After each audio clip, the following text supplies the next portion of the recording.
Alfredo in the morning for a nice breakfast, right? Hello, once again. It is time to continue down the path of the Prosecutor. Or in this case, the Gambit of the Prosecutor, I guess, I don't know.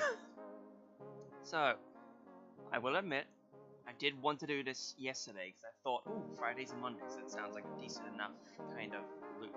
Also, now only do I get to hear the music come back. Let's go to Advanced Properties and mute that output for me. There we go. Sorry about that. So I hope you like the Petscop-ish kind of thing now, I guess. So I feel like Music B is certainly taking a whole lot of stuff now, which I kind of don't want that to keep happening. But we'll see how we feel by the end of things. I definitely still have the level 3 playlist when I get back to that series. So, as I was saying, yes, I did think, hey, Fridays and Mondays would be a good idea to do these streams on. And then things happened in the morning of the Friday, which certainly made me not feel up to streaming, and it's best if I put it off till the following day. So here we are. Hopefully, by the time we get to Monday, I'll be back at it again on time, probably. I don't even know what times are good, it's just when I get things working and ready to go, I'll just do it right away. I wish I had a proper schedule, I really do. So anyways, we're back into this. We got our 3 points of mention. We're gonna start, of course, by, if you have any questions in the chat, feel free to ask them, because I definitely read them. There's not much really I could be reading else, other than the game. Just keep things nice and civil, and everything will be just fine.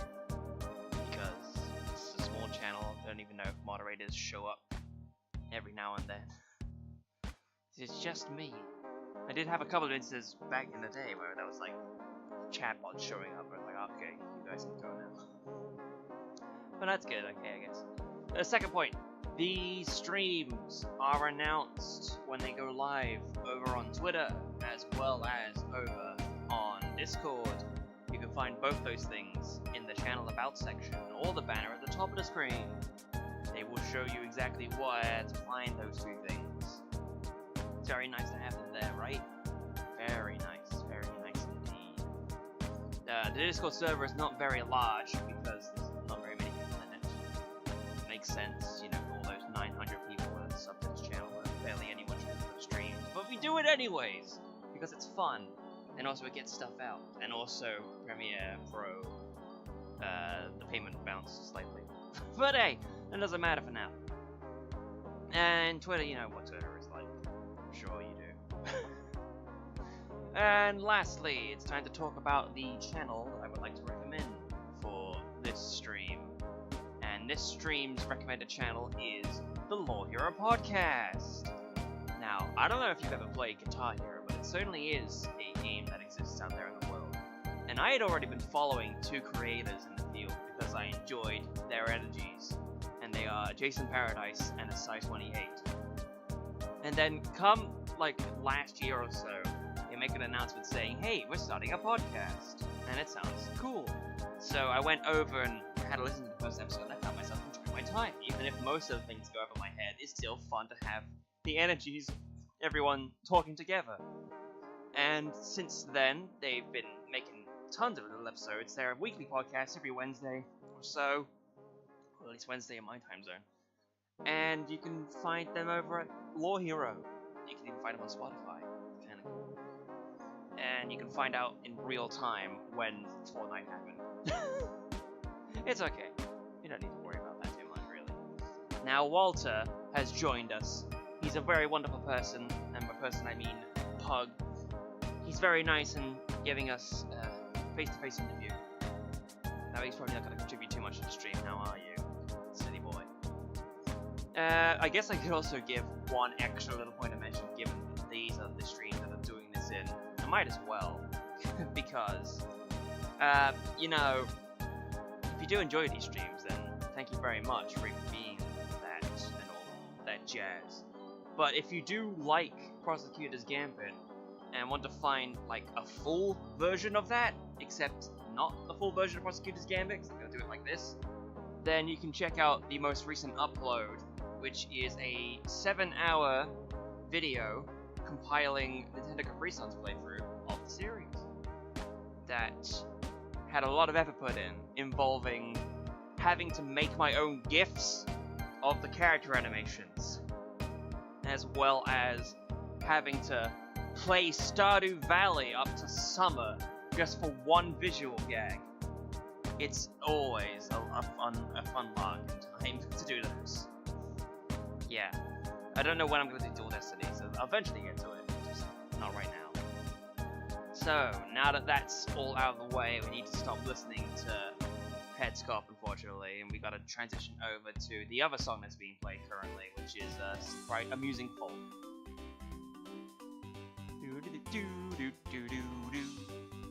Etc. And the reason why I'm here in Amusing Folk, as opposed to any other song, clearly, is that I wanted to point out something specifically that I found out as hot intel whilst playing the collection in my own time. Now you see here, Tabby Lloyd, she has the Go You on the side there. And back in the original game of Investigations 1, and I think even in the fan patch, that sprite was edited to make it what it is in the original Investigations release of iFly. And in this collection, they have gone through things and changed it, so now the airline is the Go You Airlines as opposed to the iFly Airlines. So that's an entirely different thing, specifically with this collection. And if you go for the continue, see like I'm only like this part in the search for evidence I'm so far in, but it's not what we're doing. We need to load and continue the Captive Turnabout. That's right, baby. It's fun, surely. And now we have Walter on my lap. Good boy, good Walter. March 28th, 3:02 p.m. Detention Center. I realized too late that I finished my fucking drink, and now I had nothing to drink. Oh, hang on, I have an idea. Because it's within reach, with a dog on my lap. You ready for this? You ready for this? Yeah! Let's go. It's a nice can of Tango Mango. It's a nice one to say out loud, you see. That's that. That's poured. Now let's actually continue the video game. After 11 minutes of preamble. Saints, shocked. You withheld information from me. Why? Eep! I didn't withhold anything. Or at least, I didn't mean to. I should have listened back to the old stream. Okay, so you are a member of the Very Big Circus, right? No! I mean, yes, but no! I'm not really a member. I'm still new. That's irrelevant. You're still a member. Eep! And he died. Man died. Let's try this again. Why didn't you tell us? Because it wouldn't look suspicious, me being a performer in the circus show, and me being friends with Bronco. I thought that if anyone found out, nobody would believe I was innocent. Not even you, Kay. I thought I'd make it clear that if I believed in you. But why do you stare at me like that? I get so terrified, You're a real smooth operator, aren't you, Miles? Any other client scare or tips you want to share? We're not helping, Fender. And at this rate, it sounds like we really will need to question her about everything all over again. So, what do you do at a circus, Simon? I'm an animal tamer, kind of. I'm still learning the ropes. That's so cool! You get to train lions and tigers and bears, oh my, stuff. Lions, tigers, bears! Fuck you! Well, there you go. No. I work with this little guy. It's Money the Monkey, baby. Looks pretty tame already to me. So you're not exactly a tamer, more like one of those old-timey organ grinders? Oh no. Not now, Money. I'm trying to... Oh, you little scamp. Hut. Etc.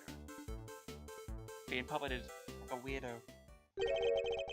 Something tells me it's the organ grinder who's being monkeyed around. Womp womp. Tell me about the Very Big Circus. When we spoke to you before, you said you worked at the company. No, I was telling the truth. The circus really is a company. We all have titles and everything. The ringmaster's the CEO, and I'm a Well, I guess you could call me a gopher. I'm even our line manager. She's head of the animal taming department. It's a part of the whole showbiz division. She's such an inspiration. There isn't a creature in the world you couldn't convince to do her bidding. Even Miles here. Glad to see somebody with him in shape. I am not some kind of creature offender. So this line manager, was she working with you on the show? Yes, it was just us two. It wasn't all that big of a job compared to what we normally do. She usually the one to perform on stage. I used to just do all the monkey work. But I did have a bit of heart this time. So only 2 members of the circus are relevant to this case. Thank goodness. There's only 2 of them. Alright, talk me through your movements here at the facility. Sure, I came to see Bronco around 2 days ago. And that was when you brought him to the chess set? Yes, and that same evening I started working on setting up the stage in the yard. The yard? It was so hard, I had to haul everything in by myself over multiple trips. They let us use one of those rooms from the prison storage. Workshop A, I think. Workshop A, where Knight's body was found. You mean your boss didn't help you? Oh no, I could never ask her to schlep all that stuff around. Like I said, the monkey works my job. Once it was all set up, we did a run through, and it must have been, midnight by the time I left. The next morning, I was back and ready for the show, which started at 8 AM. We performed till 10? So Mr. Saint was the only one of the pair to have entered the room while the body was found. The Knight's body was found immediately after the show had ended. Your reason for arrest. Do you have any idea when and why you were arrested? And why so quickly? I never seen a guy get booked so fast. Surely even Little Winner would have just pulled somebody out in on a hunch. Never underestimate the power of an underdeveloped intellect. I know why. When I was moving all the stuff, I wanted to go see how he was doing. Bronco, I mean. You went to the holding cells on your own? Tell me you had permission. No, it wasn't a formal visit or anything. I just sort of snuck over and hoped no one stopped me. But you just seen him earlier the same day. Why take the risk? I've known him since we were kids. Well, both of us were all alone. He doesn't have any family, you see. Just like me. I knew he'd be feeling lonely, that he wanted to be someone to talk to. I had to go see him. He's playing the music. You don't have any family? For a while I had my dad, but he passed away when I was a little kid. Losing one's father as a child, I know that pain all too well. He's just like you and me, Mr. Edgeworth. There was nobody else nearby when you went to see him? No, the other holding cells were empty and I didn't see any guards. Well, somebody must have seen you or you wouldn't be in there. No, I messed up so bad, didn't I? So the assumption is that something happened while the 2 were alone together. At least I imagine that would be Winner and Judge Cavell's thinking. Whoa. That was painful. In any case, I think we need to speak to your boss. Last I heard, she's supposed to be around today too, somewhere in the yard. Tell her I'm sorry, would you? I'm so sorry. I can't believe that this happened. Sure thing, Simon. We're here for you. If there's anything else we can do, just say the word. But I mean, there's nothing I can do for you in return. You don't have to worry about that. We're friends. You know what it's like to be in your shoes. We're all part of the same club, after all. Right, Miss Gregory? Unfortunately so, I'm afraid. Thank you for sharing such personal details with us. By the sound of it, you had little reason to kill Knight. If anything, you're the one most affected by his passing. And what's more, I simply don't believe a person as gentle as you is capable of murder. Rest assured, we believe you, and we will get you out of here. Clappy clap clap. Well, what do we have here? A gosh darn defense attorney, that's what. Bravo, big guy. I can't believe I'm saying it, but you even reminded me of your old man for a moment there. It did? From the Book of Gregory, an attorney is a friend to the friendless. Simon Meepo. This guy is sure for any hardship in your friendship. Things are gonna be shiply amazing. What? Where does pirate lingo come from? I didn't realize talk like a pirate didn't come early this year, offender. But that's just the thing. You never know when a pirate will strike next. Anyway, kid, you want some candy? It's wrapped up candy. Is that any specific kind of candy? No. Technically, I could look. Doesn't the Steam Deck have you can zoom around like this? Around. I could have looked at it in detail there. But no thanks. I don't like sweet stuff. Oh, huh. Bummer. I wouldn't mind a nice ship myself. Great Peeps Galleon for the Dread Pirate K. Yahar, me hearties. We'll sail the 7 seas together and claim the greatest treasure of all, the truth. If you ever meet him, you two will be the death of me. Come on, let's set sail for the prison yard. But no sea shanties otherwise, please. And it's very funny. Come over here, Walter. I see you over there by the wires. Look, the shutter's open. That's the way out to the yard, I believe. Let's go take a look. Come on, what are you waiting for? Zoom, zoom, zoom. Someone's excited. What about Eddie? He's just following behind. Doesn't have anything to say. Look at this place.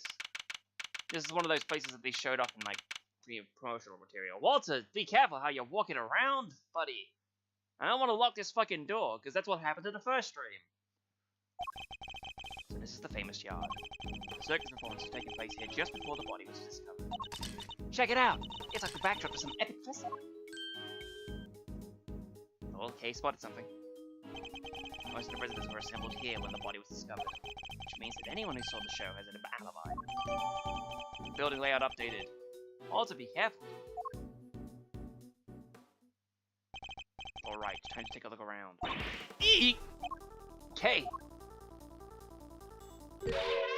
Stop hitting me! Help, Mr. Edward! Cease! And desist! Bees! Somebody out! Help! Out me! Stay, Izzy! Stay! Oh, they did change that. Like, I think it was Astique the Elephant back in the fan patch, but hey. Izzy, stay! Who's that? It's Miss Lady from Case 2-3. Aw, you found a new friend to play with. Good for you, girl. Play with? Your elephant nearly ate me. No way. She'd never do a thing like that. The sea doesn't even bite. At least, not very often. She does have a taste for human flesh. How did you like meeting a real live elephant up close? Aren't you glad you did? Yeah, glad I didn't die. You did have fun, right? Right? There, sweetie. Don't cry. These dogs are going crazy, man. Get a step away from the fucking technology. Go down there, Winston, please. Sorry. There, sweetie. Don't cry. You had a wonderful time, didn't you, Kay? Don't mislead the poor girl, Fender. She did? Oh, I'm so happy. Yeah, let me make it up to you. How about a hug? Keep your trunk to yourself. Ah, another new friend. Isn't this just the best day ever? I am Associate Defense Attorney Miles. Oh my gosh, I'm so sorry. I haven't even introduced myself. I'm Regina Berry. It's so nice to meet you. I'm Kay, Brief Thief Extraordinaire, and Mr. Associate Defense Attorney's great associate. It's like in the fan patch, it was Defense Attorney's assistant, which is funny. But it is also equally funny. Self-introduction brought to you by the word convoluted. And your elephant's newest friend is Mr. Fender, the defense attorney. Oh, she's not just any elephant. That's Azia, the Asian Asia, the Asian elephant. There you go. That's the name. Asia stopped the second you told her to. You really have a way of animal taming. Well, I wouldn't be much of an animal tamer if I didn't. What? So you're Simon's boss? That's right. Regina Berry, head of the Animal Taming Department, Showbiz Division, Berry Big Circle. It's so lovely to meet you all. Well, that's another typo. It's so lovely to meet all of you. Pleasure's all ours, mademoiselle. Name's Eddie Fender. I'm a bit of an ace attorney. So much for whipping me into shape. Yes, she's perfect. What are you muttering to yourself about, Kay? That positivity, that charisma, that energy. Gina, you make a perfect partner in crime for the Great Thief Yadagrasu. Great Thief? That sounds like fun! My animals and I have stolen quite a bit in our time. That's the one thing we don't want to steal. You go down selfie ninja. But where's the fun without a show? The download sounds like it might get me down. Bummer. I think we've got a fundamental difference of opinion going on here. It would indeed appear that negotiations are broken down. Maybe next time. You'll get them next time, partner. Well, Mr. Retriff, let's get cracking. Too bad we can't see much of what's beyond that gate. That metal fence, though. Indeed. And we're in sore need of information in addition to evidence. Therefore, we should make an effort to talk with any persons of interest as well. Oh yeah, right, I forgot. It's a new game, so I had to spin the shit around. Hello, Frank, how we doing? Ah, Mr. Attorney, sir. How are you today, if you don't mind me asking? Today? We just talked to you earlier, Mr. Sorry. Oh, shit, I need to apologize. Ever since I came to call this place home, I'm your main person still, you see. I want to be as annoying as possible. Surely I'll be able to a circus show stage to tear down and clear up. But if you ever needed me, I want to be utmost to help. What are you doing to help out? I'm just chipping in and doing what I can. Model prisoner that I am. Yes, my stay in this prison has seen me reborn. The Frank Sword you see before you is a changed man. A changed man who now targets the recently deceased. No, you misunderstand. I was just a brief moment of madness, yes. A moment of madness? You're a disgraced to all thieves everywhere. You're right, of course. I can't deny it. I still have a long way to go. Still got a ways to go. As a thief? Anyway, as you can see, I have a shiny new bracelet now. So it's the straight and narrow for me. Like I say, I'm a model prisoner. I'm not a real model prisoner when you keep telling me that. Vocational training. I'm doing everything I can. I'm trying to return to slide. Yes, you even skipped the show to focus on your retraining, didn't you? That's right. Only two inmates traps, Sort and Cadence. Why didn't you tell us about Mr. Cadence sooner? Ah, that. Look, I don't think there's an inmate in this prison who talk about it if they didn't have to. You say he's a real lone wolf, and the real one in charge around here. Wow. This song also kicks ass. I don't think I even mentioned it beforehand, but if I did, then that's me forgetting. You didn't hear it from me, but, well, I guess it comes with being the fixer. Oh, the fixer? Yeah, because anything you need, he can get it for you. But how does he get away with it? I'm not sure, but he's the only one who does. I think he has a secret way of getting things into the facility. I imagine being the fixer afforded Canis a certain privilege. Not that I concern myself with such many things anymore, of course. I'm far more interested in perfecting my mud pack application. And what are these mud packs exactly? Oh, they're a special type of mud treatment, rich with minerals. It works wonders on that coat. I've been practicing on the animals here at the prison. I hope to treat them all eventually. Speaking of mud, that reminds me of a certain piece of evidence. Maybe I should try presenting his word. Show me, dickhead. Why is there mud on his glove? Oh, that's the rubber glove I dropped. Yeah, right. I remember that. But you gotta explain why it's so dirty. Oh, of course. It's mud from one of the pet treatment factories. I must give you one of the animals a mud pack right when the incident happened. Oh, I see. I wonder what time would this have been? Oh, let's see. The show had already started, so... Oh, I guess 9, perhaps? The thing is, the more I apply, the more in the zone of God and forgotten the animals for me. There's no trans quite like trans one slab as an animal with thick black mud. I think the stress of prison might be getting to me. Updated in my organizer, hell yeah. Of course, it's all thanks to the such wonderful distractions. I'm eternally grateful, truly I am. You have saved our lives, we are eternally grateful. Can you tell us about this tape? I don't know. I don't think I know anything about that. As I said, I have nothing to do with this incident. I don't think that's quite true, is it? Oh, but it is! What do you see is what you get with me. No bluster, no lies, no false pretenses. I'm a model prisoner. No false pretenses. Rug on his head will say otherwise, but maybe I better keep that to myself. Fine.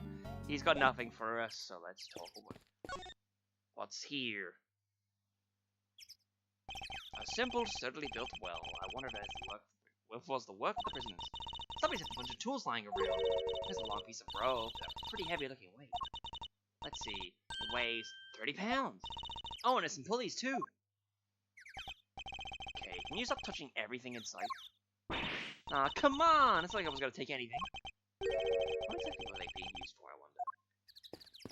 It's so quiet here. I guess you really do have to just speak with Regina, I suppose. So read the stage for the show. Do you think people would be interested in the Great Thieving Show? I'm sure the police would be very eager to attend. And we could look at the chairs as well. It must have been for the audience. Wow, I pity whoever had to put them all away. Really? Why? You clearly never had to fold up a bunch of boring chairs before, huh? Not personally. I've taught other people to do it, though. Like Gumshoe. Come on, Mr. Redriff, you gotta roll up your sleeves and help out once in a while. Yeah, I'll consider it. It is being considered. At this moment in time, unfortunately not. Take a look at this pond. There's a fucking fishbone there. You see that fishbone? Hey! Who are you shouting at? Ponds like this usually have goldfish in them, right? I wanted to see if they'd come and say hello. I can only see water striders. Hey, water striders are cool! They can walk on water like ninjas. Whoosh, whoosh! Man, I wish I could do that. So much for the goldfish. Danger, high voltage. I never saw one of these in real life. Hey, that must be the fabulous garden outside the warden's office over there. Ah, yes, Warden Lagarde mentioned before being able to see from a window from the detention center side. Wish that dumb barbed metal fence wasn't in the way, though. I thought it was all one big yard. Given how protected the warden seems of a little bit of earth, I imagine it's to keep riffraff out. Absolutely. An ancient elephant named Asia, and one of the very big circus's many animals. She certainly seems very fond of petting humans based on what we've seen. She has a text box! Well, most humans.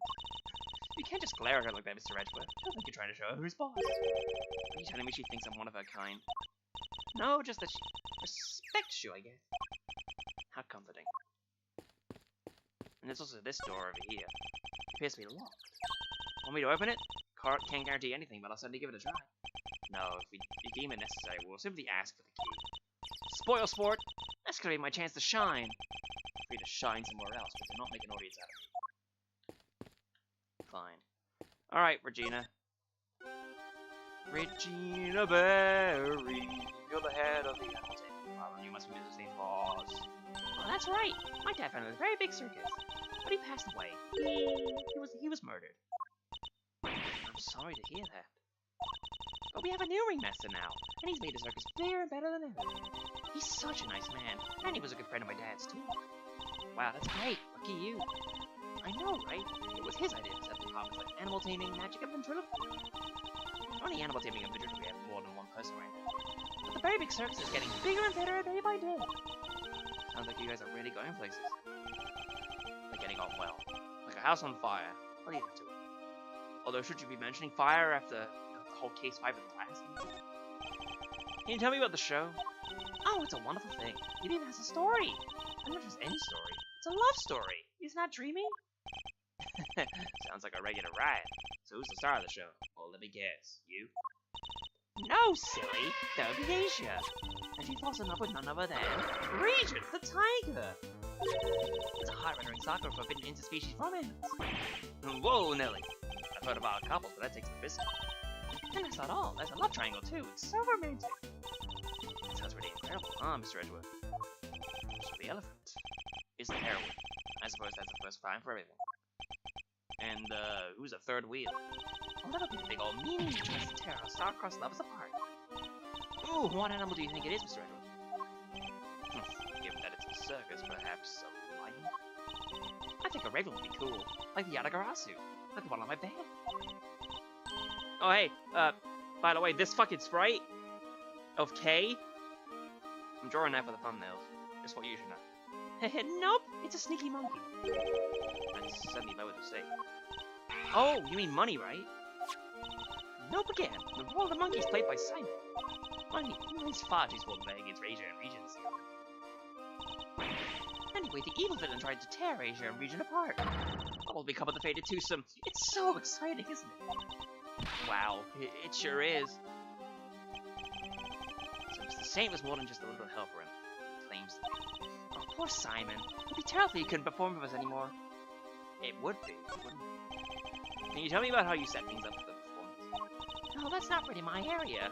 Simon's a terrible at the lifting and carrying. He's such a sweetie. He opts to do everything by telling me to concentrate on the show.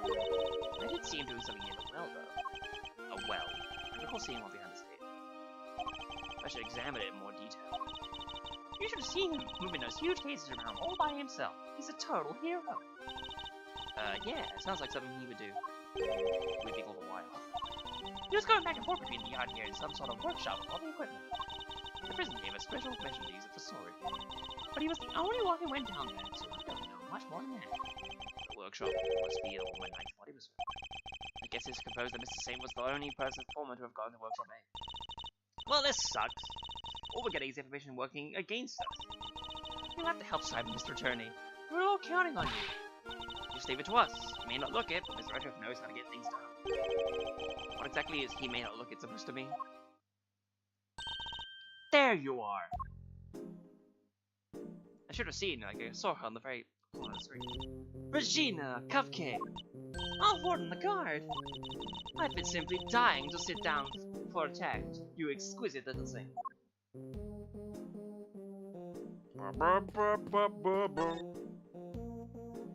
tell me. Do you mind if I ask a little about the prison? Oh, not at all. This place is my pride and joy, my home. Sure, it was a prison when I first arrived. It was awful. Hot to this grave. I suppose you mean the prisons were unruly. I most certainly do not. They're angels, every one of them. And they always have been. No, it was the ambiance, that's all. I fretted, I brooded, and then it hit me. The animals! If anyone could brighten up the place, it was them. It is nice having them around.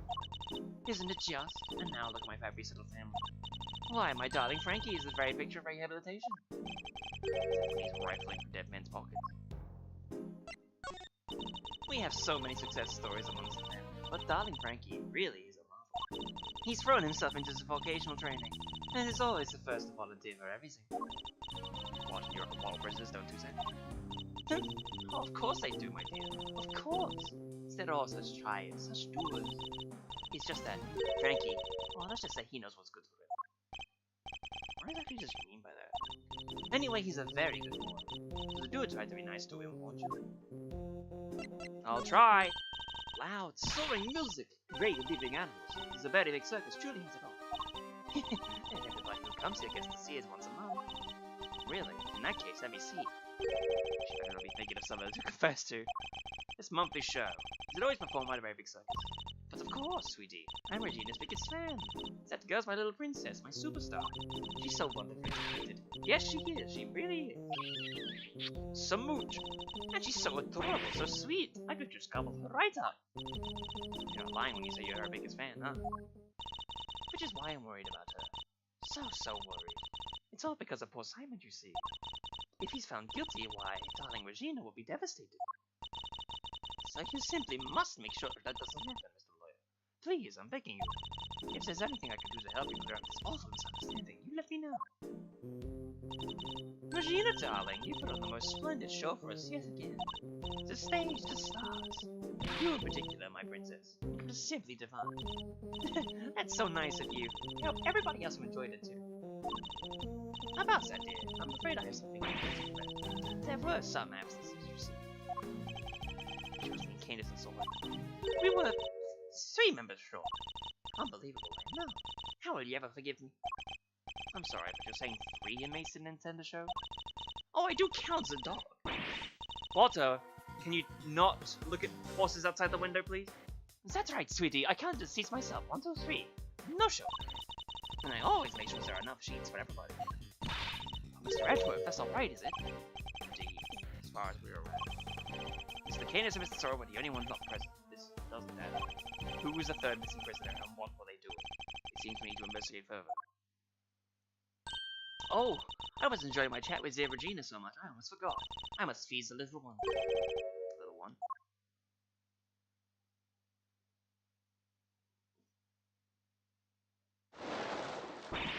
Yikes!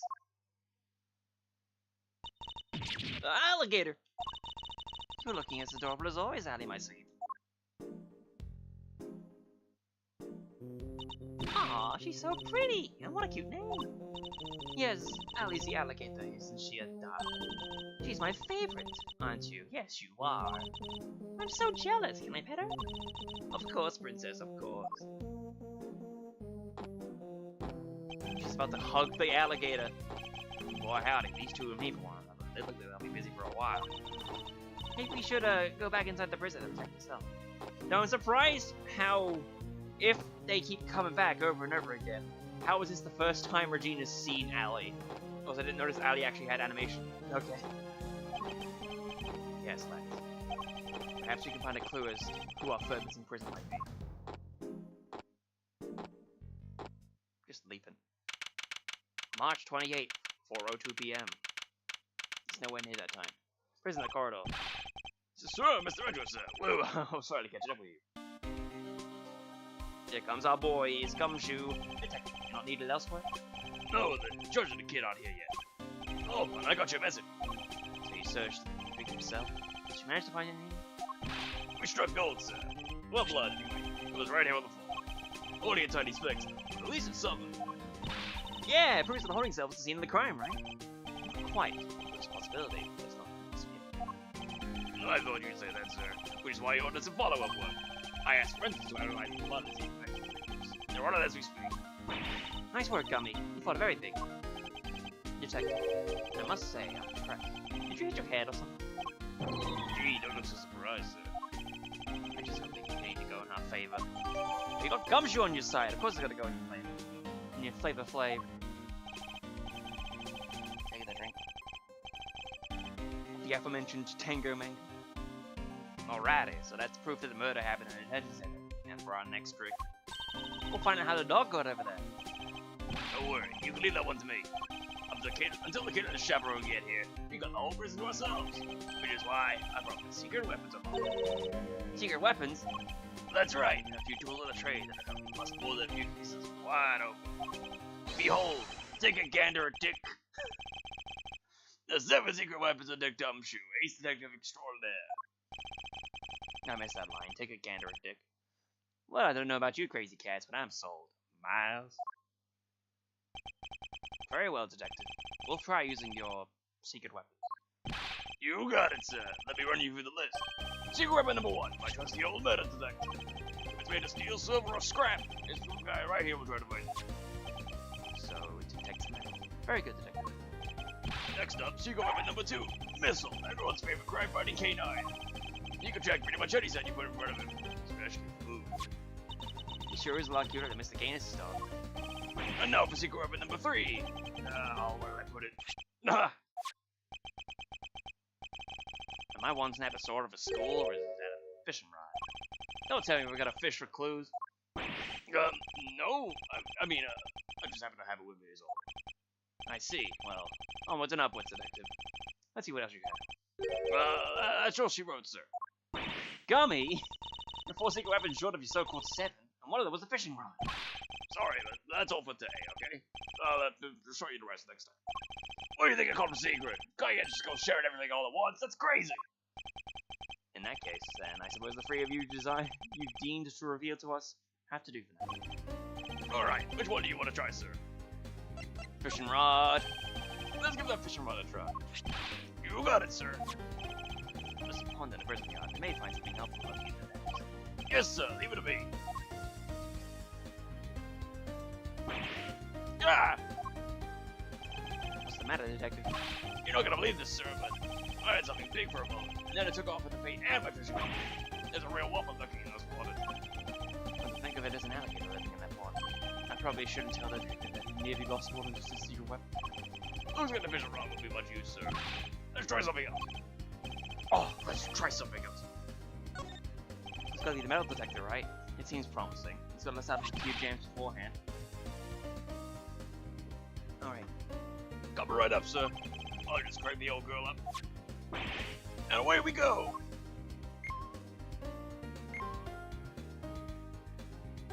Is everything alright, Detective? No, looks like a sharp on a scrap battery. Oof. Oof moment. That's not gonna be much help. Sorry, sir. Looks like metal detector will have to wait. Let's try something else.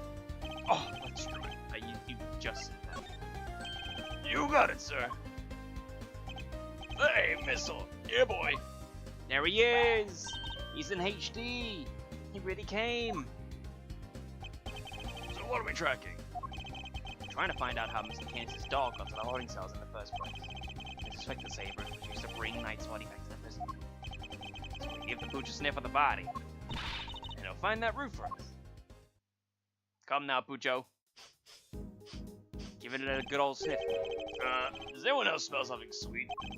Well, I smell the odor of blood. It's faint, sir, but it's there. Almost like cake, maybe? Why would the body smell of cake? Okay, Vessel, get a noseful. Here we go. Follow that dog.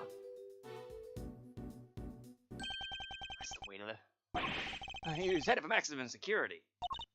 Oh, he's coming in. We'll just have to follow after him, I guess. Canis isn't here. What the freak? You sneezing now, Walter? What are you doing, buddy? That was a good old sneeze. You silly thing. This is Canis' cell. But the man himself is absent, it seems. Is he meeting with someone in the visitor's room? You think this is onto something? Looks like maybe he is. Whoa! Walter, don't you dare. I know you heard it. You're looking in the direction. Is there something here? Let's get snooping, Mr. Edgeworth. When you have the chess set, complete with a special dog piece. It's not a chess set, it's a whole chess table with legs. Looks like it might be worth something too. It's not inconceivable. Oh, no. This is quite a nice one. I never would have pegged Mr. Canis as a chess fan, though. What was with the whole Eastern aesthetic he's got going up when he'd be more interested in Go? Go, can you play? I can play Go Fish! Not the same thing, Kay. Not even close. Over in the fan translation, which, by the way, I put this note into the video that I mentioned at the beginning of the stream. Kay says she plays Go Bang instead, which is basically just Connect 5, I suppose. So yeah, this joke is similar there, but not quite Go Fish. Tea and rice crackers, was the Canis clearly doesn't lack the comforts. I think I will say spend my time in jail drinking tea and playing chess. No, but this is maximum security, not maximum comfort. How can nobody else get special treatment? Complaining to me isn't going to help. Perhaps you could take it up with the man himself? Yikes! No thanks. Is that a rosary bead over here? Oh, I can't look at the rosary beads. Okay then. The chisels though. Every one a potential murder weapon. That reminds me of something. The furrows in your brow. You frown, it looks like somebody took a chisel to your forehead. I have no idea what you mean. See? They're so deep! Don't tell me you don't see it with the wood carving face. Be quite finished! Jiminy G's. This one has the bell on it. That chisel on the floor is a bit smaller than the others. I'm no woodworker, but perhaps it's an all-purpose one that can be used in a pinch, regardless of the job. An all-purpose chisel? Makes sense. Always nice when you use useful and easy to carry. Is that your opinion as a thief? Nope, it's my opinion as great. I walked into that one. Walter, don't you dare! What's the matter, boy? Wait, is this cake what you were after? Walter, I swear! Whoa, whoa, whoa, whoa! Whoa, down, boy! Stop that! Whoa, whoa, whoa, whoa! No, you can't have it. Dogs can't eat chocolate. You know that. If you won't behave, I'll just have to eat it myself. Oh, not bad. That's a real outside the chocolate box thinking there. Not sure everybody agrees though. No. Gummy! I want some. Daring of you both to assume the food in the prison is safe to eat? Well, daring or dumb. So anyway, it looked like it really was cake with some strategy. Talk about a wasted time. We got our just desserts. Was that probably desserts? Just deserts. Okay. But the little guy's definitely capable, right? I'm sure he is. That was just a blip. He'll follow the right set this time, I promise. Seek, boy! Walter, I'm telling you. Walter, stop it. He's so yappy, that missile. Ooh, I think he's onto something.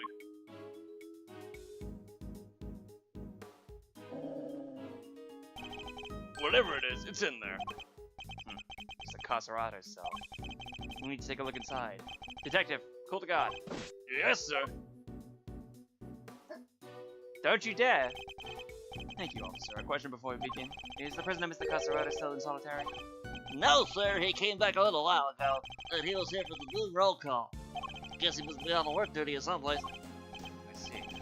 Now, if you be so kind as to open his cell. Yes, sir.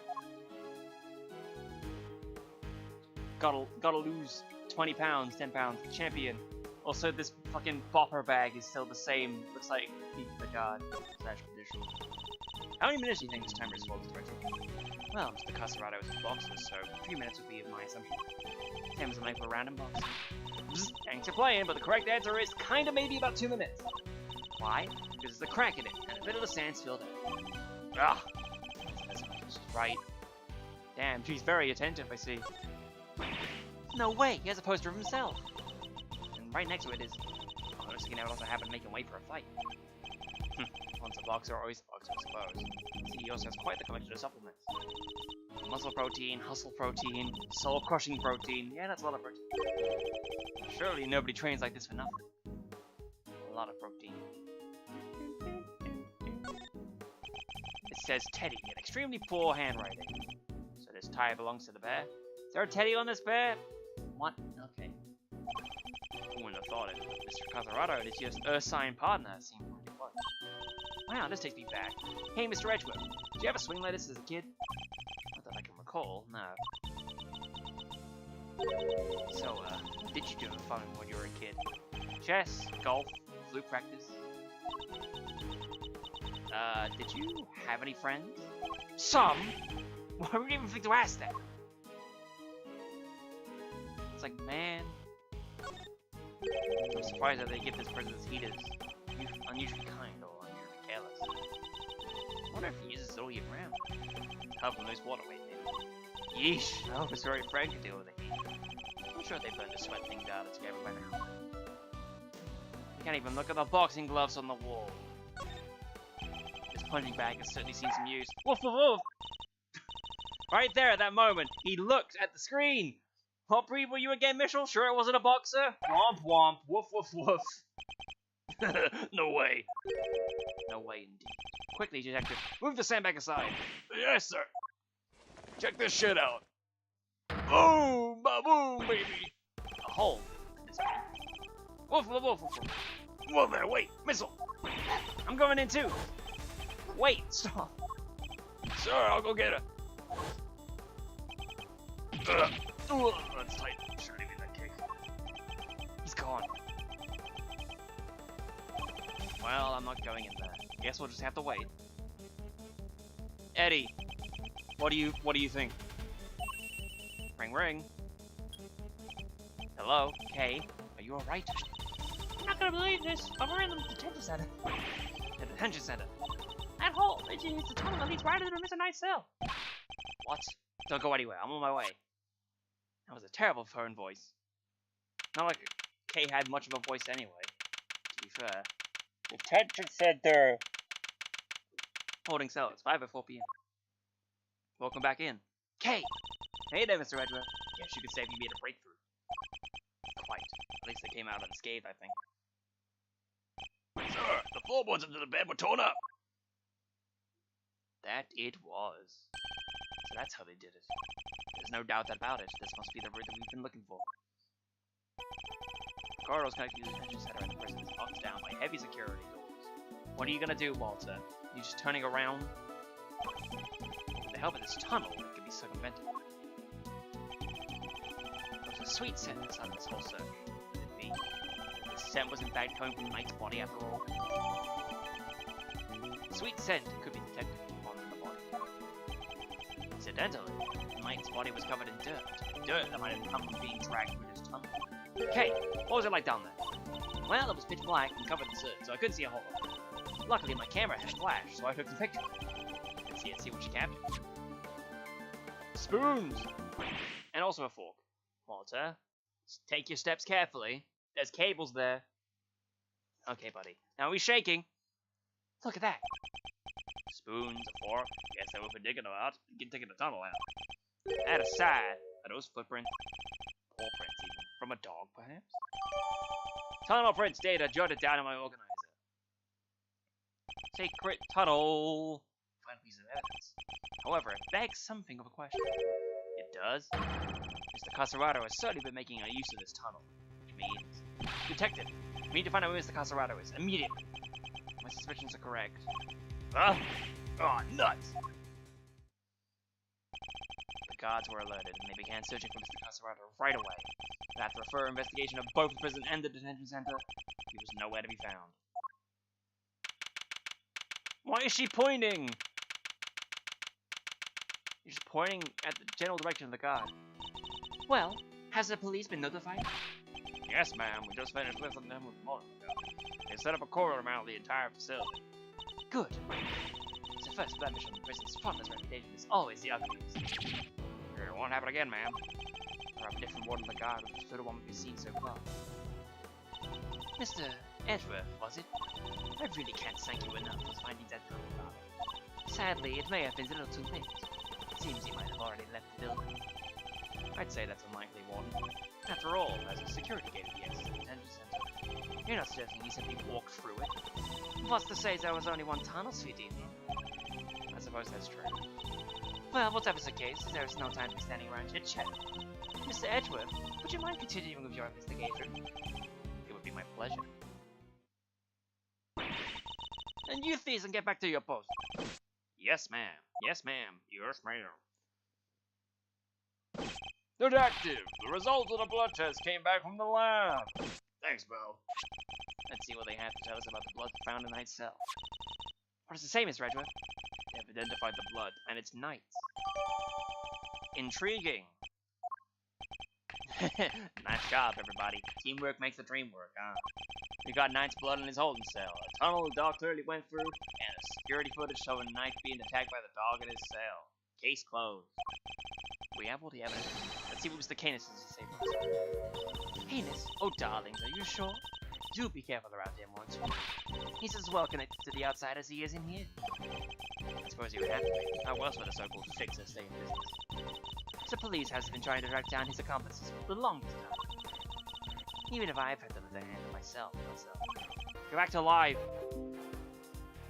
Are we connected? Okay. So stream dropped, I don't know how long for. Now I guess we do have to look back a little bit. So that's what that was all about. Fixer, same business, all this shit. Oh jeez, oh lord, oh jeez, oh lord. Okay. Sorry about all that. Pause there. If I see that everything related to Canis is with me now. Heaven knows how many times I've caused this secretive scoundrel into my office to talk to me. But no matter what I say or how much evidence I present him with, he simply won't say a word.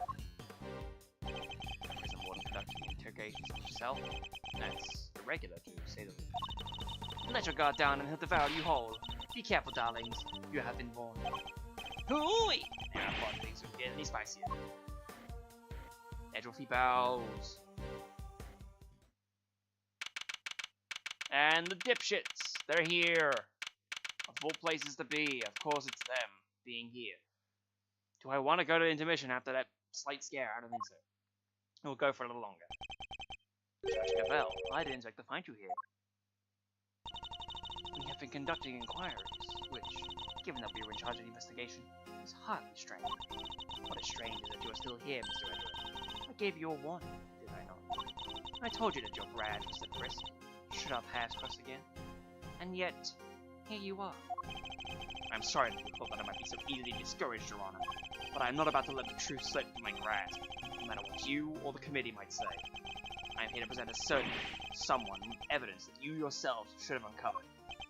You have more business with me, I take it, Mr. Edgeworth. I do. I promised I would be back to prove that you were the killer, and here I am. Huh. This should be useful. Very well. Whenever you are ready. Objection! Not so fast. We have some truths of our own to share. First, we touch you the fact. Indeed. We are now more certain than ever Simon Saint was the murderer. And only he could have moved Mr. Knight from his holding cell to the prison proper. We shall prove this to you beyond the shadow of a doubt. But first, a question. Are you quite determined to continue down this course, Mr. Edgeworth? Should you fall to refute our deductions, there will be no going back. Your very career hangs in the balance. You mean you'll take his badge if you don't like how this goes? That's intimidation! Not at all. If anything, I'm showing him mercy. This is not Mr. Edgeworth's case. It never was. And I am under no obligation to hear him. If he's prepared to accept the potential ramifications of his actions, I will allow him one last chance. Well, are you truly willing to take the risk? To put your beloved badge on the line? Mr. Edgeworth! Sir! I got called for something. We are going to have a brief intermission, I suppose. We'll find out what's going on later. What am I doing muted? I can just go to the fucking experimental living room. There we go. See you in a bit.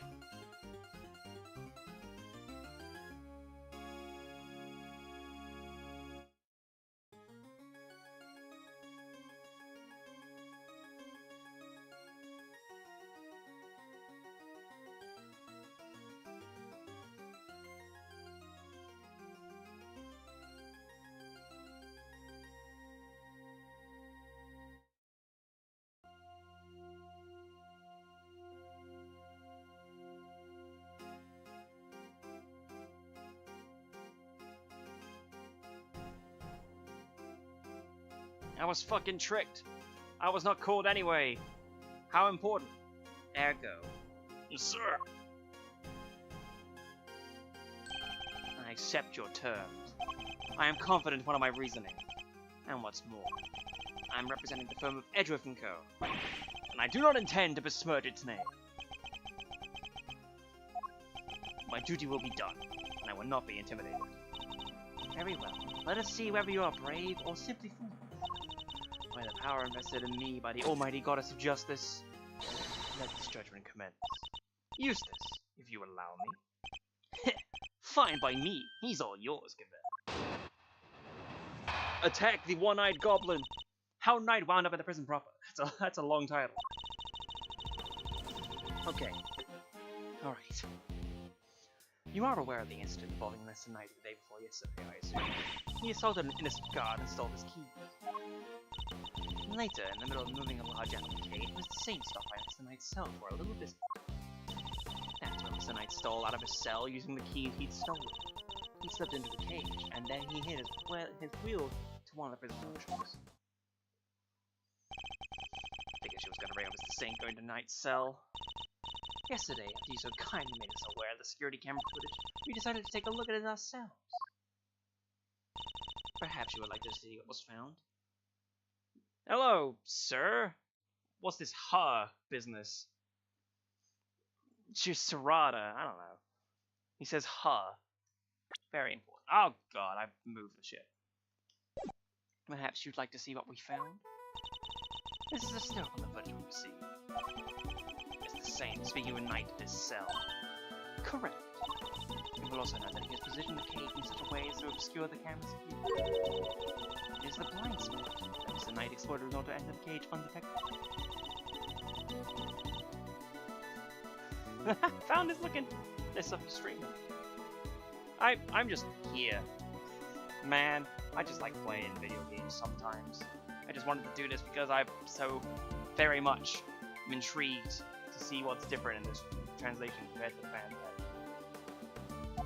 Wouldn't you say? A blind spot, which means the camera wouldn't have been able to capture the moment Knight entered the cage. It did at all.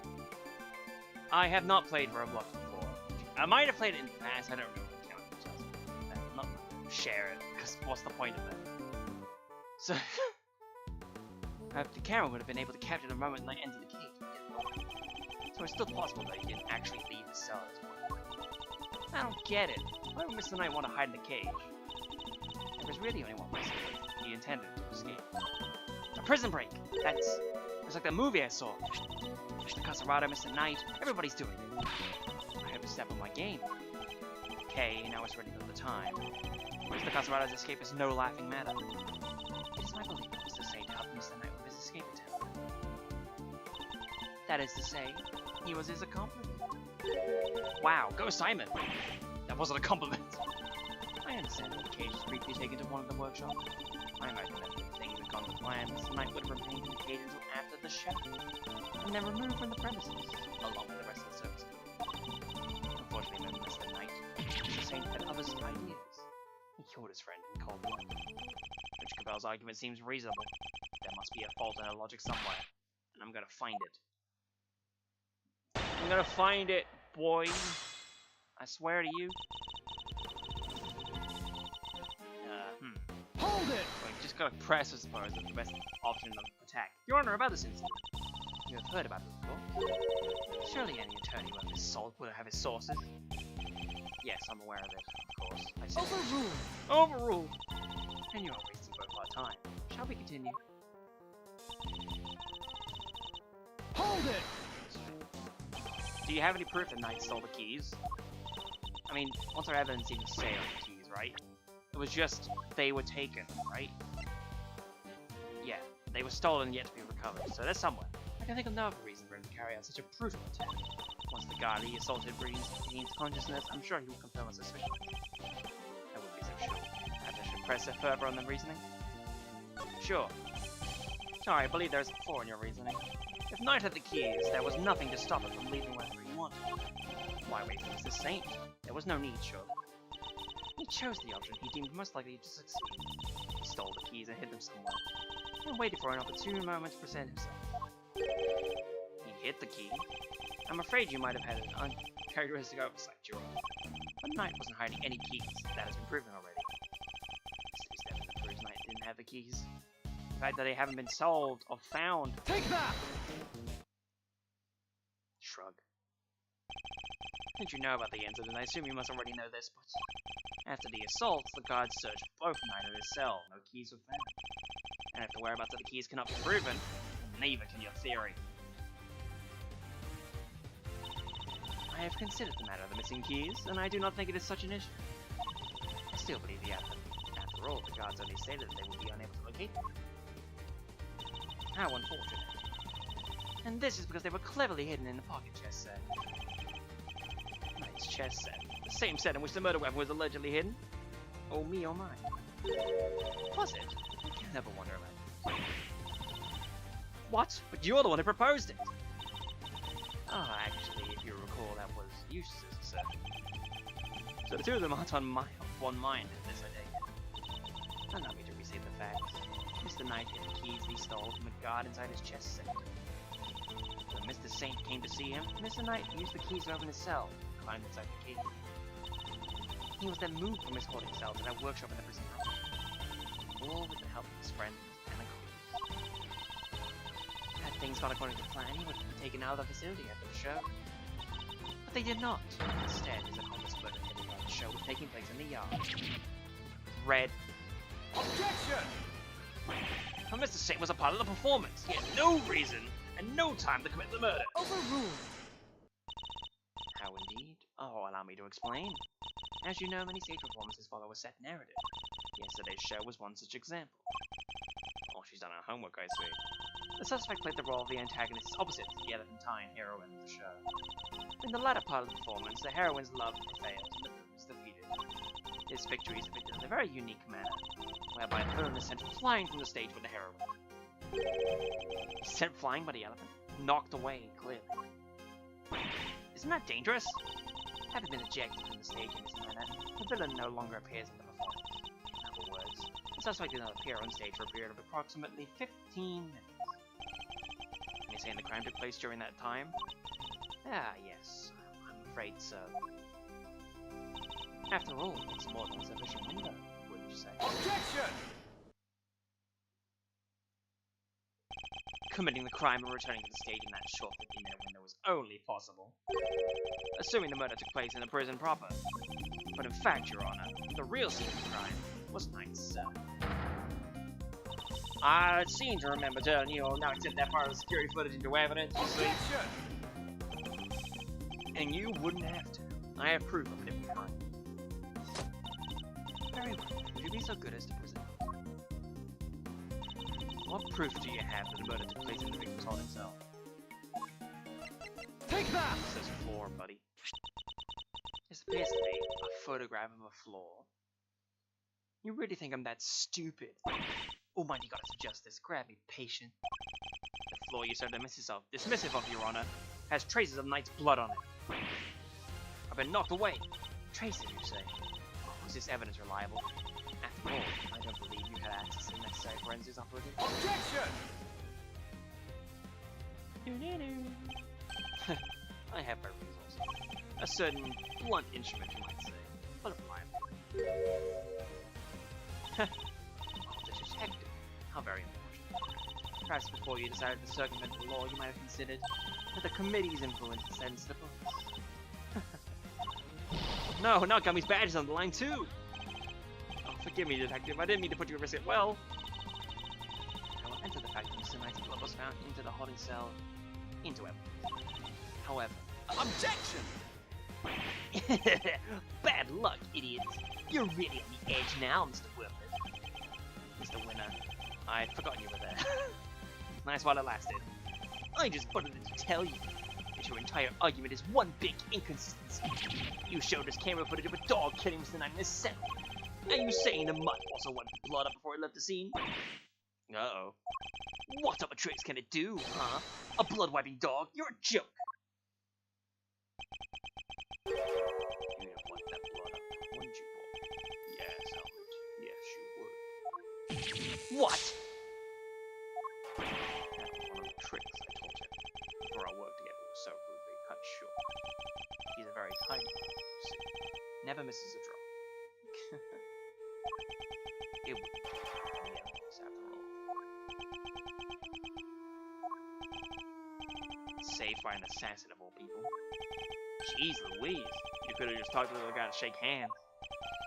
Oh, he does that marvelously too. Although, the way I taught him to do it is somewhat unorthodox. First, he bites down hard with his hand. I'm not listening. I see. Very well then, Mr. Edgeworth. It seems you may have gathered some evidence worth considering. Your understanding is much. Objection! Wait! I'm not done yet. I just thought of something else. Overruled. Oh boy! Somebody's taking our prisoners. Eustace, would you be so kind as to allow me? All yours, Gavil. Well, do you accept the truth now? The crime took place in Knight's holding cell, and the assassin's dog was the killer. Overruled. My position is the same as it was yesterday, until you can explain how the dog moved between the prison and the detention center. I cannot accept your theory into evidence. Hold it! I thought you might say that, which is why I'd like to show you something else. It's a picture of my cravat. It's this Take time, that! my friend. This is... It's a secret passageway, a secret tunnel, if you will. Your runs underneath the prison. What? What? A secret passageway? It was done by one Mr. Rocco Casarado to escape. Strongly, skedaddle. It leads from his prison cell to a certain holding cell in the detention center. Yes, the very one where the victim was being held. Well, this is certainly a surprise. I think that was beneath our feet this entire time. Mr. Canis, you knew of this tunnel, didn't you? This is the same tunnel that was used to carry out the murder. Overruled.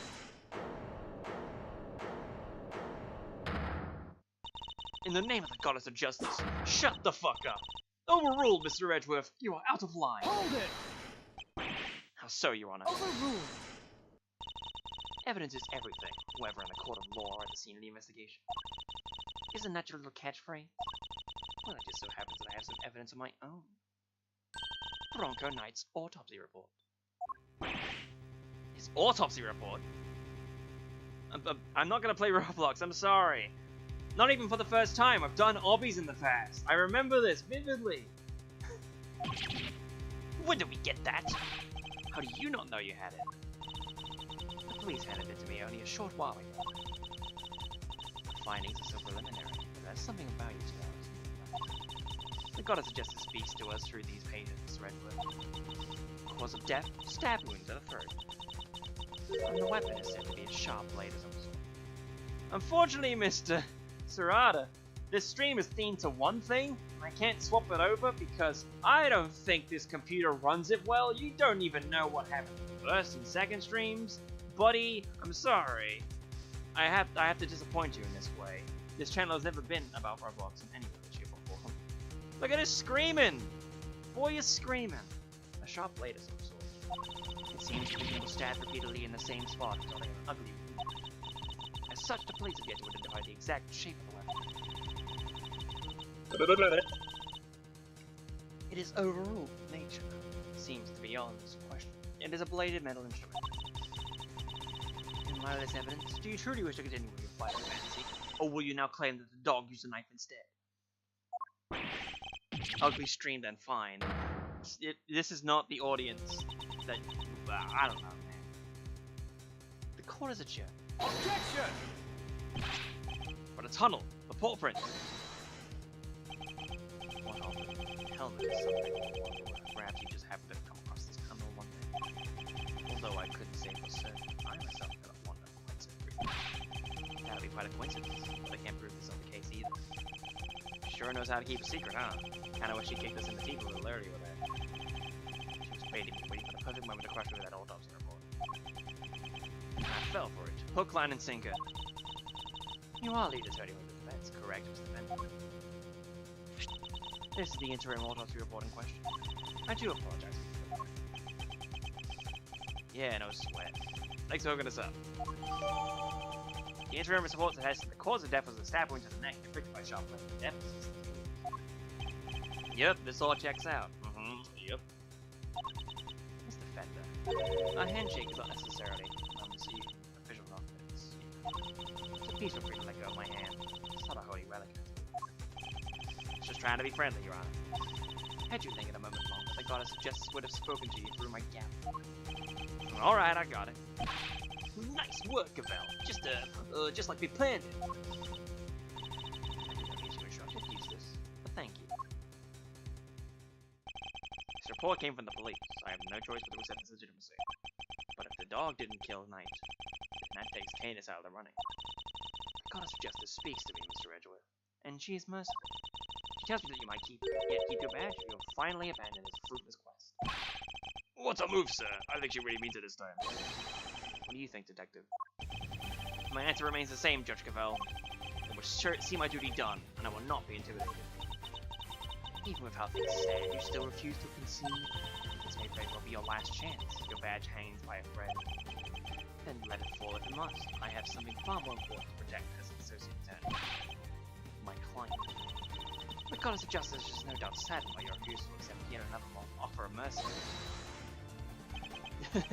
Attaboy, Miles. That's what I like to see. Looks like the defense never rests. It's really starting to mean something. Credit to your old man, though. He's the one who said it first. My father. In fact, I could swear I saw Gregory's spirit in you for a second there. You said that you changed in the days before Common Shadow. I didn't believe you at first, but I'm starting to. Thank you, Bender. Alright, kids.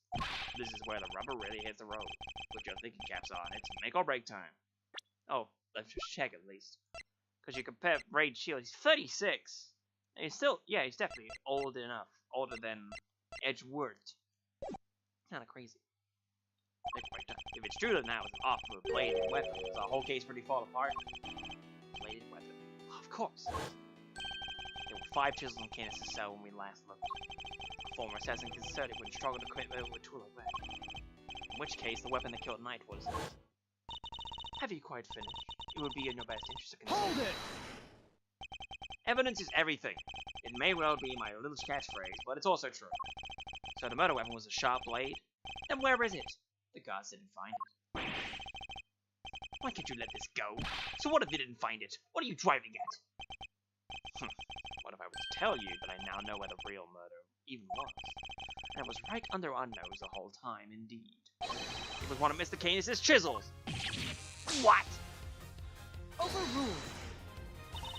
I would advise you to stop bombarding us with your irresponsible half-baked theories, Mr. Redford. You've repeatedly insisted that Mr. Knight was killed in a cell by a dog. Simply go where the evidence takes me. Both at the court and the scene of the crime. If the murder weapon there was in fact a chisel, then yes, the murderer could not have been the dog. And that begs the question of what exactly it was we saw in the security footage. Oh yeah! The security footage! How do you explain that, Mr. Swipe Pen? An excellent question. The footage shows the dog jumping on somebody.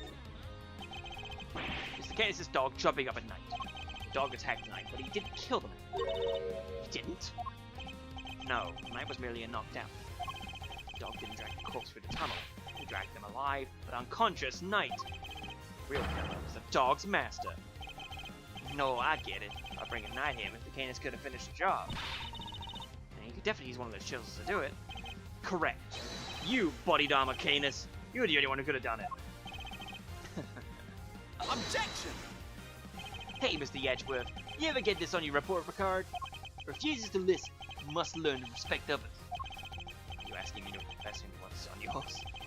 We already searched Mr. Canis' cell, top to bottom, right, Gavel?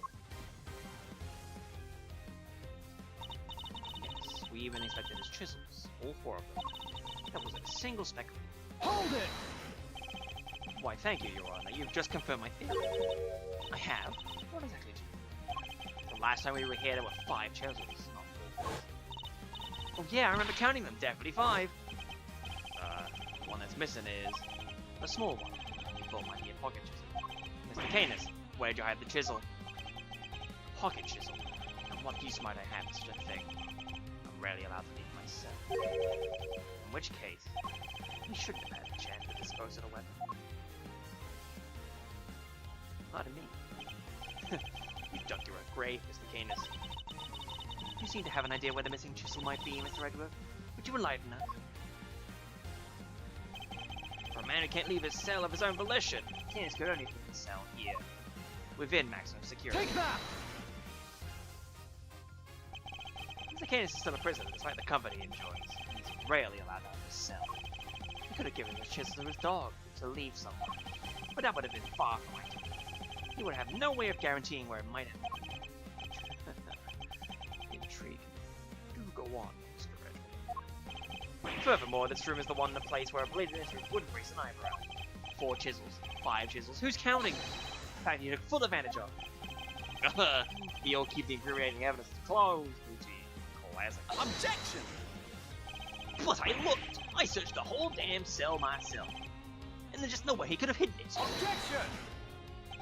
Have you tried everywhere? I'm certain the murder weapon is here, and the reason why no one has found it is because it was hidden in such an ingenious manner. You wouldn't like this, Mr. Redworth. What was my ingenious plan? Think, Miles, there must be a hiding spot you can make use of. Think about when you came here previously. Or do you miss it? He's not showing us out permanently, right? Let's get out of here. Come on!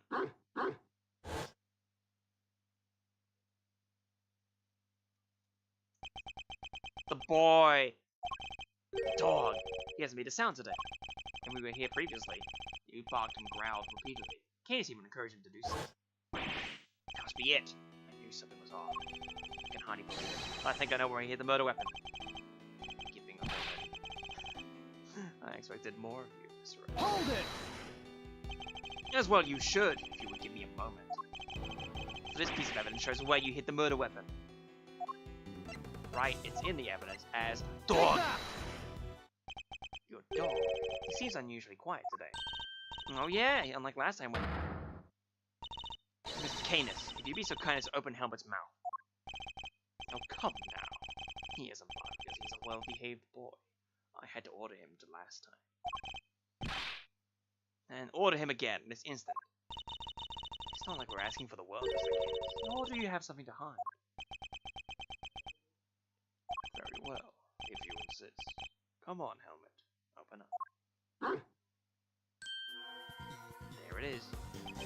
And there we have it. A chisel that small was easy enough for a dog that size. What? A chisel in the dog? Why is there a chisel in the dog? What, even strangely quiet? I guess his brain is finally caught up. Eustace, why don't you be a good boy and call the doctor? Tell him it's urgent. Okay.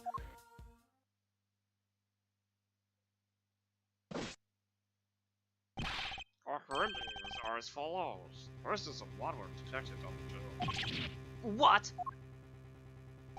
Not such a half-baked theory after all, was it? Alright, so we're all on the same page here. This is our murder weapon, yeah? The forensics evidence cannot be ignored. You have no choice but to concede it as much like these cases. Chisel data jotted down in the organizer, baby. Extendo Patronum. Mr. Canis, in light of the discovery of the murder weapon, the court demands that you explain yourself.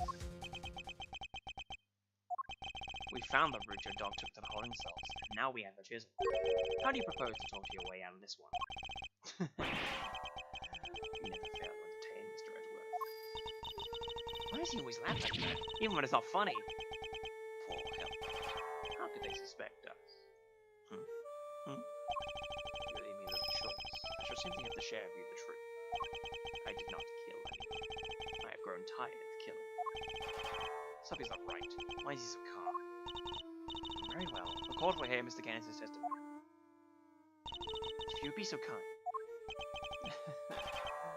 Gladly. He's staring us down now, isn't he? Canis' defense. Perhaps you might begin by explaining what you believe my murder to have been. I never knew this man. I had no contact with him. No connection whatsoever. Given that this is the case, why would I possibly wish him dead? Could it be you're suggesting that it was my canine companion who had the motive instead? Helmet only bears facts when I tell it to you. And the ring went. I'm not so bloodthirsty that I would kill a man I did not know. I mean, when he puts it that way. The assassin only kills when acquaintances, not the sound of business model, I agree. I will require me to deal with strangers, of course, but murder for its own sake. That's not my style. So I need to prove a link between Knight and Canis. I should go over the evidence again and see what I can discover. Canis is the friend. I never noticed Knight. I know contact with him, no connection whatsoever. That's nah, I know which press for a little bit. Hold it! I'm gonna listen to some of this. I'm puzzled by this focus on motive. Aren't you an assassin? Assassin, not this one. I don't spill blood from them. Neither at a professional, nor in a private capacity. That's just not how it's done. No, it's not. Hold it! You didn't know who he was? That's quite unlike you, Mr. Canis. You overestimate me, Mr. Edward. Perhaps you had a harder time putting me in here than I realized. But I am the master criminal. That said, you would know out of a real run-of-the-mill prisoner either. Fix it, right? Quite highly unlikely that a fancy position would have no knowledge of the new detainee after all. Hold. Then you have a robber and slayed the idea of my position. I have my connection, yes. But I'm not all knowing. And I knew nothing of this time. Given this case, I bet it must be. Hold it! You're an assassin. Since when have you needed a motive? Oh, he's a strange man, isn't he, Helmet? Yes, he is. Is he a fool? But genius. It's so hard to say. Objection! Drop the act, Mr. Canis, and answer the question. No. You will answer mine. Who am I, Mr. Edgeworth? I'm the very same person you caught. An assassin. A murderer for hire. Or I wanted to kill with rhyme, as far as rhyme or reason, I would still be free to recite sutras in peace.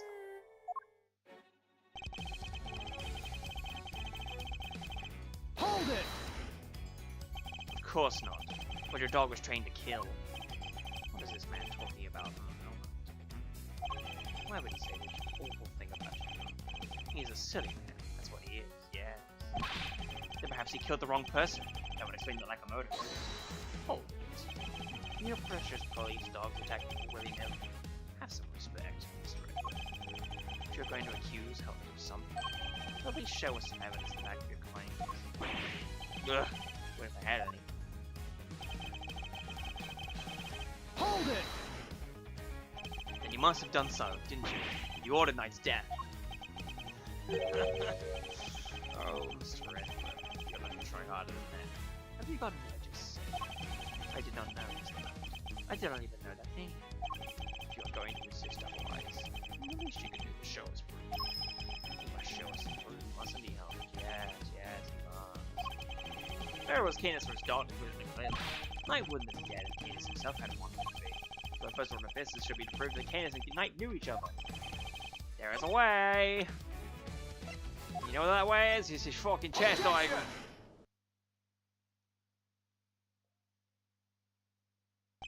You're getting sloppy, Mr. Canis. You may have trained your dog to clean up your mess, but some things still require a human touch. We found this in the victim's room. It's the record of a game of correspondence chess. What's more, the game depicted matches the game laid out on your board. No. The dog was concerned. Also, I saw that ear. What? The number of possible games has been calculated to be 10 to the power of 120, and that's on the low end. Wait, so that's 10 times 10, 20 times over, right? 100, 1,000. Oh, I give up. I mean, what do you even call a number that big? A vanishingly unlikely coincidence, that's one. Now, tell us why you killed Knight. Unless that is. Prefer to explain the coincidence. Well, they do say that the truth is stranger than fiction. It is, as you say, a coincidence. But that's totally impossible. We just proved that. A coincidence of a different kind, child. I never imagined my correspondent was the victim, you see. And you see, no way would he have used a dog piece. It's not even a drag. Yet here we are. Helmet is as surprised as I am. Aren't you, Helmet? Yes, yes. Did the two have some sort of connection?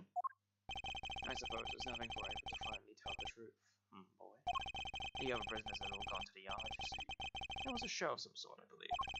here I was, minding my own business when in comes Helmet, dragging a corpse of all things.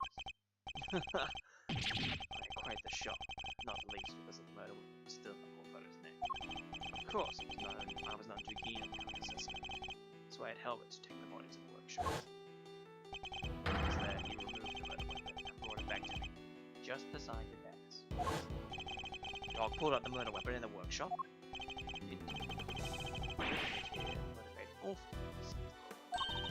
You know something that makes total sense. Remember Mr. Swordsaw or Mr. Redwood? That huge black dog. It sunk his terrible teeth into the victim's throat. What did you just say? It was hellish, utterly hellish. That beast, that awful beast, who killed him? I see. So what Mr. Sword actually saw was Helmet removing the murder weapon. Precisely. I can't say I was disappointed that he was spotted. Silly boy, it's not like you to slip up like that, is it now? And there you have it. That is about all there is to tell. I did not kill this man, and at most I am responsible for the removal of the weapon. Now would that be all? Poor Helmet is growing restless. Objection! Sorry, but if you can entertain us for just a little longer, Mr. Kanan. Fender? No offense, Palio, but I don't think you quite told us everything. I'm sure we all like to know why you thought you needed to pull the chisel out in the first place. That's right. Necessity to remove the body to avoid suspicion. Kanan said no reason at all to recover the murder weapon. So the mute one isn't as dumb as I thought. Please answer the question, Mr. Kanan. It was because of the bell. One attached to the chisel, and the one around Helmet's neck. They have a very distinctive design, if you will. Of course, there was something on a trademark of yours, were they not? I don't get it. How does that even work? You see, Bloody Dharma Canis, the blind butcher, his appearance is always announced by the sound of bells. The last sound his victims would ever hear. Pushing. You flatter me. It's been some years since you last saw one of them. You remember them all. Your knife had its attached bell, one of the pieces of evidence seized in our case against you. Yes, it was but one of my bells. One of only two in existence. Just two? Two and only two. One for my knife, and one for my beloved Helmet. Exquisitely crafted. Utterly unique. My ears are my guide, after all. And I must be able to use my tools. Precisely. Of course, as you said, the knife had long since been taken from me. Jotted down in the organizer. Two such bells exist. One attached to Helmet the dog, the other to Canis' knife, which was seized by the police during the arrest. When Helmet brought the body back to my cell, I was rather surprised to hear a familiar sound. At first I was sure the knife had been used to do the deed. But no, a chisel. An ordinary chisel. It's certainly no assassin's blade. Nonetheless, the bell was suggesting might be more. Compounding the matter is the fact that I'm the only person ever permitted to use such tools. It was clear that I would become the prime suspect. And so, the chisel had to be removed and hidden. Hold it! You still claim that all you did was have the dog move the body? It had nothing to do with the killing? Hold it. How could I? I told you. The chisel was not mine. You need not make my words, Gregory. Why not have it checked for fingerprints? Eustace! Huh? Me? But I don't know how to check for prints. Get forensics! Oh, right. Sure thing. Wait! We got him. Fingerprints. They're Mr. Knight. And Mr. Canis's? Nope. Just Mr. Knight. Oh, and forensics said there's no sign of any prints ever been wiped off. Knight's fingerprints? This isn't good. Should I get them to check again? How do you see? I have never so much as touched the chisel. Helmet carried it in his mouth. That is all. Therefore, the prints must belong to whoever had it last. Ah! So the murder weapon belonged to the victim? Ooh, that's not helpful.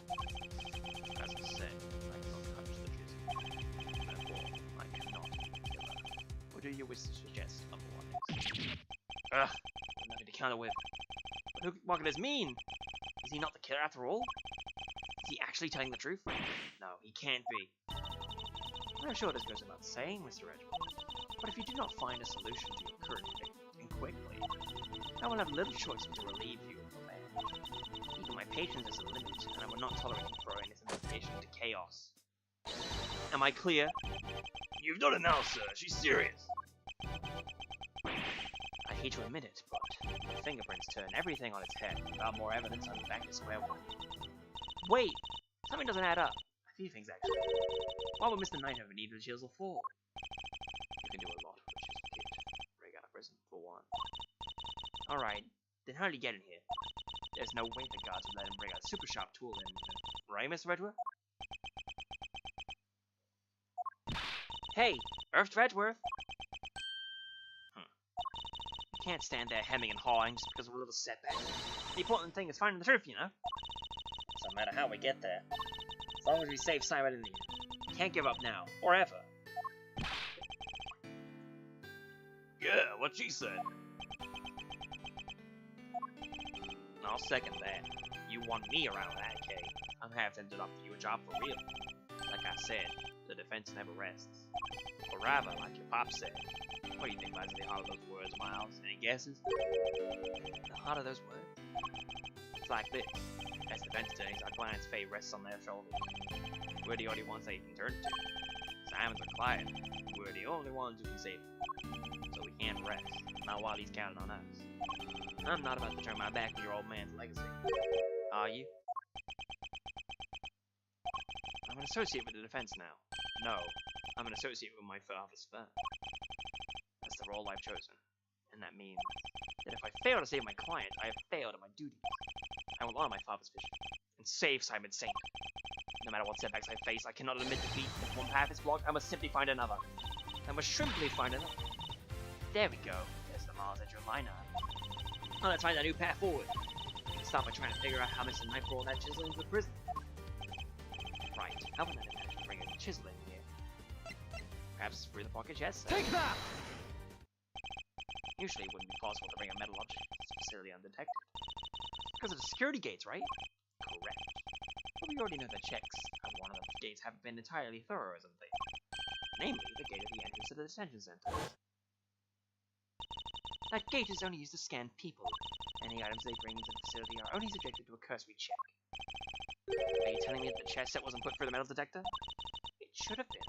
Alas, it seems the guards have grown a little lax in regard of late.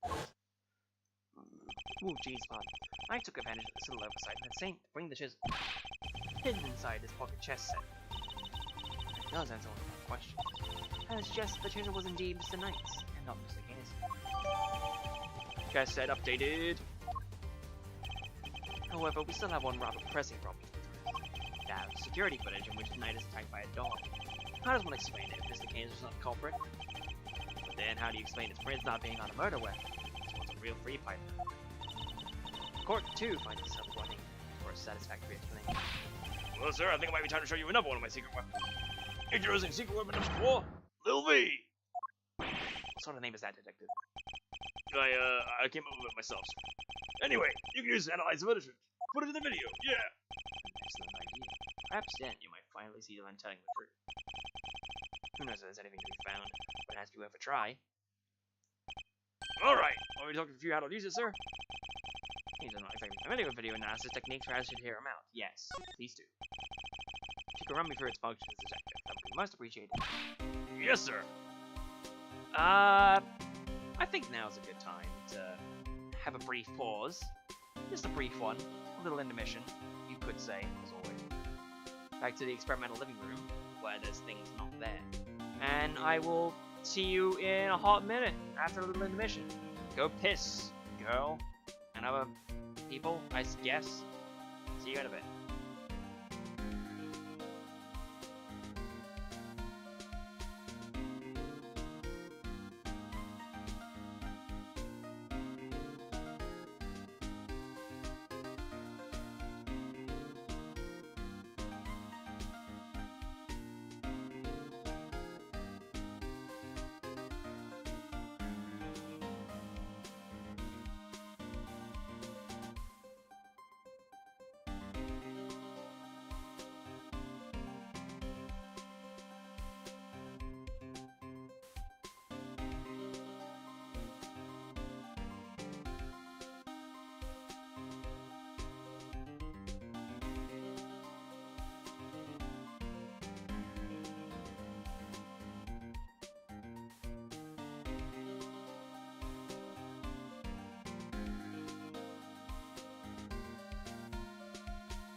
February 17. Head animal trainer at the Raven Circus and Sneeze Boss. Shidong Lang, 27. Interval 80 from rival. Rest 3, ready for saying goodbye. What done? We've seen all the rest yet. Yes, sir. Let's go. So basically, you just gotta do what you always do. Examine anything that catches your eye. I can examine things as why it seems. Next up, you see those controls on the bottom of the screen? All those wonderful controls at the bottom of the screen. You find them on the left and right measure. Rewind to fast forward. And you can use the middle one to pause. Get used to those and you're golden, sir. You can also press the right button to fast forward or the left button to rewind. And I can press A to pause. When the video is paused, you can go to the previous frame with left bumper or the next frame with right bumper. Or use the same control paths I showed you earlier. As I better explain how to zoom in. Just light up the old cursor at the area you want to take a look at, and use the panel on the right. Have a little wheel do the rest. It's got those two expanding arrows right on. Cameras insert. Here, you can zoom in by pressing the X button too. By the way, even when you zoomed in, you can still examine stuff, just like a regular view. Also, you can make use of breathing and experience to get a good look at what's really happening. The only thing you can't do when you zoomed in is play them. So, there's that. I see. How do I zoom out again? Well, choose the panel on the lower right again, sir. Yo, it's called from expanding the collapsing arrows there. After this zoomed in. And that about sums it up. Now let's fire a little V up for real. Remember, just examine anything that catches your eye and you'll do fine. Footage from my holding cell. Other than the previous victim being attacked by the previous dog, I can see what else might previously show us. But suppose we're wrong. What could we be looking at instead? Could the person in the footage be someone other than Knight? And if so, could whatever's attacking to be something else too? I should keep both questions in mind while reviewing the footage. You never know what you're gonna see when you start looking at these things up close. Can't get every detail, sir. You'll find something, I'm sure. One in this footage seems solid.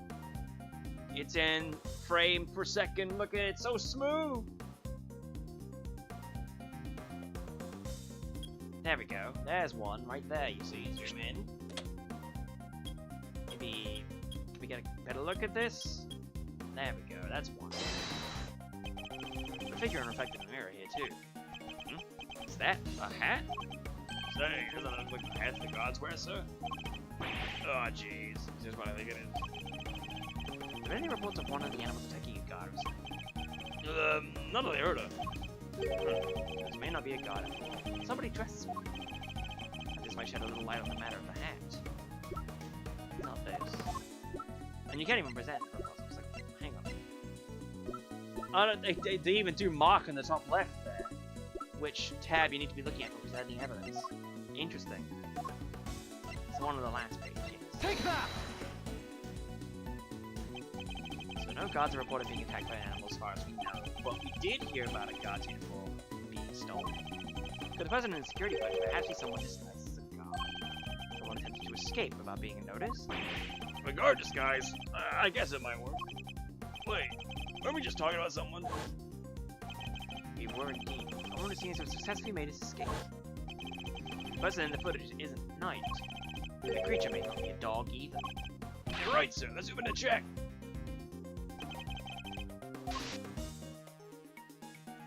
Where do we have good vantage of this? Oh, I pressed the wrong button there. Yeah, I must be seeing things. What I need to do is figure out who this person really is. Perhaps something else in the footage might be.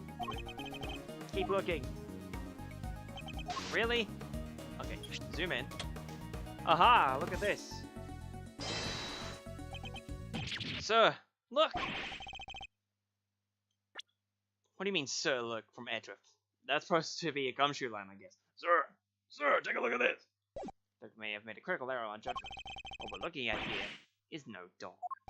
This animal is a freaking pig. Pig, baby. It's not a dog, it's a bear. What? So the footprints from the photo I took were not canine. Yes. Yeah, made by a bear. A bear? Could that mean? Yes, I think it could. After all, who else do we know with such a pet? We had assumed that it was Knight's security footage. Well, it was his cell. It's hardly a crazy theory. Perhaps, but now that we know about the hole under the bed, it's no longer the only possibility. Whoever had access to the tunnel could very well be the one caught on camera. And who was that, Mr. Edward? Would you care to tell the court who you believe this person to be? person in security footage is Rocco Casarato. Even though our guard in disguise, it is none other than Rocco Casarato, a prisoner who recently escaped from this facility. I'm confident it's him because he was assigned a polar bear cub as his companion. But the bear in the video is all black. And we have evidence that explains why. The evidence that explains the polar bear's dark fur is written on here because mud pack treatment. Recall, if you will, Mr. Frank Saw's testimony. His testicles. That's the rubber glove I dropped. Would you care to explain why it's so dirty? Oh, of course. That's mud from the pet treatment I'm practicing. I have skipped one of the animals in mud pack right when they entered the cabin. I see. Around what time would it have been? Let's see. The show had already started, so around 9 perhaps. The thing is, the more mud I applied, the more in the zone, and the darker the atmosphere became. There's no trans one until one sips grab an apple with thick black mud. While the circus performers were underway, he was given one of the animals a mud pack treatment. And that animal could have been, indeed, a polar bear. Overruled. Mr. Edgeworth, your latest assertion simply introduces yet another contradiction. The footage from the security. Objection. I fully understand, Your Honor, and your doubts are entirely justified.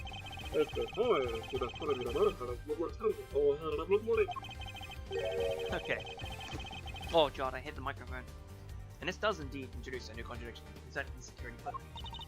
It does? Yes. Let's put it this way. When would you expect the footage to have been recorded, okay? If it was taken right after he applied the mud pack treatment, it would have been around 9, right? In which case something isn't right about the footage. This thing that we can not look at still. Really? And what's that? What new contradictions in security footage in reference to one of the before? Toy. Take that.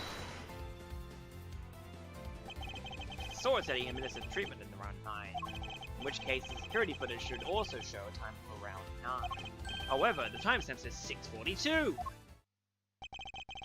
the day of the murder, the prisoners all went out of the yard to watch the circus. All except 3.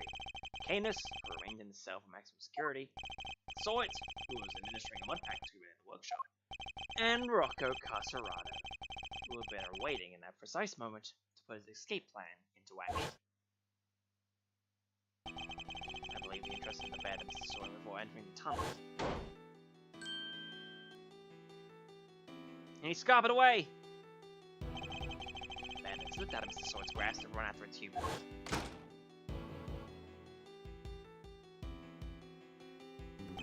Mr. Sawyer should have then left the workshop to pursue the bear, at which point he saw Mr. Canis' dog retrieving the murder weapon from Knight's body. It's perfectly. Except for the security footage. It should have been recorded from around 9. However, the timestamp is 3 hours off. Why would the timestamp be wrong?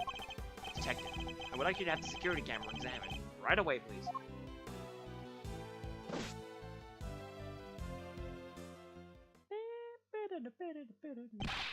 Arms back, sir. I just talked to the guards and... Well... Seems like the time code took a slip on these cameras that they found. What? They're pretty old, sir. Yeah, I guess the clock stops when the power's on. Which means the power was off for approximately 3 hours at some point. Security fan footage data updated by organizer. Woo! Well, that's not all, sir. See, you can actually look at the footage now. Still can't. You remember on night denied the seal and the keys? No one believed him, considering, well, he seemed kind of like the only suspect. Turns out that wasn't all he said. He also said he was knocked out cold, just like the other guy. Which may not necessarily even a lie. Darlings, there you all are. Dum, oh, dum, dum, dum, dum, dum. How goes the investigation? Is there anything I can do to help things along? Actually, there might be something we can do for you, Warden of the Guard. The escapee, Mr. Casarato, I believe he may still be in the premises. He's disguised as a guard. Here's the proof should you need it. We're reasonably certain that the person capturing this tape is our man. If I'm correct, he might even be right here in this room with us now.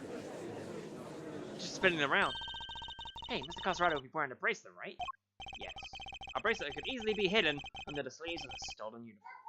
Furthermore, that's helmet. It sure is helmet being saying words. The doors out of the prison, paid proper, don't have the sensors to detect the bracelet installed. So if he avoided doors with sensors, he could simply wait for an opportunity to finally make his escape. Well, yes, I suppose he could. He just have to avoid the workshop and the cells and... Oh my. He's out of view, isn't he? He's here right now. Look, it's Teddy. Teddy! Hey, balls off! Get your mitts off of me, you big palooka! Thank you, Teddy. Very kind of you to confirm my suspicions. There you kid. What were you at it? What a thing it is to be loved, huh, Mr. Caserado? Oh, most envious. Gods, apprehend this man! A moment, if you will. I have some questions for our would-be escapee. If we have to learn the truth, I would need to speak with him. With your permission. I can hardly say no, can I? Well, come on, then. Give me with your best shot. Caserado's escape route definitely led directly into Knight's cell. So it's highly possible that he had something to offer. Tell me what you were doing on the day Mr. Knight's body was discovered. Eyes. Around the time of discovery. So you guys are here to one to find my secret getaway tunnel. You know how long it took me to dig that freaking thing? I had to get guards here. A whole dug, plan in place. So I went in for the day once you found the guy. But then this little guy just had to come right after me. The second girl was covered in mud too. Had to go back to my cell. We're gonna somebody had nothing then brought you bums down here. You claim to have dug the tunnel just now. How exactly did you do it? How? Use everything I could get my hands on, see? Hammers, spoons, you name it. Spent every dime I had on this cocker made me fix it. And what I gotta do to show for it now, huh? Do not be disheartened, friend. Tomorrow is another day. There's an outside chance Mr. Caserado and Knight met face to face just before Knight's death. Let's see what other details I can extract from him. Tell us more, Mr. Stitchhead. Hold it! The tunnel you... Shut up. You don't know. The tunnel you said you don't know nothing. You don't know what I had to do. Had to come crawling to fix a month. Had to gravel and koto day after day after day. Only gonna give me back the hours, huh? Days, months. Can't get more than edgewise. You should have never stuck your nose in my tunnel. Never! Hold it! So the tunnel was all your own work? Every year. See everybody else in my cell and you was there, huh? It's quite an effort for you for an effort. Yeah, now I think of it. That is an insane amount of digging for one guy. Yeah, well, you don't even know the half of it, kid. But it ain't living like I had a choice. There's no faith in big boss. And the rules, God's gonna live. Huh. You know, the rules being a great thief is pretty simple. Okay, yeah, I'd rather you didn't start sympathizing with the suspect. Well, I was just joking, Mr. They ain't no second joke to me. You punks own me. You owe me a lot of things. I had the God's uniform. Hold it! And also a little pop.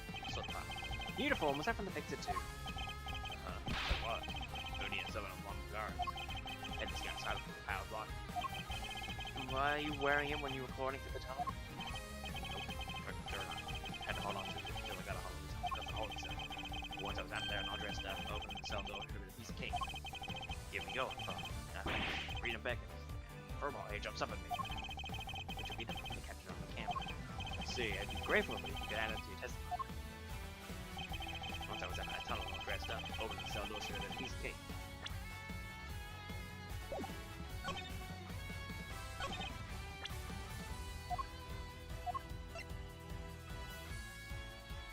I mean, I don't know, maybe. Hold it!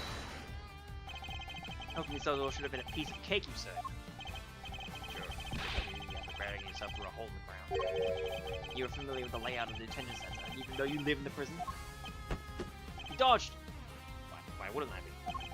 Ain't like I've never been there before. If you're familiar with the detention center, then you'd surely be aware that unlike the doors in the main prison, the holding cell is actual keys. And I'm sure Mr. Caserado would need that particular piece of evidence to make his escape. Yeah. Back up. So yeah, this. Yeah, well, it's no piece of cake. Objection! You claim that leaving the holding cell would have been a piece of cake, as you put it. You got a problem with that? We can make it a problem if we can't forgive. And once you have reached Knight's cell, you still had another door to contend with. How exactly did you plan on opening it? Mr. Mr. Casarado, I posit to you that leaving the cell would have been a piece of cake only because you had the key. Punch. I don't got no stinking key. I didn't need it. Piece of cake, so the door was open. I walked right out. Objection! Did you even look at the fucking tape? There would have been no reason to lock it, and it was indeed unlocked when I went to examine it for myself. So perhaps when you finally succeeded today, it truly wasn't locked. It was after the what you had attempted to escape previously. Yeah, security mode shows when you try to fail because Teddy caught you. It was during the circus performance, before the body was discovered. Holding cell was still locked at that time because no one knew the knight had been killed here. Therefore, you must have had the key to hide his cell on you. Without it, your escape would not have been possible. Fuck! Are you sick? Could he really have? I believe he could, yes. But the theft of the keys was, in fact, completed by none other than Mr. Casarado. He's the one who attacked the god. God, Night 2. Order game possession of the god's keys. It wasn't me, I was Bob. I didn't even notice that guy. Objection! After you stole the keys, you went back to your cell to avoid suspicion. And then you waited for the perfect moment to escape. A moment when the prison was almost deserted. That's right, the moment of the show was before the discovery of the body. Unluckily for you, that particular attempt was thwarted by your furry friend. Hold it. There's you got proof, genius. This ain't your win yet. Nuh-uh. Now I knocked the guard out of the game, and everybody knows. Objection! Don't play games with me. Knight was much of a victim as the guard was in this case. Matter of fact, I have proof that Knight had been attacked in his cell. You see, this is here. Take that! Did you conk him with the blunt side of a broad barn? We found traces of Knight's blood on the cleanly wiped floor of his cell. What could possibly explain such a thing other than him having been attacked? And it was you who attacked him! You ambushed both of them and stole the keys. Punch. He dodged very quickly to the side, I saw that. Why, I oughta. What's of you, huh? The newspaper wiped that blood up good. Ain't no way you should have found it. Okay, but why did you leave the fucking paper behind? And why'd you think to wipe it anyway? They checked that in God's hands. They would have seen us who never gained blows. That blood had given the whole thing. Ain't no way they don't figure out that was Birdman and Frank. Blood was decided to sit around on the floor. And found a tunnel in a heartbeat. Why did the blood plays up a little time until you wait for a better opportunity? Sadly, the opportunity you sought was good enough to get you clear of the prison. Now, hand over the keys. Right in the kisser. Yeah! As opposed to the fan patch, where he says damn it. Pow, right in the kisser. Galed by a lousy stinking bomb. Fine. You want keys? Here. I hope you're choking them too. Mr. Knight's keys. Updated my organizer. He had it. Overruled! Wait a moment. If Mr. Casarado here had the keys, indeed, Your Honor. Your theory relies on Knight having used the keys he allegedly stole to escape his cell. That was the only way he would have been able to enter Mr. Saint's cage and be moved to the workshop. Unfortunately for you, we know that theory cannot possibly be true. Aye. No! Guess this changes things up a bit, yeah? Now the only person who could have moved Knight's body is the one person who knew about the tunnel. No, you gotta be freaking. Mr. Casarado, you're under arrest. Come quietly now, pal. Wait, you got the wrong guy. I ain't doing nothing. Alright, fine. I knocked those two chumps out, and I stole the key. But after that, I went right back to my cell and waited for my home. Next time I went to Knight's cell, there was nobody around. And I mean nobody. Plus, his body was found in the workshop. You figured just magic my way in there or something? I couldn't even have gotten out of my cell. Indeed, you only had the key to Knight's cell. You couldn't have left your sewing cell back in the prison. What, was the Kansas dog? What? It was not you, but Helmut who moved the body from himself to the workshop. I get it now. You're saying he wasn't the only con in this conspiracy? Indeed. One can easily imagine Mr. Casarado and Mr. Keenan might have worked together. Mr. Casarado could have killed Knight and dragged him back to his cell. And then Mr. Kansas' dog took him from there to the workshop. No restrictions on the animals movement within the prison. Movement between the detention center and the prison proper, however, was tightly controlled. There was only one possible route, and only you could have taken advantage of it, Mr. Casarado. Hold it. How can you be so sure, huh? Maybe there's more of him. You just don't know. Simply because we're thinking we better single tunnel was arduous enough. You got that right. You tried to scrape more than one hole in the dirt with a spoon. Luckily for me, I didn't dig the whole way. Somebody already did a bunch of work for me. What? You didn't dig the entire tunnel yourself? Nope. Found it when they put me in that cell. Ran all the way from here to the well in the yard already. Even looked down the well and checked from there. It was the same tunnel, alright. I just made good on what somebody else already started. And what was the original tunnel for? Who knows? You're the one with all the answers, pal. Maybe somebody else tried to break out. Ooh, or maybe the animals dug it. Like, to get water from the well or something. I've heard of more plausible scenarios than that in B-grade movies, Kenny. Well, that's right, kid. Ain't no water to be held down there. Though, come to think of it. A smell. Yeah, always smelled kinda nice down there. Nice? Gee, I don't know. Smells sort of like dessert, I guess. A sweet scent? That sounds very familiar. Where did we come across a sweet scent before? The bod! Detective Gumshoe noticed a sweet smell when he examined Knight's pudding. His pudding. With the help of a police dog, we followed the scent to the body and traced its route back through the prison. And that, Mr. Passerado, is how we found the tunnel. Could that same sweet scent be what you noticed coming from the well? Very clever, Mr. Edgeworth. Do you mean to suggest that this is evidence of the body being moved through the tunnel?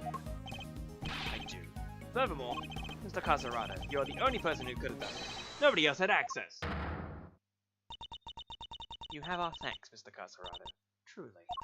Finally, the truth comes into view. Now unburden yourself, as it is time. Confess your role in this tragic accident. What? You ain't pinning this on me. I'm glad to see that we are finally in agreement, Your Honor. Oh, if only we were, Mr. Edgeworth. Mr. Casarada may have been an accomplice, but not of Mr. Canis. No, Hold it! What do you mean? I do not believe that he moved Mr. Knight's body. Instead, I believe that he let Mr. Knight move so that he's his target. Gotta be kidding me! Granted, it seems likely that he attacked Mr. Knight, but that doesn't necessarily mean that Mr. Knight was not unconscious as a result. And well, if he wasn't, what if he and Mr. Casarado had reached a certain agreement? What kind of agreement exactly? Mr. Knight was plotting an escape. Escape requires a means of leaving his cell. And here was that precise means, in the form of keys Mr. Casarado would just sold from the gun. Mr. Casarado himself would need to pass through Mr. Knight's cell to effect his own escape. Mr. Knight need only to shout and let the guards. Mr. Casarado's plan would have been fruitful. And so, the two struck a deal. Big old funny looking deal. Hold it! Lady, the only striking I do is with my fists. My, still you deny it? So, we're agreeing that we still disagree?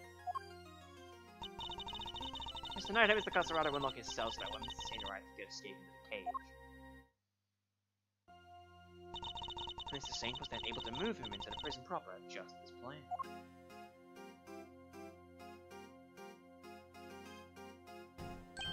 Aha! And then he took Mr. Knight into the workshop and did the dirty deed! Objection! Were neither of you listening?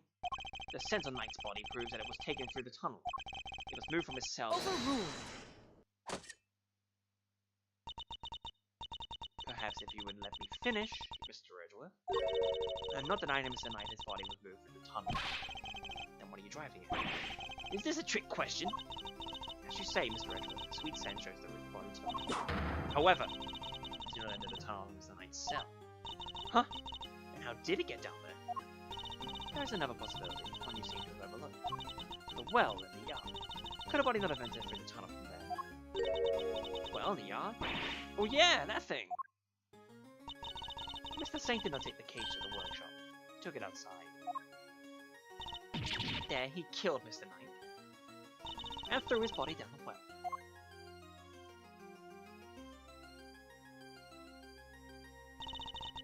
Mr. Canis' dog then dragged Mr. Knight's body here, to his owner's cell from the bottom of the well. H. On that note, I would ask you to recall something. What was happening in the yard at the time? Not the body's discovery. The circus show, right? Regina and Simon were performing for everyone. Wait. Simon! Ah! Ah, indeed. And so you see how it must also have been him who disposed of the body. Bell is truly formidable opponent. She so effortlessly adjusted her theory to fit the facts. I propose that Mr. Knight was taken to the yard, not the workshop. And as we have established, Mr. Sane was off stage in 15 minutes. Ample time to throw the body down the well, I'm sure. Objection! Your deduction is impressive, Your Honor. However, even supposing that Knight's body was indeed thrown down the well, you cannot conclusively say that it was during the show. Could have happened at a different time. Overruled! My sympathies, Mr. Edgeworth, but Walter Winston, what are you doing? My sympathies, Mr. Edgeworth, but it could not. What? Mr. Caserata was using the tunnel around the time trip.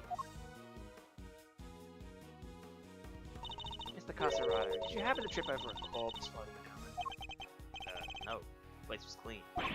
Ugh! The body had been in the bottom of the well before the show began. Mr. Caserata would have seen it.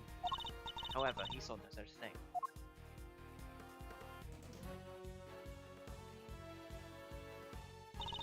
Which makes it somewhat difficult to support your theory. Furthermore, Mr. Knight's body was discovered in the workshop after the show. In summary, the body must have been thrown down the well and moved to the workshop at some point during the show.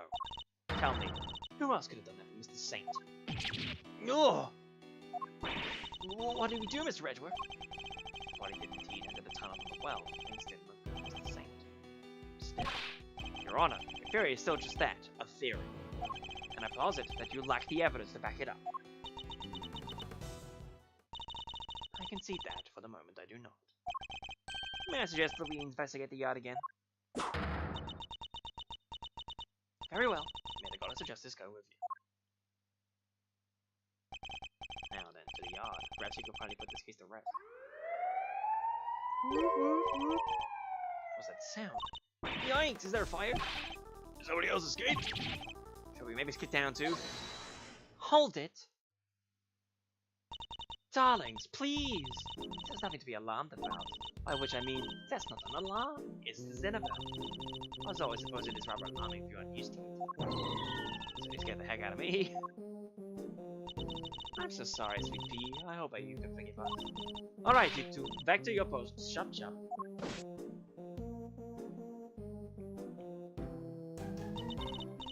As for you, Professor Rado, it's time you went back to your... Yeah! I get the picture. Come on, Daddy. We're out of here. Let's give it a little feed. What the god. You'd like to take one more look around the yard now. Oh, darlings, don't you have homes of your own to go to? Visiting hours are over, I'm afraid. Tomorrow, No. It's imperative we investigate it right away. I think we've had quite enough excitement for one day, don't you? Murderers, escapees, so eventful. It's time for our guests went home to Betty Bites, isn't it? Yes, it is. You speak like Canis. Come now, darling. Don't before you recall that I am the warden, this is an order, nonsense. Warden Lagarde is right. Listen to her, for once. Her word is law here, we must respect her wishes. Mr. Edgeworth, your investigation of the yard will have to wait until tomorrow. You may keep your badge, for now. The matter of your standing can wait. I bid you all good day. Bow. Curtsy. More like. And winner follows. What are you waiting for, kittykins? Off you go. Fine, at least there is a tomorrow for me. What about Canis? Where is he gonna go home to? Judge Cavell believes that Knight's body was dropped down the well, and then taken through Mr. Caserata's house in the workshop. Is that truly the case? The facts really support her theory. He also seems to believe that the Saint had to be the one to move the body. But what was really the one with the opportunity to do so? Who even? Come on, Mr. Edgeworth. Tomorrow's another day. We'll figure out a way to save Simon. I know we will. Yes, we will. I will prove that Mr. Saint is innocent, beyond the shadow of a doubt. To be continued. Woo! At the 2-hour mark, too. We save. We go down a couple into save slot number 8.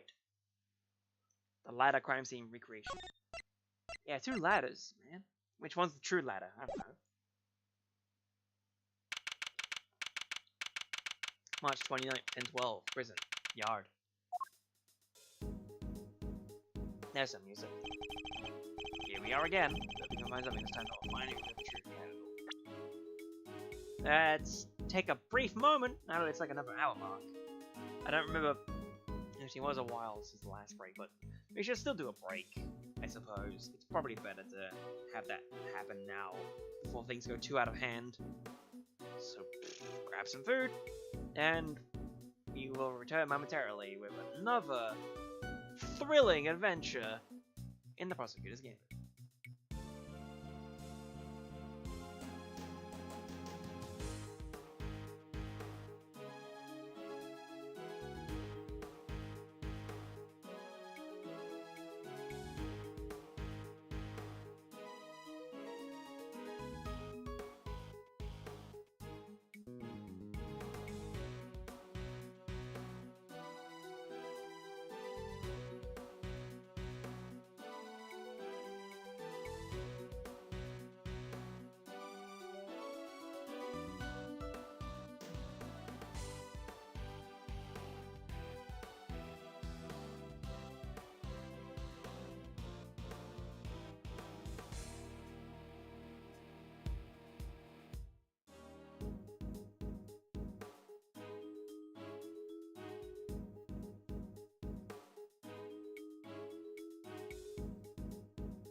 definitely was an excuse to go get a new drink in the flavor of apple. More specifically, monster bad apple. As you do. Like the right button. Alright. Alright, now ladies. Yeah. So we can find something in this time we'll find your retributor. Although it might be easier said than done. There's nothing left to investigate.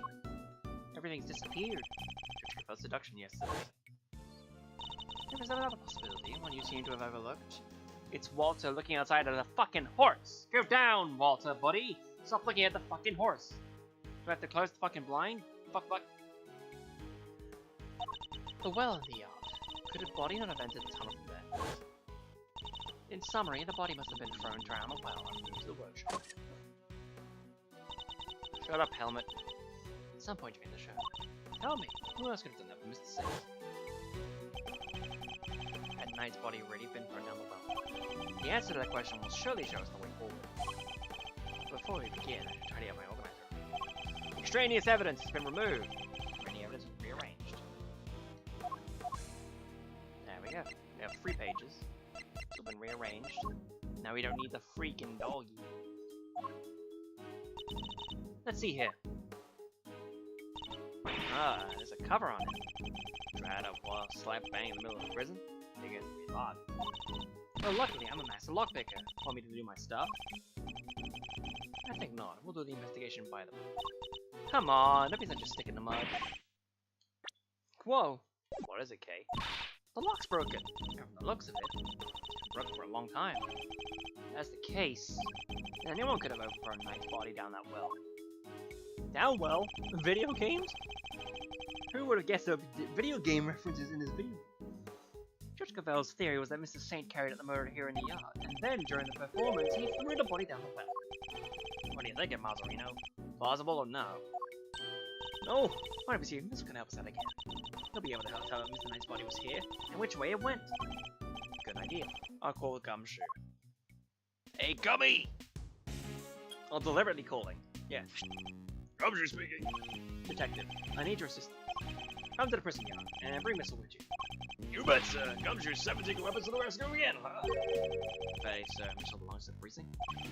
I'd also like you to bring one of our witnesses. Call the very big circus and ask Miss Regina Berry to come down here with you. Yes, sir. I'll be there before you know it. So, what should we do while we're waiting for Gummy? How about a quick game of hide and go seek? Fun idea, kiddo. Where exactly will we hide? You can hide in the well. Your game can wait, Kay. We need to call on one of your more practical skills. I think you know the one. Oh, you bet I do. One crime scene recreation coming right up. Say what now? Let me show you. Introducing a Roy Thief's secret weapon, Lil Thief! Technology! Beep! Beep boop! Snip! Whoa, speed to River in air. Some nice level tech, Will says. Want to talk me through the beats? What are you doing now? I'm inputting everything we need for the simulation. Allow me to explain. This is Mr. Thief. He is a mystery. It's a device that can recreate the crime scenes at specific moments in time from the data you feed it. How about I start us off with a recreation of what the yard looked like yesterday? Good idea. That was what they were in the middle of carrying it down the stage. He didn't pay much attention to the well then. Who knows? Overlooked something. Leave it to me. Now here's the photo I took. Beepity boop beep pop. I agree. That's all the data. Just gotta put the projection power to the max and the dark skies of evening when no other bird dares to take wing, one alone remains all seeing. Now the true power of a real modern day Robin Hood. She's so happy! Yipes! What is this? It's a recreation of how things were yesterday. One of them did our capable feat. This gadget was a tool used by the original Yatakarasa, but they used it to plan robberies. Well, there's no harm in using it something on the right side of the ball now. Oh, but keep in mind I can only recreate what you tell it to. Can't save anything that doesn't have data. And if the data itself contains mistakes, then you'll wind up with those same mistakes in the recreation too. But this particular recreation is based on case photos, so you shouldn't run into any problem. That's enough preamble. Shall we get started? Where did Knight go? Or, where did Eddie Fender go? Don't forget, you just examine some of the recreation just like in real life. Also present evidence to try and clear up any inconsistencies you find. Of course. Take a little reminder. Now let's take a look at that well. Beep boop bop boop beep. Oh, buddy. Great thief secret weapon. Color be intrigued, Mazarino. Not exactly by the book stuff, though, yeah. Use great thief doodads, official investigation. Whoa, went up at the death stairs, Chief. I'm cool, okay? I can keep a secret. Anything but the truth, am I right? It's possible that my evidence has already been destroyed. Without cage reproduction of the scene, we have no hope of fighting. Hey, relax. Like I said, I'll just zip it. I'm polite while you can't do your thing. Thank you. Very helpful. A wicker basket, or rather a cart, given the wheel. Hey, wouldn't it be fun to hop in and race down a hill? Save that for the Red Bull Commodore. Oh, you know what else would be fun? Racing down a hill in office chairs. Where did any of that come from? What was the name of our trunk-happy friend again? Asia, the Asian elephant. Shows off the show, and also Regent the tiger. Of course, how can I forget? I was actually inspired though with it. It's very having an off day when you came with it. Oh my gosh, Mr. Redworth! Not in front of the poor elephant herself!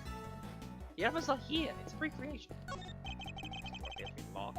Want me to open it? Can't guarantee anything, but I'll certainly give it a try. No, if you deem it necessary, we'll simply ask for the key. Spoil sport! Okay, this is the same conversation we had before. You're free to shine somewhere else, but you're not making an audience out of me. Yes, this is where the circus show stage stood. You think people will be interested in the Great Thiefing show? It would be very eager to attend. What's it doing there? Well, it looks funny though. Front is the diagonal. Got the chairs again. Investigate the actual well. I must scour. We should examine this area carefully. We may just hold the movie. Like the well itself. The well was behind the stage, which means there aren't many people that could have thrown Knight's body down there during the show. This is looking worse and worse for safety.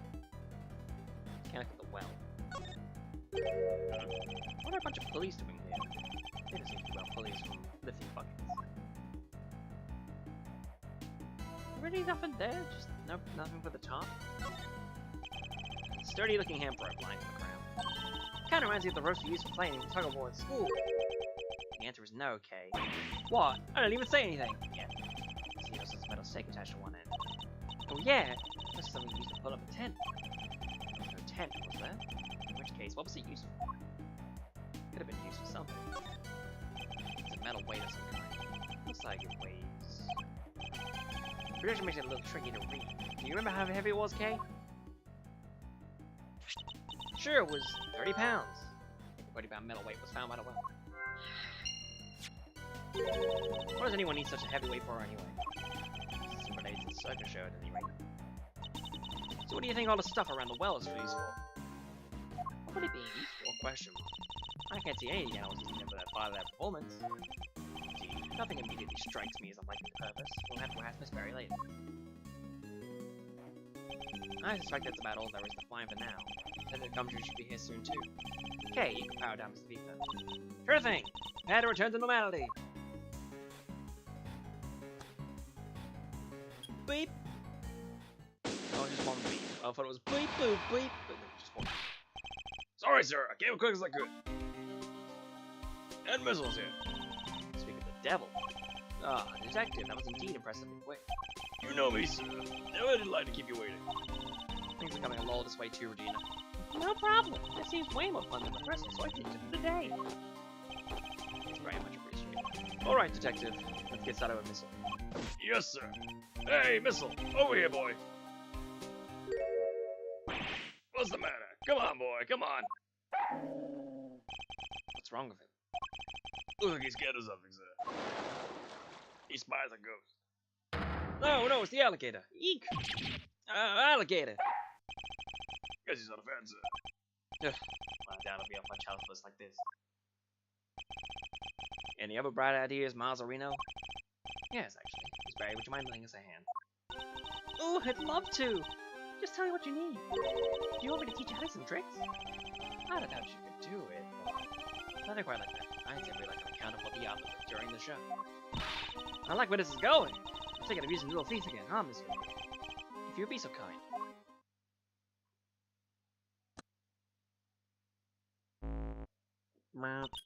Okay, I've plugged in all the data. Firing up the simulation now.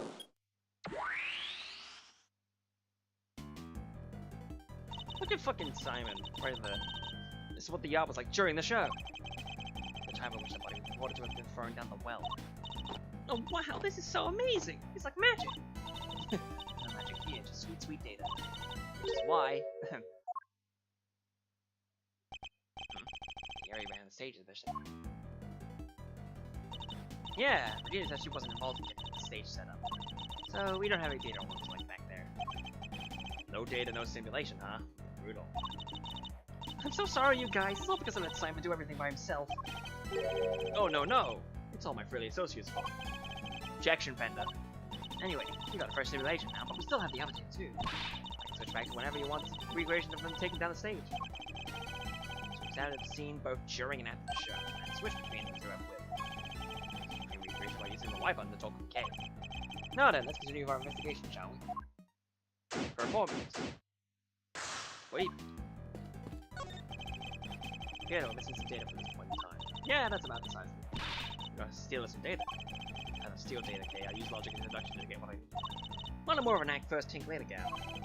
This is not what I want to play with practice. I would hate to have you order your arrest.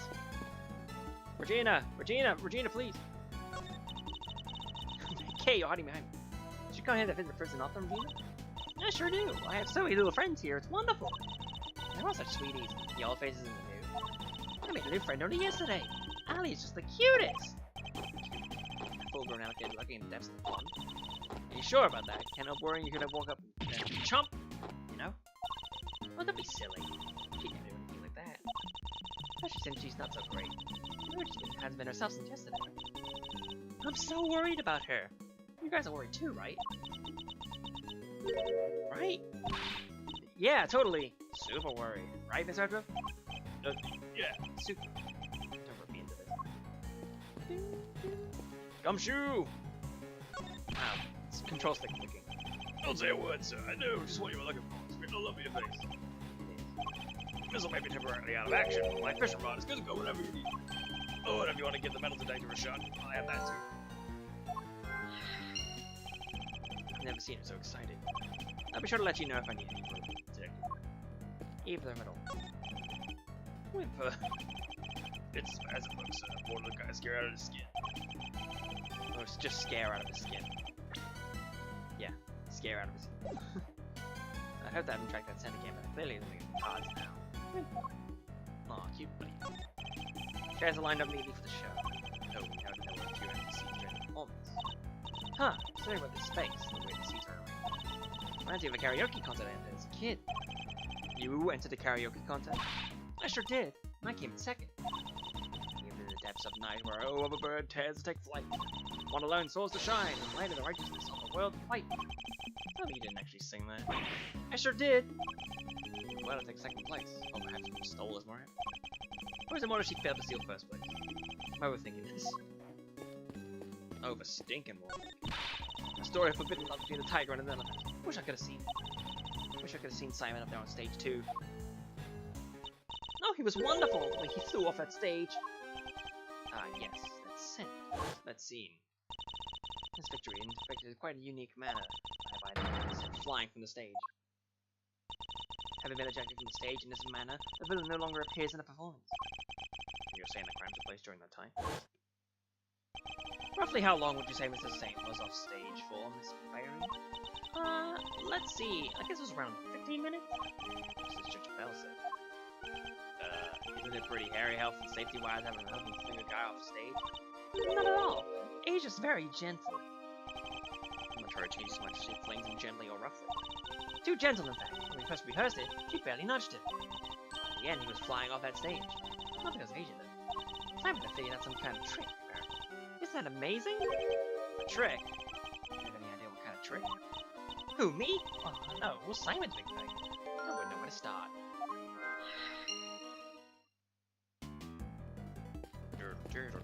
Yeah, nothing pretty much else from the show-wise. On is home to warn the guard's beloved alligator. And look, there's bones from her latest meal. Somehow I doubt an alligator can pick a carcass clean like that. Is it carcass with two S's? I guess. No, I don't know. You think? I got the feeling she was rather ladylike now. Actually, I'm reminded now, there was something completely I forgot to mention about But, yeah, in the comment section of the previous stream, I did have someone say what the weenies were in comparison to the fan patch, and it makes a lot of sense why they have changed, but it's understandable, you know? We know what they're from now. I mean, at least I know what they were and what they are. It's just, I needed the reminder, really, to fully, like, lock everything in. If you say so. Well, I do! I kinda have a sixth sense of these things. Interesting talents, though not one I'm particularly envious of. Could be better. It's the pen that held Asia, the Asian elephant. Now empty if Lady herself is on stage. I wonder how they got her in here from the first place. What do you mean? Well, the entrance to the yard keep this size. And there's like a gazillion megawatts pumping through that fence. Kinda risky, no? Kind of fun to turn off the electricity. Yeah, but then all the prisoners would escape. Go in and just walk right now. I think not. It's a real puzzler, alright. I need to give it some more thought. Seems to be enjoying the challenge. I'll leave it to it. He's pointing upwards. Like a true thinker. The basket was empty in the other recreation. Oh yeah! It was definitely empty in the photo I took too. Oops, oh sorry. I made a mistake when I was filling you in earlier. Oh. The basket's for holding Asia's food, but on the morning of the show, all the apples that were in had vanished. Poof! I totally forgot to mention it. Sorry. Disappearing apples. I should make a note.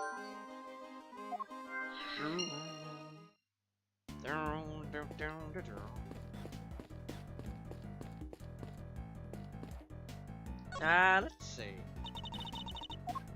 Switch recreations.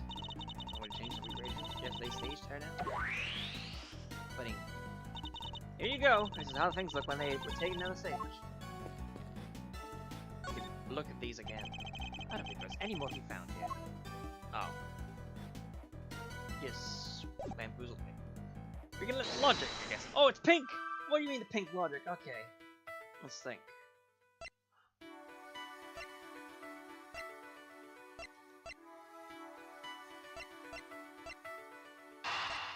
Is it possible that Asia ate all the apples?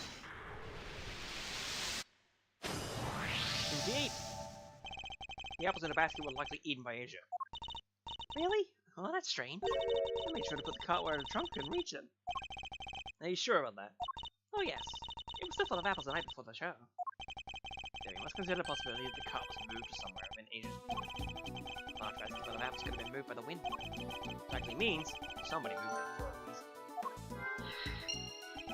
So before the show had even started, the cart had been moved. What? And it's apples. Yeah, it seems to be the most probable time. Let's update the configuration. Will do. I'll add it into the simulation performance then. I may just change back to that configuration first. Oh, that's convenient. Updating based on what Regina told us now. Ding ding ding boom! Yeah. There, all done. Little wonder it smelled of animals just being used for the element. Called Asia's apples, right? Yep. It was full of them the day before the show. So they vanished overnight. Ooh, did you figure out something this little? Quite possible. This all appears to be locked. Keep opening the door and it's not gonna do whatever. Afraid you can't look at this just yet. We need to find shine somewhere else, but you don't make it all like that. Alright. We'll continue to think. Basket of apples. Moved by someone the night before the show. What would it being used for? Perhaps this. Locked in. The trick was the same performer as Big Scene. Could it have something to do with all the items found by the well? Okay, I'd like to have another look at the equipment around the well from yesterday. Can you have Mr. Thief bring up the recreation from when they were tearing down the stage? You got it!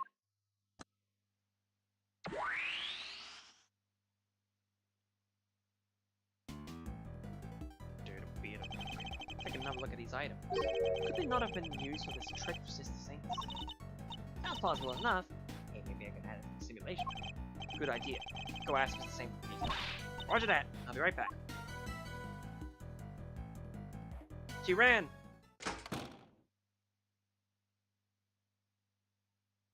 I'm back! And he told me exactly how he did it. Excellent. Well, how does it work? He said he used a pulley at the top of the well to suspend a heavyweight from the rope and lowered that down into the well. The other end of the rope went through 2 more pullers and was tied around his body. See? So he used the downward pull the way through, having more than he had. How did he make sure the weight only dropped to where he wanted it to? He used the stake to solve it, that's how. Gregory didn't seem to know anything about the stretch before the trap being built.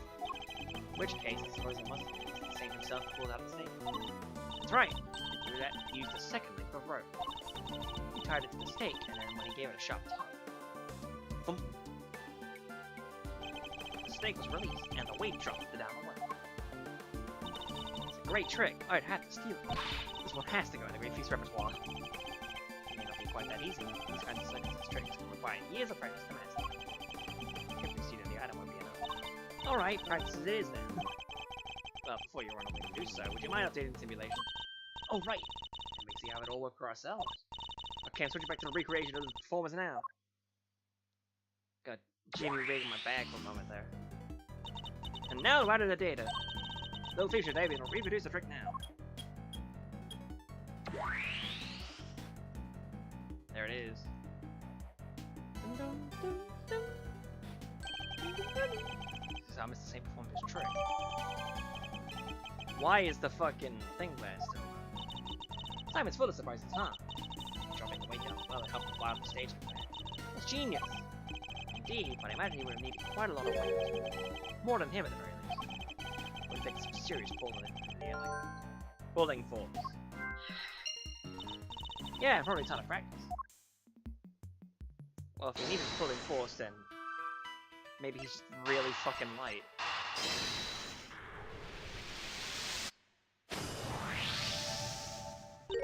Wait, doesn't this seem odd to you? No. You haven't noticed, Detective? There's something strange about the weight we found. How there's only one. The one weight on its own wouldn't be heavy enough. A single 30-pound weight couldn't have lifted Mr. Saint off the ground. Oh yeah. In which case, could there perhaps be some weights missing? Sounds like a drop from my 7 secret weapons, sir. We need to use some rise, I suppose we think him that. And we've already spoken to him.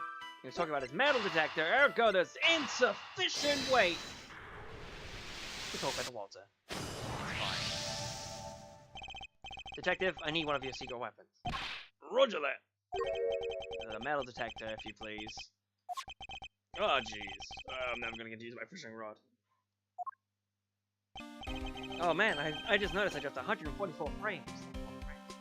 So before we get started, let me run you through how the metal detector works.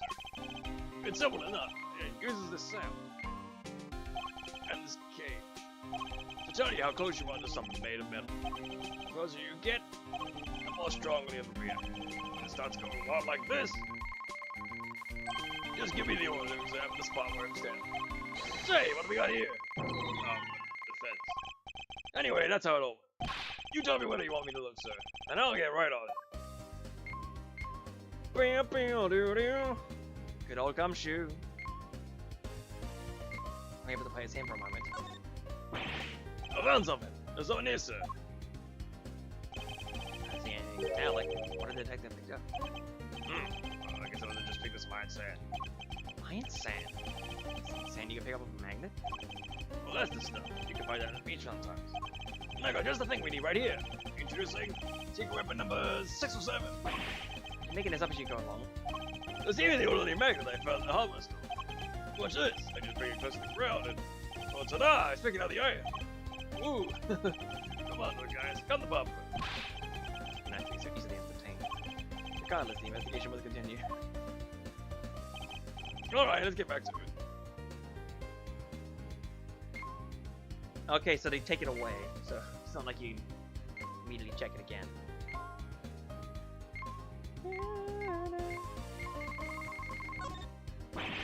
I got something. There's something here, sir. Ooh! It's a gold coin, sir. What a find. It'll go down in history. I imagine the gold coin was stay hidden in a long prison yard. In a long prison yard. Oh, you found it! Never would have guessed what's happening here, Sultan. Yeah, it's one of the coins on the big coin hunt we had once every 2 weeks. Yeah, this sounds kind of interesting. Must be from the whole family. There is. The prison had a half a coin for one bird around the yard. 5 free silver coins and 1 gold coin. Think it's something for a jelly donut. Just to show you our treasure hunt. Is this a prison or a playground?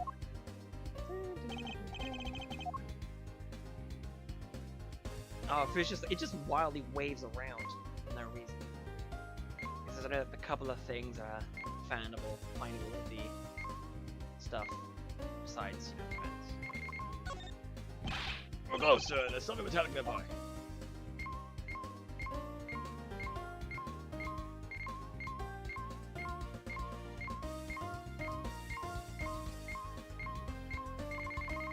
There we go. I had to actually listen to the audio from with that. Sir, I picked up something over here. Let's take a look. Huh? Found these little guys in the grass. That's the same as the weight we found by the well. You want you from Mr. Saint's trick. I won't hide these here on purpose. I count. We're all together, sir. They would be more than heavy enough to send him flying. Somebody hit several of these same things. But why? And why over here? Yeah, nice work, me.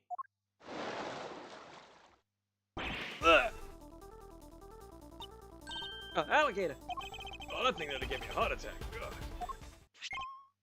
Huh? What's the matter, detective? It's the metal detector, sir. It's reacting to the alligator.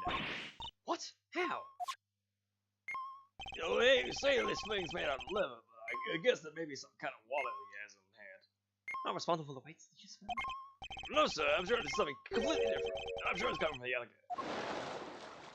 And it disappeared. And she's going. Ha ha ha! We scared that big snapper good. I don't think that's it, Kay. Huh? And what is it? Allie hasn't been herself lately. That's the name. Apparently the warden's favorite pet. She wouldn't even look at the food board on the guard order yesterday. She was acting as if, I don't know, as if maybe she eaten something that didn't agree with her. Maybe the metal detector was pointing to whatever she ate, sir. Oh no! Or she ate one of the weights. I highly doubt that even now we're getting a total of 30-pound lump of iron. So what did the metal detector actually pick up? And why would someone hide those weights? Perhaps I missed something when we looked at the equipment by the well. Okay, recreate the scene once more. Coming right up. You take a drink. It's a good time to do so.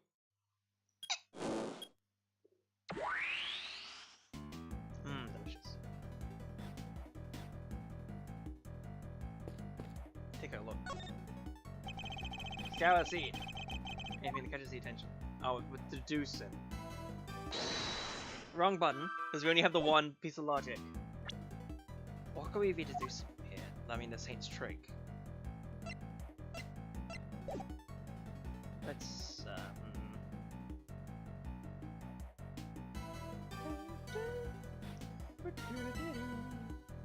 Oh, we can look upwards as well. Looks like this was designed for raising and lowering the bucket. No sign of the bucket, though. Which one does it want me to present? Oh, maybe the top, because look at the bloody tops. Same top. We haven't pointed that out at all yet. Eureka! Maybe? No. You don't need some specifics here, Mr. Edgeworth.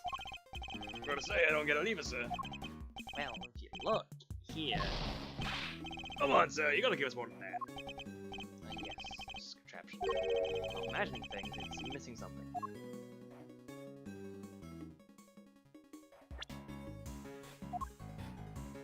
Well, very heavily, 3 pulleys, 2 lengths of rope. Could that be it? Or perhaps it's best to go over to the weight and then do it? Let's see. Eureka! Nope.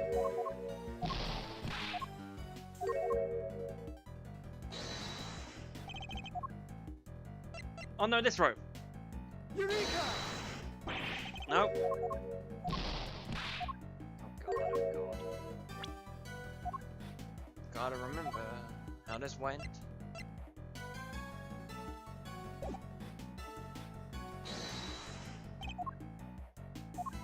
Is this? Eureka! Think about the 2 recreations, the one during the performance and the one we're looking at right now. There's a major difference between them two. Namely, I lost a lot of fucking life. One of the ropes is missing. Oh yeah! The Saint's trick wouldn't work on one of the items we see before us. So what happened? Find the missing rope. I think one of the pieces of evidence might tell us exactly that. Really?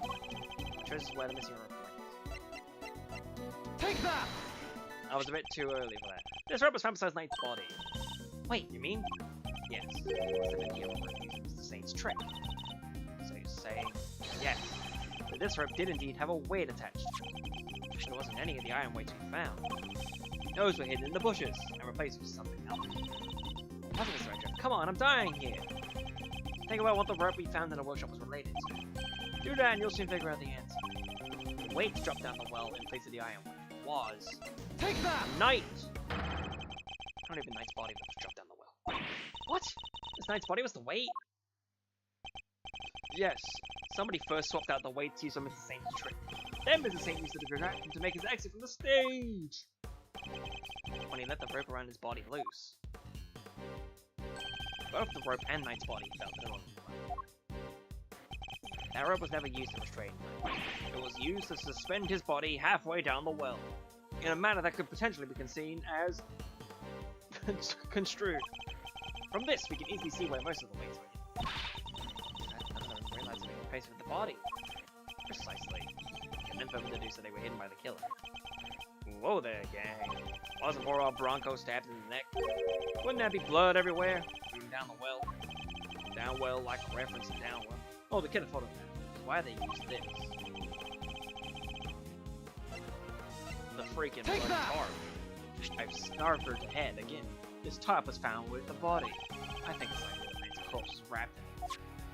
Ooh, enough piece of the puzzle falls into place. It's all coming together now. Love it. But what we're doing is proving the body did go down the well. Which means we're helping to prove that Simon wasn't the actual killer. No, not me. What about what Judge Cavell said yesterday? Ah, but if Mr. Saint is truly the killer, why would he need to go such a length to commit his crime? Oh, that's true.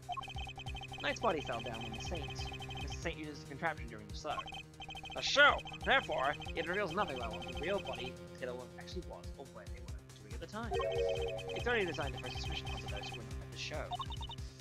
Yeah, I guess we did expect Mr. Canis right away, huh?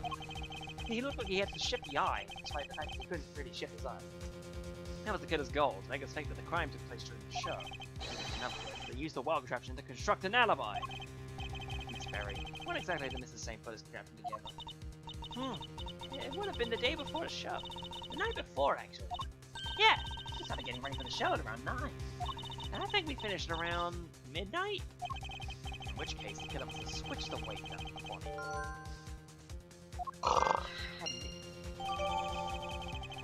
Things strictly updated in the organizer. Did Canis know about this contraption? Even if he did, he wouldn't have been able to do much of it. And I highly doubt that he taught his dog to suspend bodies halfway down wells. Which means Canis is not the killer.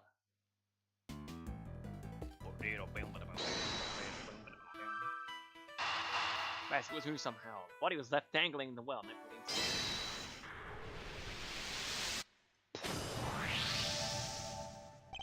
Basket was moved the night before the circus performance.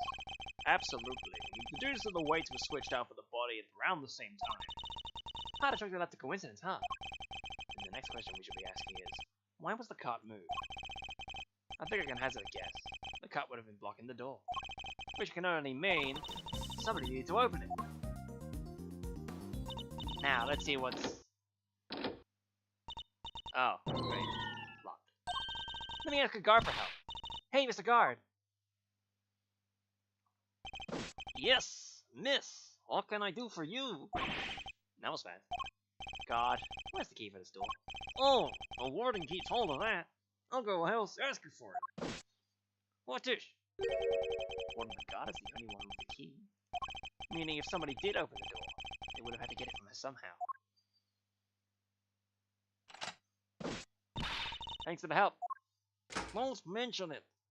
I have ordered yard sensor C, sensor B, sensor A cameras. Look at these breakers. They're shit for the whole prison. So I'm thinking somebody got in here tonight before the show, right? Why?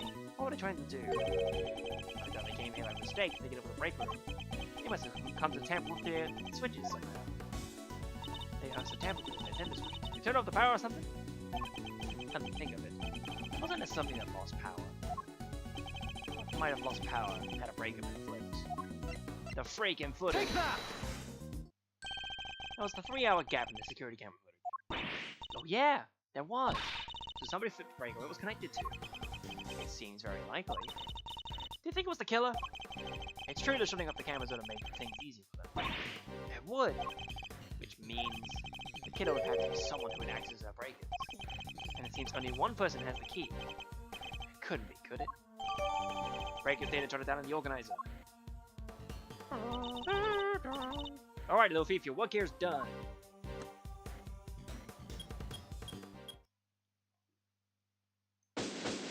Investigation complete.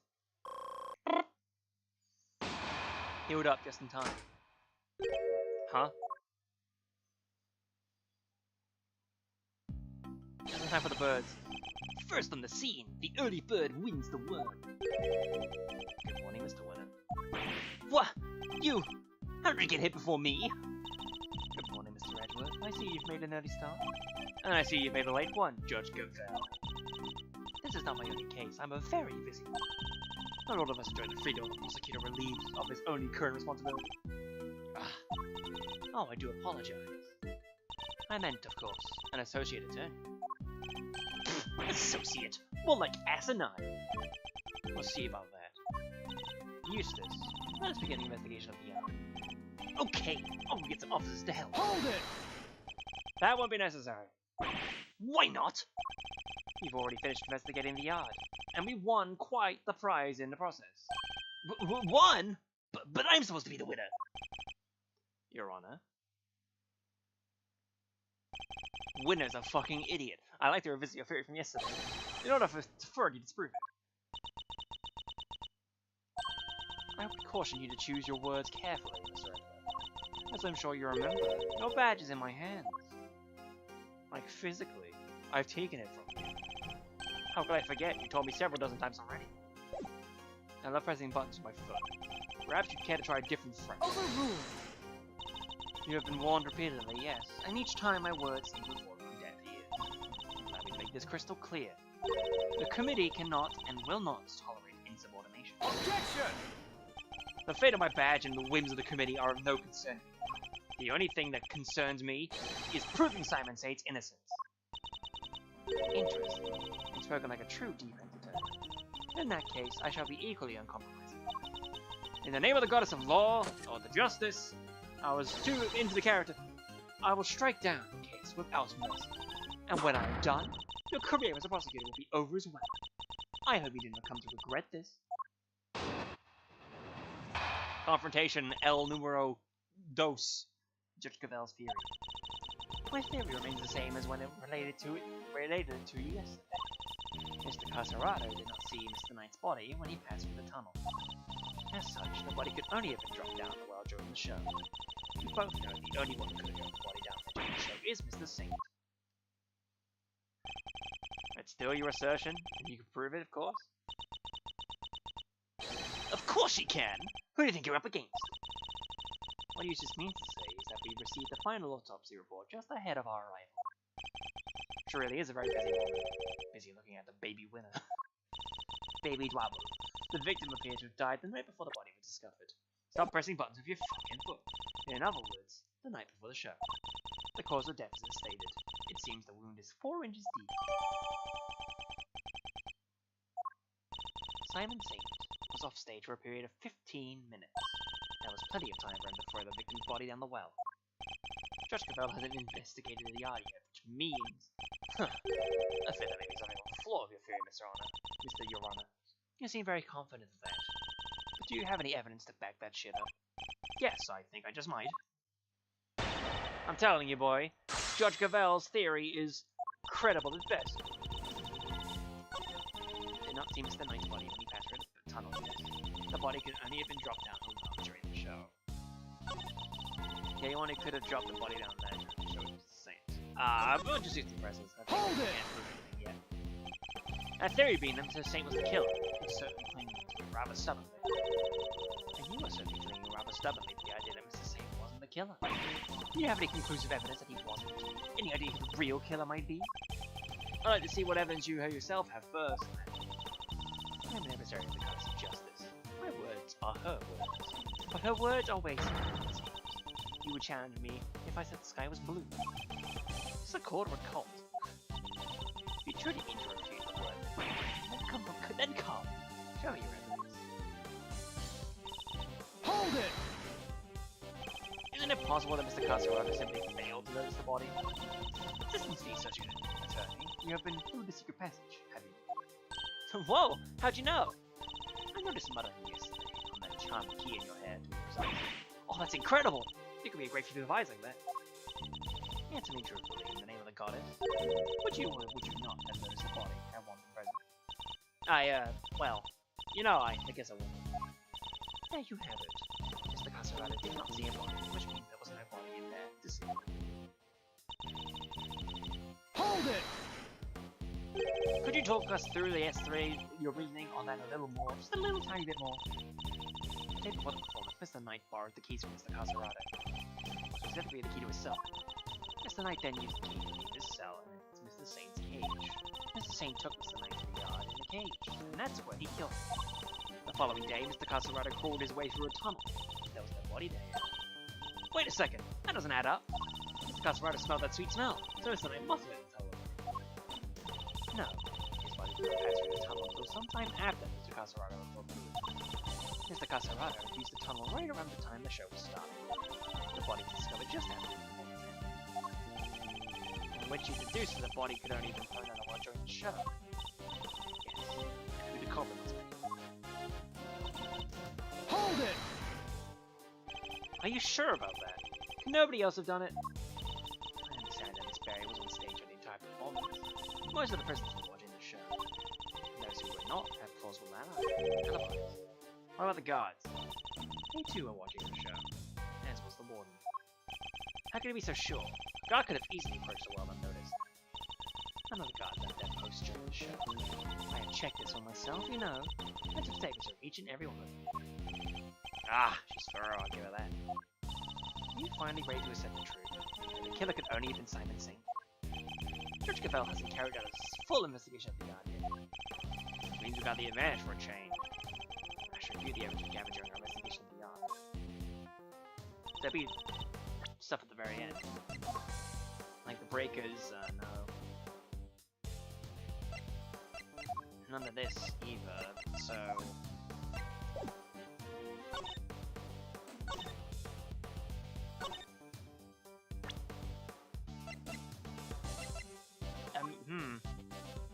Maybe this?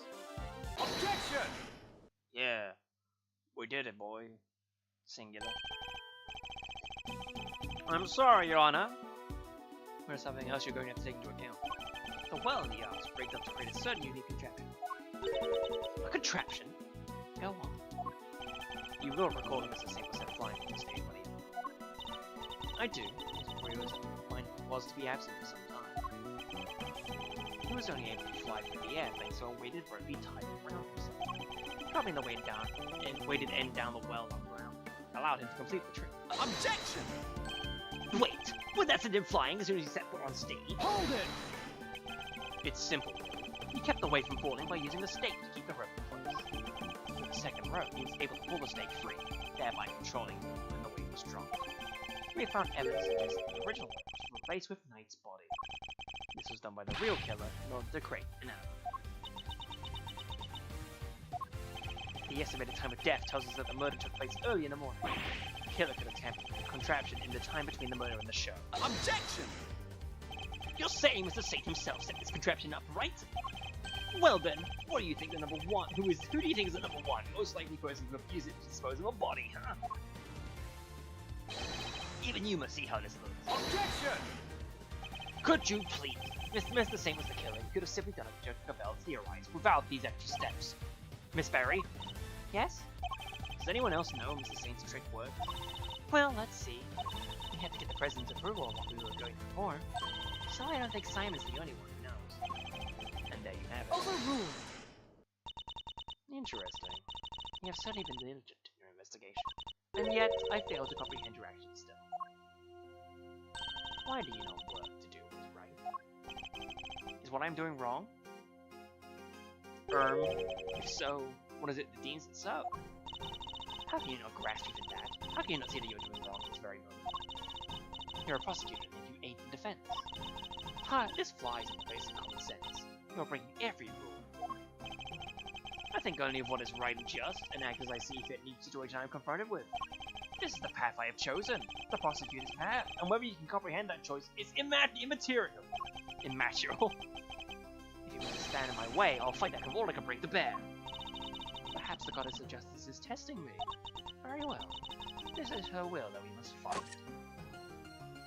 Then I shall end this, once and for all. Listen well, but there is another reason why I think Saint could be the killer. Why Saint's the suspect? His body was moved from the yard to the workshop, and Mr. Knight was the first to be brought here to the yard from his cell. The only person who had the opportunity to do that is Simon Saint, and thus he remains the only plausible suspect. Mr. Saint took a cage of him to Mr. Knight's cell, but why would he do that? Why take such an unwieldy object all the way to the holding cells? Yeah, it is pretty. I'm going to, Frank?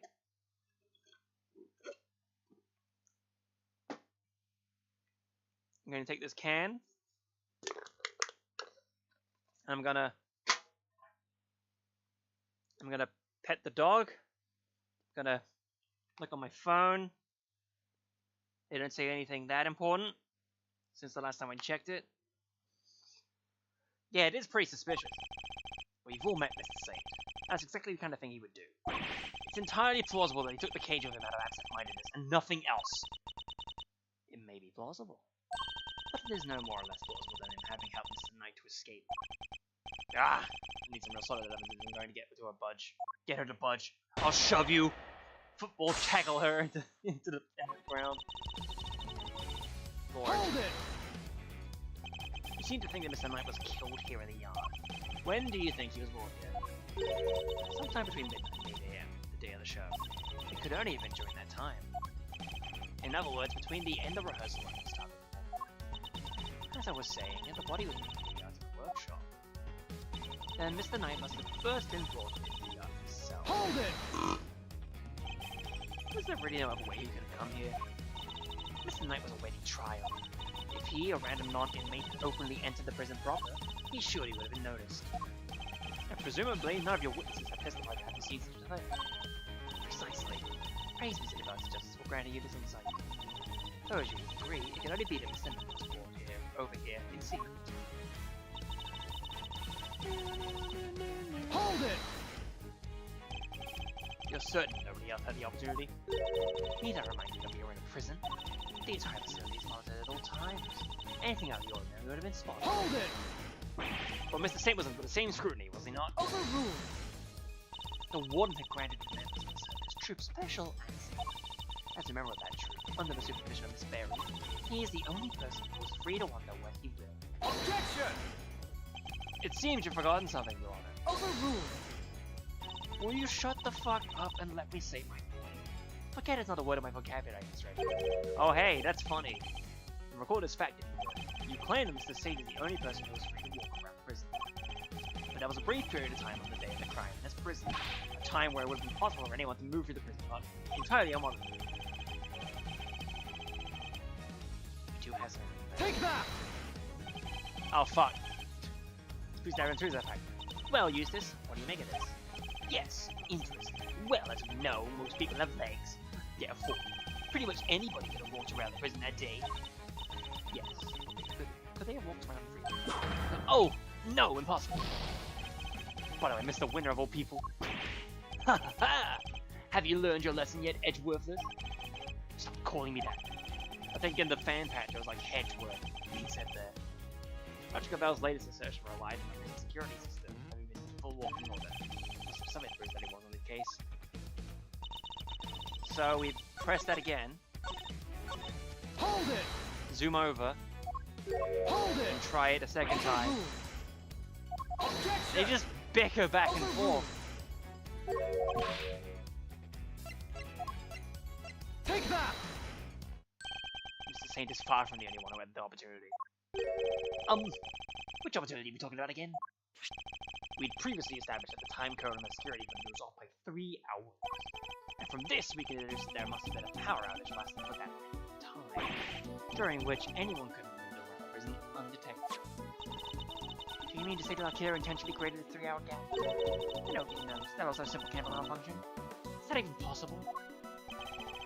It was completely possible to create a 3-hour gap, using the Take fake. that! Our investigation of the yard turned up something rather interesting. A panel of breakers, one of which could be used to cut the power to the security cameras. We also learned that the power room may have been opened around the time of the murder. What? This is bullshit. You can't ground the winner. Oh, such a shame. To see one so capable fall so short of the mark. This retro knows what he's doing. How's he explain the lock on the power room door? Oh yeah, it was kind of locked up tight. The warden's the only one with a key. Those breakers are vital to the prison's infrastructure, so I very much doubt that anyone could have gained access to the power room's key so easily. Objection! Tip-tap. No. But one person could have. I beg your pardon? That person, the killer, had easy access to it. In fact... And what's more, the position here is such that nobody would dare question it. Objection! What? There's no one like that. The breaker to the electric fence is in there. They would be questioned in an instant. There's only one person who meets this criteria. I hardly believe it myself, but I have to follow with a bunch of clues. The person who had access to the power room key was... Fifi. Take that! The real culprit is... Mark! Well, hello! Warden the guard. Oh, just look at you. Aren't you so cute, little booty boo? Such as a pretty face, Missile also has quite the nose for sweet things. It seems he's finding something very sweet indeed. And it's coming from you. Oh, darling, you're making me blush. I'm not even wearing perfume. Then perhaps it is the sweet stench of death. You're a regular poet, aren't you? I had no idea. But if I didn't know better, I'd almost think you were calling was a killer. And it's precisely what I'm calling you. What? Warden the guard is the killer? Mr. Edgeworth, do you realize what you're saying? Oh, such a naughty boy. How could he suspect me? I'm the one in charge around here. It's like we're in a murder mystery, aren't we? And equally far-fetched. This is preposterous! Hold it! Sadly, it's not, although I can hardly believe it myself. But this is where the evidence points, and where we must treat it, and we must trust in the evidence. You know all too well about this, don't you, Miss Courtney? Warden Legat is the killer, is the sweet scent.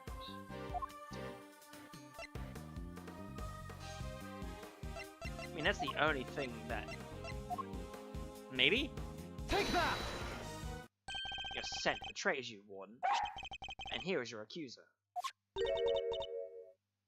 The police dog. We had him track a sweet scent that was lingering around Knight's body back when it was first found. He now appears to be smelling the same scent, and it's coming from you. Oh, darling, you're priceless. Really, you are. Your errand is a whiff of suspicion. Verity, dear, do put him in his place. It seems Judge Gavel may have reached a similar conclusion himself.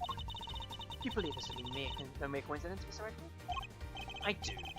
After all, she had the key, and the scent found lingering in the body is hers as well. Or just one or the other, you might be able to watch this coincidence. However, slam. Indeed, then it seems to conclude the murder. Perhaps you should hear what the warden has to say for herself. We should, and when we have, this case will finally be an end. You're all being simply awful. Stop looking at me like that. Me, the killer? How could I possibly do such a thing?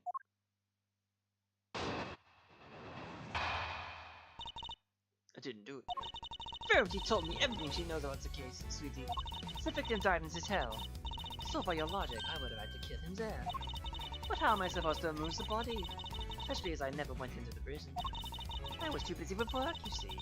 I was cooped up in my office until right before the show. Check if you blind. You won't find the victim anywhere, my having entered the left of prison. I haven't the first idea what harebrained series you and scams are cooked up. But I'm innocent. There's simply no way I could be the killer. Give me a break. Missile don't lie. Don't make it hard on everyone. Just complete. Oh dear, I'm afraid you are the one making things clear. As I just said, I never went into this prison. If you think I'm lying, go and check the records. She clearly wants us to check those records, which means they won't help us. We'll just have to find another way of getting the truth out of her. Please, Mr. Edgeworth, stop being a big silly. You have made a boo-boo and you know it. When she saw me on the counter, was it me? Hold it! Judge Gavelle told you everything? Are you close? Thick as thieves, darling. Why do you ask? Are you jealous? Jealous? Of what? I had to ask Warden McGrath for a lot of information on the first day of our investigation. It seemed only right that I shared some information in return. Oh, Verity, do you have to make it sound so awfully dry? I thought we had a lovely chat. Well, I simply shared the truth in our conversation. It was the least I could do. I'm not sure what's going on, but these two... they're terrifying, formidable together. Hold it! But the murder took place in his cell. You seem very happy to accept that. And why shouldn't I be? It seems the most likely place for it to have happened if I brought attention. And besides, they found Knight's blood in his cell. Yes, that was from being struck by Mr. Caserata. Though I didn't tell her that, I suppose. I take it there's also been no testimony to the contrary. What does it matter? Knight's being killed in his cell doesn't go against any of the facts anyway. Hold it! Do you have any evidence that he didn't enter the prison? Please, darling, let me finish.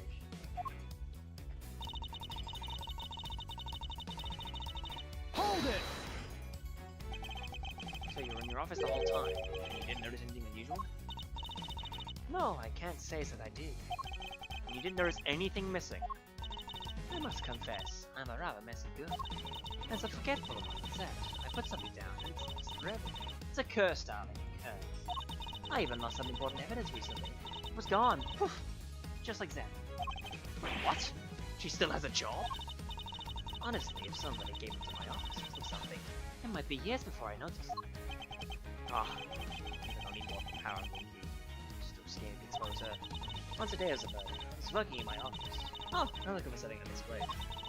Even if I had a reason to go into prison, I simply couldn't have had the time. Hold it! Sure, maybe you didn't go through the main entrance to the prison. What if you took another route? Oh, come now, sweetie. Surely you don't mean that all the filthy tunnels is covered. Why, until yesterday, I had no idea it even existed. No, you had another way in, I'm certain of it. A route that didn't require going through the main entrance of the tunnel. The route you took was through this location! Here, right? Take that! Through the fence. Warden, you took Knight from his cell and brought him to your office. You just happened to be connected to the yard. If you had a way through the fence, then you would have been able to circumvent both the entrance and the tunnel. A good start for creativity, darling. And how would I have gotten through the fence, huh? The extremely high fence, topped with razor wire. Thousands of volts of electricity going through.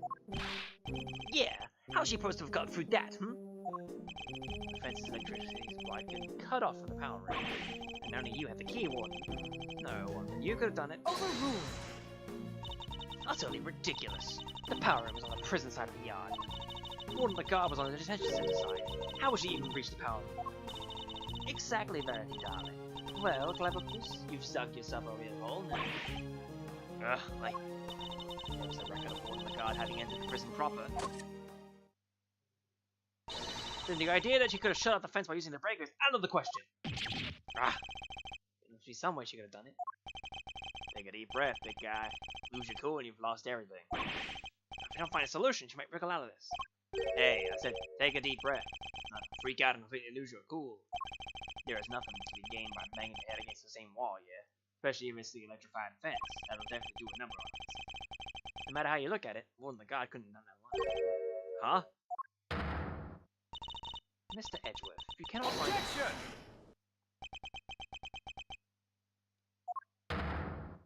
Bitch!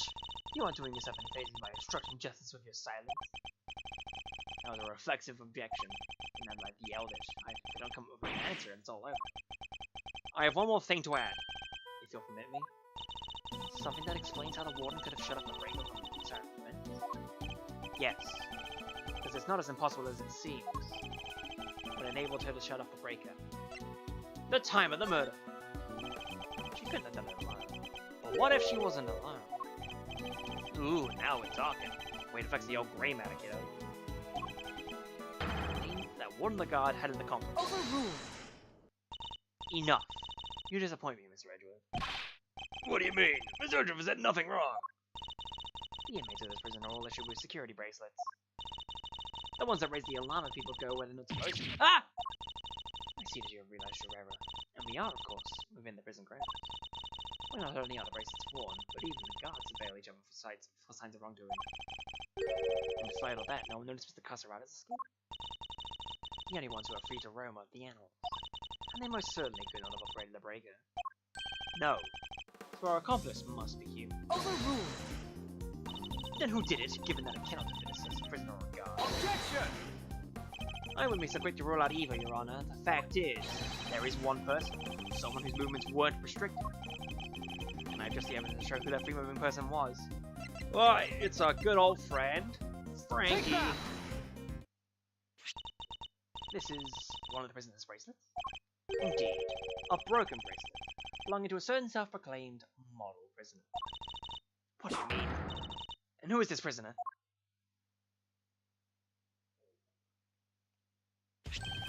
Frank Sword, Warden of the Guard's favorite enemy. It's strange, isn't it, Warden?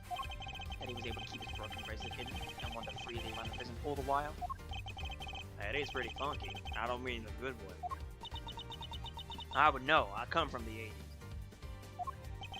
It couldn't be the case that he was permitted some sort of special leeway, could it? Although you're in the habit of giving such leeway to certain others. Put down the Canis, for example. Overruled. Mr. Edgeworth, that is pure speculation. Objection. Call it what you want. Why don't we ask Mr. Sword himself? I'm confident he will confirm for us that he and Warden of the Guard were accomplices in this crime. And even if he lies about it, we can tell what he's saying anyway. The two of them have worked together. Certain rooms have become quiet. The real room in which Knight was moved from his cell to the prison proper. Recall that there were two big obstacles in the path. First, security camera outside Knight's cell. Second, the electrified fence in the yard. But she was able to remove both obstacles in one fell swoop by having Mr. Sword shut off the corresponding breakers. Hold it! Alright, Mr. Edgeworth, you've had your fun. And? Do you still deny Warden the Guard? No, darling, you've got me, I admit it. Warden, tell me this isn't true.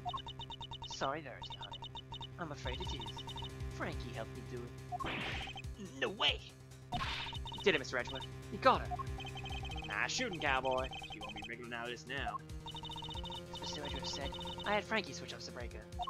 But we didn't kill Knight, did we? No, sweetums, no we didn't. What? Warden, explain yourself. Oh, Verity dear, I thought your precious goddess will want to hear my excuses now. She's all merciful. You have but to confess, and you shall be saved. Oh, gosh. Alright. I was being threatened. I had no choice but to do as he said. Who's he? Bloody damn Canis, of course. That awful assassin. Canis? How long has it been since this awful man came here to my beautiful prison? I'll never forget the day he arrived.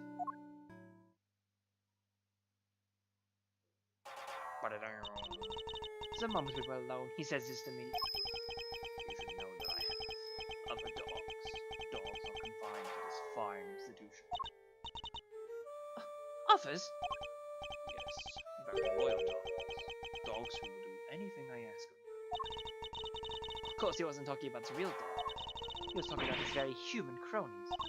And then, he said one last thing. I would recommend that you take care in how you treat me during my stay here. I wouldn't want to have to set my dog, or your precious family, or your coat. I had no choice. I gave him that cell. I gave him everything he asked for. Everything? Wait, is that how he became the fixer? Yes. I obeyed his every command and smuggled in for him all that he wanted. Eventually, I brought dear sweet Frankie into a little conspiracy. He agreed right away, of course, because I made the things easy for him too. So you were smuggling in contraband? How exactly? It was simple. Once a week, late at night, Frankie would shut up the breakers. That allowed me to go to my office to the yard without being seen as a camera. Then I simply dropped my packages down the well on the prison side and went back through the fence. Each one of them spritzed through my perfume. Look at that wonderful bottle. So that's what the sweet smell was. Yes, it was a signal for Candace's dog. When he picks up the scent, he would fetch his package and race him back to his rest. We had to make sure Rocco wasn't in his cell at the time, of course. Gotta be easy to get everyone to know. Oh, we're all very much creatures of habit here at the prison. Everything runs on schedule. Meals, exercise hours, that's true. We knew when he wasn't there. And that adorable little bear of his freezes with fright that decided Candace's dog, poor thing. So there was no risk of him breaking the alarm. She's oversight over everything here at the prison. It makes her the perfect mule. Her on its side, Canis couldn't fail. Frankie would sneak out again early in the morning to switch the radio back on, and our work was done. Apart from fixing the time codes on the cameras, which I will do later, I'm calling James. You have shared a great deal, Warden. The goddess of justice will surely take your honesty into account. I've been the most dreadful fool, I know I have. I'm supposed to be the one in charge. The day of Knight's murder was also one of our delivery days. And so Frankie, bless his heart, did his usual work with the breakers. But there was no package for me to deliver that day, so I didn't go out into the yard. That's the secret behind the fix's system, and why she was. The police have been trying to track down his accomplices for the longest time. Even then, I've had to lend a hand myself, you know. Heaven knows how many times I've called the secret scoundrel into my office to talk to me. But no matter what I say, or how much evidence I present him with, he simply won't say a word. That's why you were interrogating Mr. Canis over and over. Exactly. I was trying to track down those horrible hench people of his. I borrowed everything the police had on that rotten scoundrel. I've watched his every move, intercepted every letter he wrote. Oh, his letters. And that's why she must know about his correspondence chess schemes, too. But no matter what I did, I couldn't turn up any clues as to who his underlings were. Living in fear like this, it's... Oh, you just can't comprehend it. As you have just heard from yourself, Mr. Edgeworth. Or for yourself. The words of Warden McGard's confessions have cleansed her of all suspicion. Surely there is no need to hound her any longer. Has she really been cleared of all suspicion, though? Or is there more about her to uncover? It's definitely more. I'm sorry, Your Honor, but this conversation isn't over yet. We will find out in due time. Because boy's gotta piss. Back in a bit.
Dun dun dun dun dun dun dun dun dun do do do do do do do do do do do do, etc. Sorry, his music's good. I like it. Oh, I didn't mean to investigate. Investigate. This conversation isn't over yet, and I thank the goddess of justice would agree. So you mean to make her suffer even more than she already has? Unfortunately, her suffering under Mr. Canis does nothing to prove her innocence in Knight's murder. She admitted herself that she knew of, and even facilitated the so-called fix's delivery route. I believe she used that same route to move Knight's body. And where is your evidence, Mr. Edgeworth? It's in the fact that the sweet smell of Knight's body is the exact same scent Warden God uses to signal delivery. What do you make of this? Well, what are you doing, Walter? Keep an eye on you, Walter.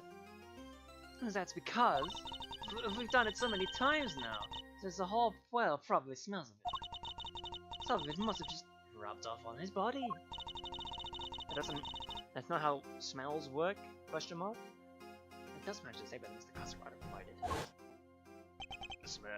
Yeah, always smell kinda Nice down there. Nice? gee, I don't know. Smells sort of like dessert, I guess. His words seem to suggest that the smell had permeated the well. Ah! And is speechless, I see. Then I hereby move to adjourn the session of the court. No! What did you wish, Sir Edgeworth? What can I do? Is this as far as we go? Finally! So we're actually done? Yes, Eustace, it seems we are. By the power vested in me, this court is adjourned. Hold it! Who's holding who now? Who was that? Come on, Judge G. Things are just getting good. Fender. Are you objecting to my adjourning of the session? No. Would have shouted objection if I wanted to do that.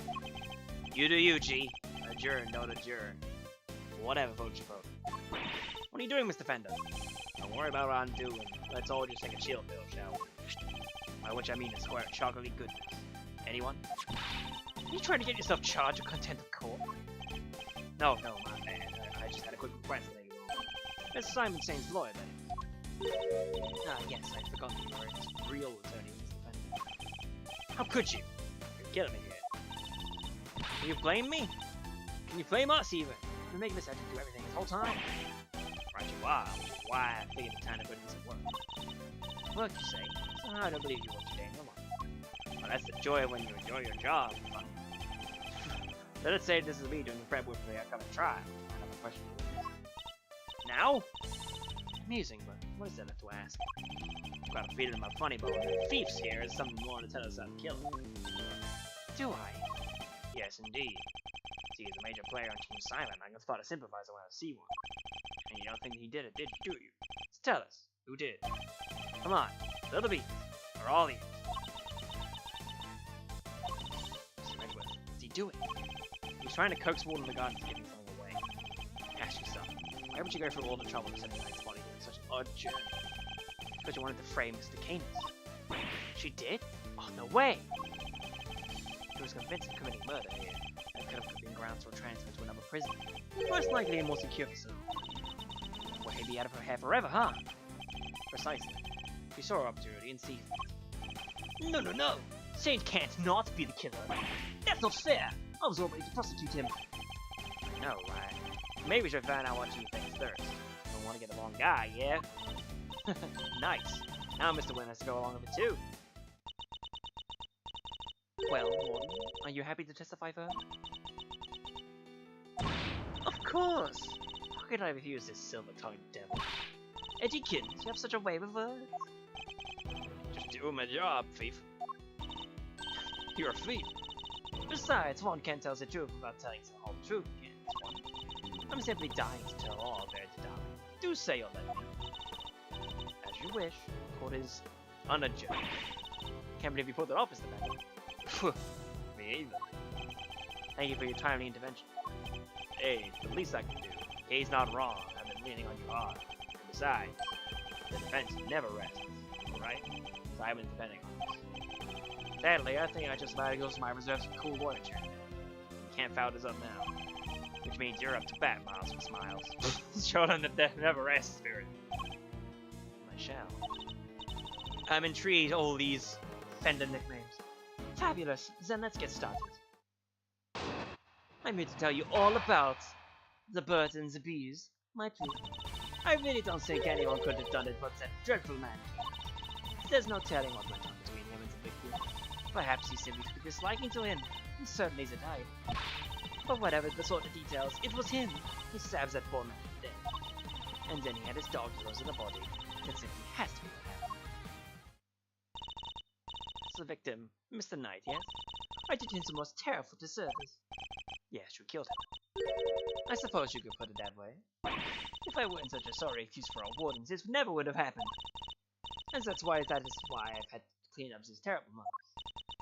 Warden Legard, as ever, your honesty is truly to your credit.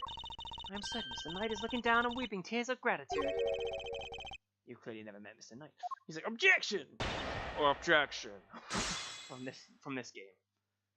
It's very funny, in some sense. Let's take a look. Hold it! You seem very confident in your assertion. Why even is that? Because all the other children in my little home are absolute sweethearts. They have faith in themselves and in one another. They have faith in the gods. In me. And they work hard every day to better themselves. None of them would dare commit murder. A very touching reason indeed. But Canis, ooh, he's rotten to the core. He's the only one who would do something like that. No telling what went on between him and him. Hold it! Canis was being kept in a holding cell. Mr. Canis was in the prison proper, whilst Mr. Canis was also in a holding cell.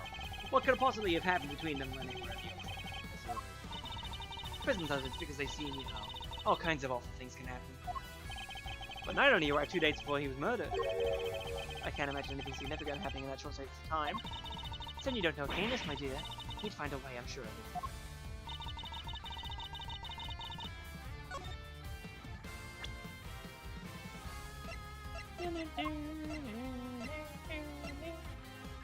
Objection! No, it's too early. Take a look at this piece of evidence if you will.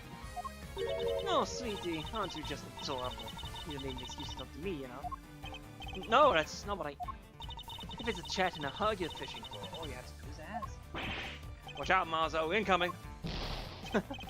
Ah! I swear I saw my life flash before my eyes. I better try a different approach. Okay, fine. Hold it! How could he take a miss like somebody all the way over in the holding cell? Oh, I'm just talking possibilities of the yeah, darling. As I said, there's no telling on really what the sides between them. You're so awfully serious, aren't you? Not that I mind, of course. Why is she looking at me like that? So noble, so dashing in that marvelous suit, so clever. I can feel myself becoming your biggest fan, darling. I really can. Oh! Stay with me, Mr. Edgeworth. I wasn't prepared for that mental onslaught. Hold it! What more can you tell us about those sordid details? But we all know Canis once did for a living. I doubt the killing part gave him much trouble. Especially as the victim was already injured. His neck, I think. Couldn't turn his head to the right, poor dear. That's why they told me they brought him in anyway. Must make some sort of report for the new prisoners are admitted. You seem keen for us to think you didn't know much about him. That's because I didn't, sweetie, and the victim was simply a fun target to that monster. Nothing more. I expected Canis to use the chisel when he was making that chess set, don't you? Awful grisly business. Just imagine, the man probably didn't even have time to cry out. I see, thank you for your thoughts. They were very helpful. Actually, I'd like to hear about that in a little more detail if you don't mind. Oh, Mr. Edgeworth, you're making me blush. I could chat with you all day. Oh, don't look so nervous, darling. I'm only teasing. Of course we can talk about that. I expected Canis to use the chisel that was hidden in a test set, don't you? Unfortunately for you, there's no fucking fingerprints in the chisel. Objection! Fuck. What do you make of this, Warden Legard? What do I make of it? Oh no, what do you make of it? Because I think we're probably on the same page here. Are we? In what way? In that we both know you're just wasting my time. Ugh. I messed up. I'm stupid. Hold it! Which chess set would that be, precisely? Why, it's the one the victim brought in, sweetie. You try to keep up. The victim was a certified chess fanatic or something. Wait a minute. I mean, it's there, but... But the naughty boy stuck a chisel inside it. Can you imagine? I should know what a chisel in chess set. Only a few people were supposed to know about that. Oh, we haven't known about it certain selections we made. How did she find out? Of course, since the hands of a killer like Canis, even a chisel could serve as a deadly weapon.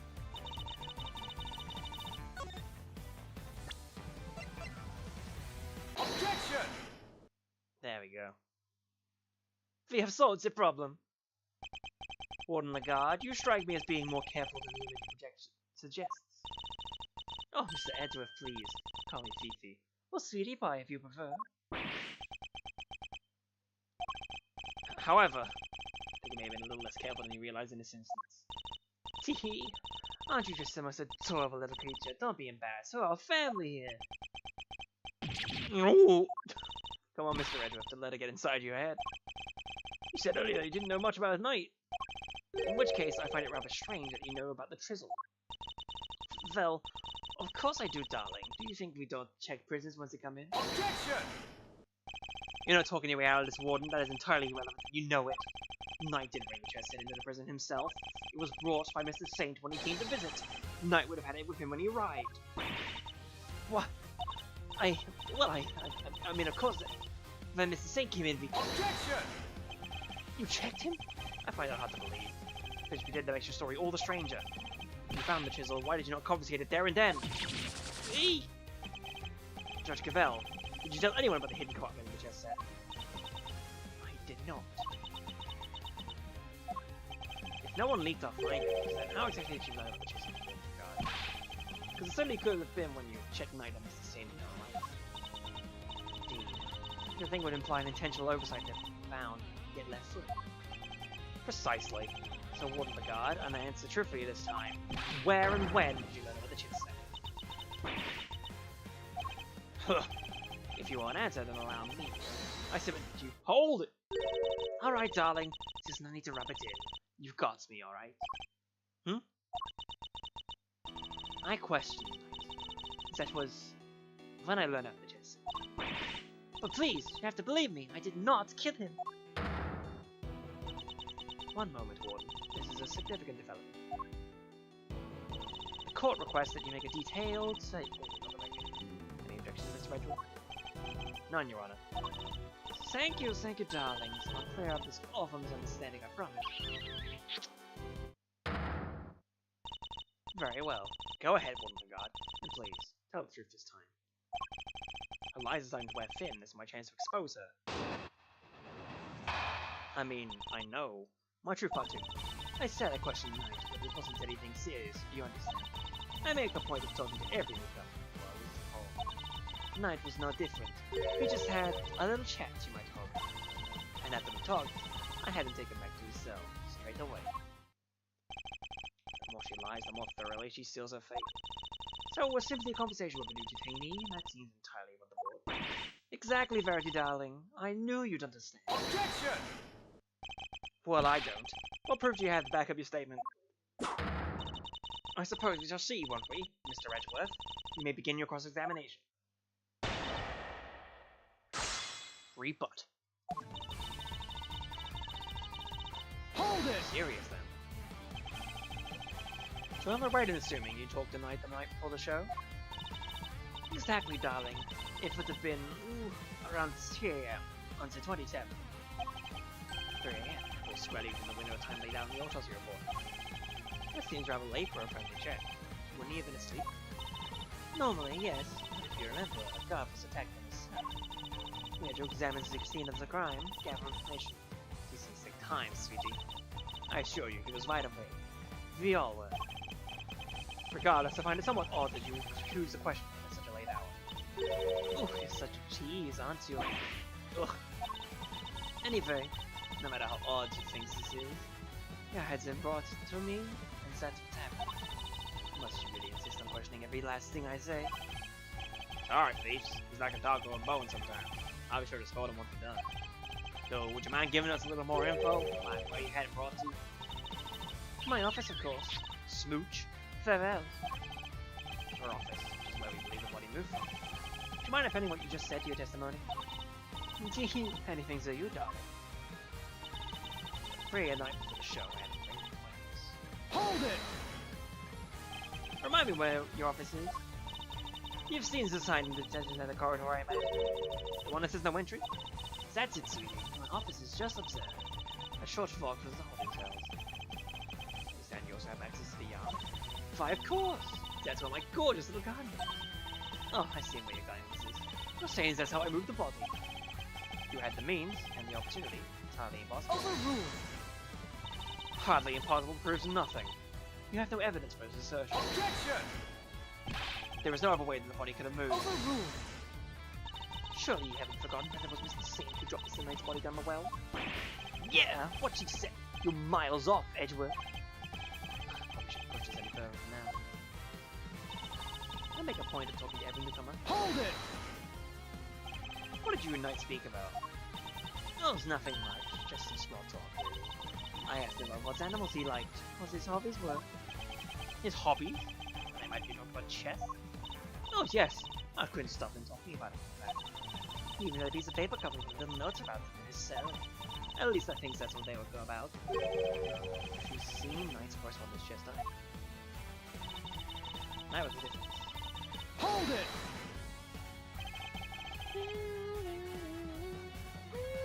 How was it? How was he when he spoke? No, he was so open and honest though. What? That guy, honest? He was talking about one croissant and promoting a prawn. I suppose he must have been hungry.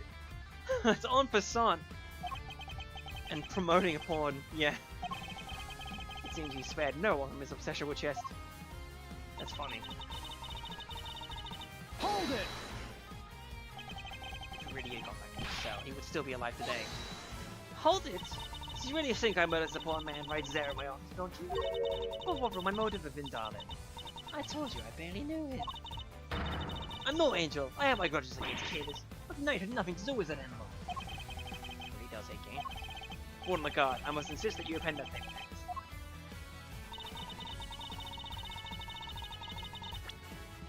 Animal.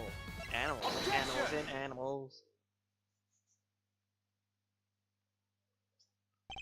Judge Gavel, I'd like you to take a look at this. Notes about a game of chess. What is this? Is evidence of this, Mr. Edgeworth? It was found in Knight's cell. Which is exactly what you said you saw it too, Warden.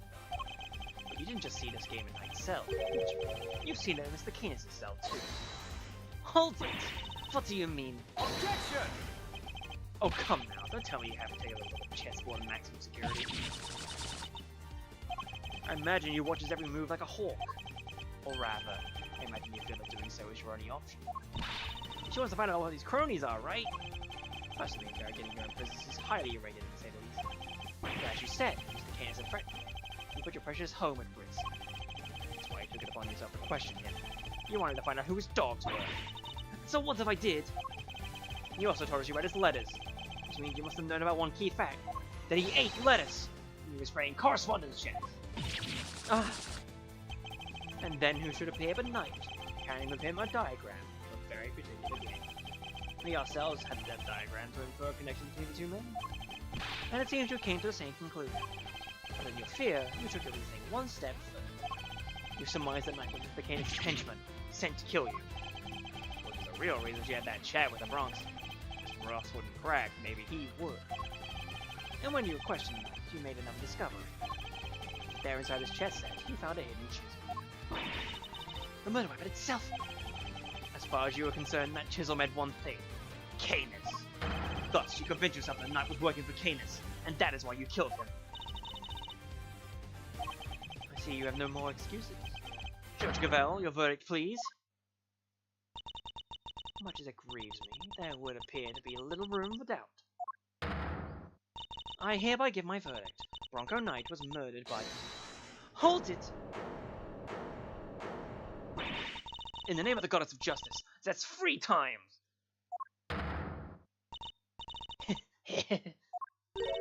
Warden?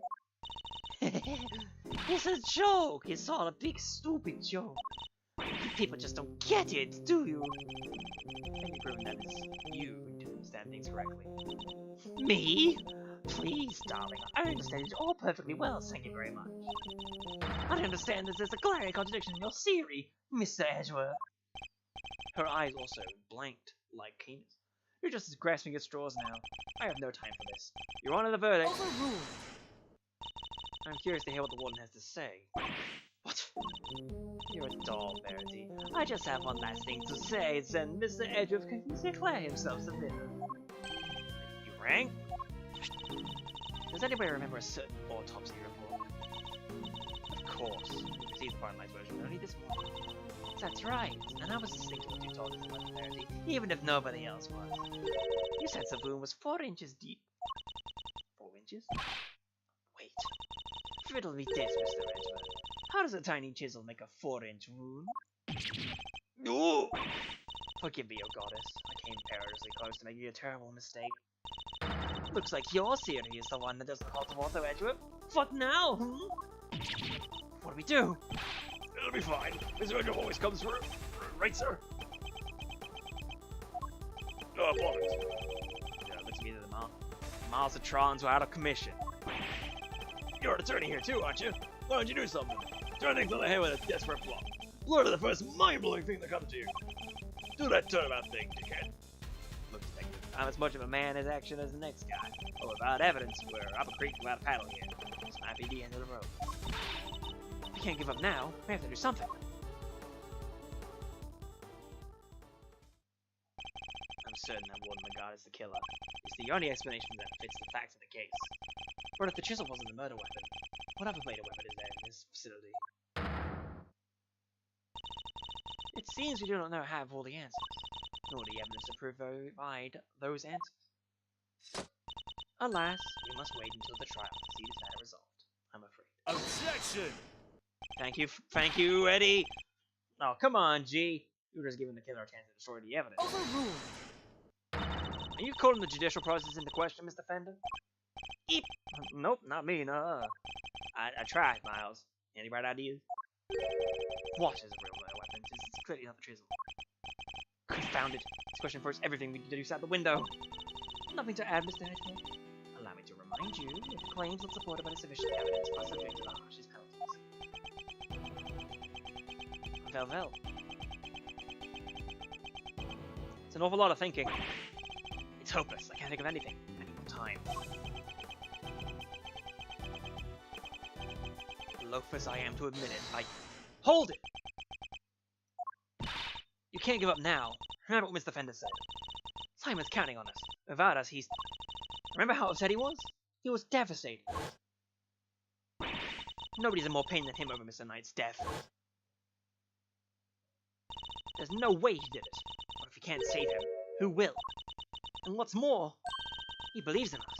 He's sitting in that cell waiting for us to bring him some good news. And I, for one, want to walk away until we have some. Can we? Gee, Miles, your little buddy there is quite the motivational speaker.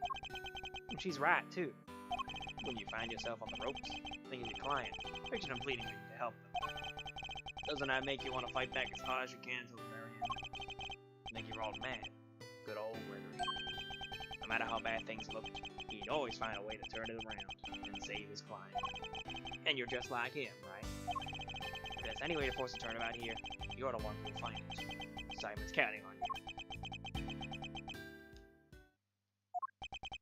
Judge Cavell, you seem to have recovered your composure, Mr. Edgeworth, but if you mean to attempt a defense, I would advise you to consider the ramifications. You have repeatedly proposed misguided theories and have made numerous false accusations. Ergo, if you do so again, I will have no choice but to judge you unfit to serve as a prosecutor, and relieve you of your badge for good. She's right. I have put forward a number of theories today that might be flawed in one way or another. Have I made some sort of fundamental oversight? Wait, you said my theories were misguided? Nothing to say, and the court will tolerate no more of your time wasting. I hereby... Sir! Mr. Edgeworth! Conk. Give my verdict. That's it. I've been thinking about it the wrong way all this time. My theories weren't misguided. I was being misled. The defendant, Simon Saint. She was still talking. I think it's a little too soon for that, Your Honor. I'd say it's well past due, darling. Wouldn't you agree, Verity? Mr. Edgeworth, it's been like 5 fucking times. I've had enough of your bullshit. But for just this once, you may proceed. What? I'd like to remind you of a few things. The sighting of his dog, Helmet, the fact he wasn't at the show. These and other factors make Mr. Canis the obvious suspect. Overruled! This again, Edgeworth? You seem almost proud of me. Hold it! But what if the real killer wanted us to suspect Mr. Canis? What if it was all carefully arranged? what if they were saying was true of the chisel? I propose murder weapon.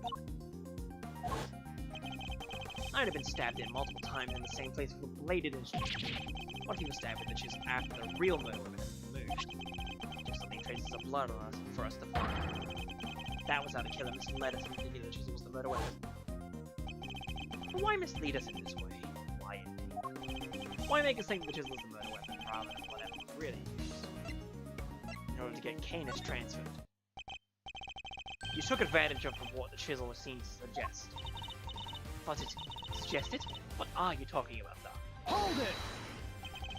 Mr. Winner, if I were to tell you the murder weapon was a chisel, what the fuck would you think? Huh? That Mr. Canis is the killer, right? And there you have it. That was the trap the warden set for us. Oh! Mr. Canis is a bunch of chisels, so he wanted to think it was one of his, right? Indeed. That was our plan right from the start. To frame Bodhidharma Canis. Your reasoning would appear to be sound. Warden the guard certainly seems to harbor a deep and abiding hatred for Mr. Canis. However, I think you know what I'm going to say next. Back that shit up. I knew that wouldn't be enough. There's only one thing I will prove it. The real murder weapon that we now know must exist. If you cannot prove the theory, then this conversation ends here. Objection! If we could just find the real murder weapon. Objection! How many times do we have to go over this? We searched the prison from top to bottom. Yes, this is quite correct. No other possible murder weapon has been found. I'm afraid you're a bit of an impasse. Objection! I can still prove my case yet, Your Honor. Because it's still here inside the prison. This would have made it sure of that. You know. The security gates? I'm glad you at least remember what it is. And you remember what it does? Of course I do, I'm not an idiot. The security gate detects metal. Which means you can't bring anything metal into the prison. We'll take it out. Oh! That indeed, Mr. Winner. If there is another murder weapon, it cannot have been taken off the premises. It's not going to be brought into the prison in the first place. And so we find ourselves right back where we began. Oh god, the TV's going to turn off. Where's the TV remote? Tell me, Judge. What I'm trying to tell you, Mr. Ricky, is that if you wish me to believe that there is another murder weapon here in the prison, you will also have to explain to me how it got there. Alright. We know that the chisel was smuggled into the prison inside a pocket chest. But our contention is that the chisel is not the real murder weapon. So if the weapon came from outside the facility, then there must have been a way to bring it in. Yes, the question of the hour is this. Can you show me this alternate route? I don't know what the warden guard used getting into the prison. He borrowed evidence from the police to help your investigation, is that correct? Well, yes, VD. Everything would indicate it's written down. Heaven knows how many times I've called the secretive scoundrel in my office to talk to me. Of course, that's how. The fact that this is here shows how a bladed object could have been brought into the facility as well. Oh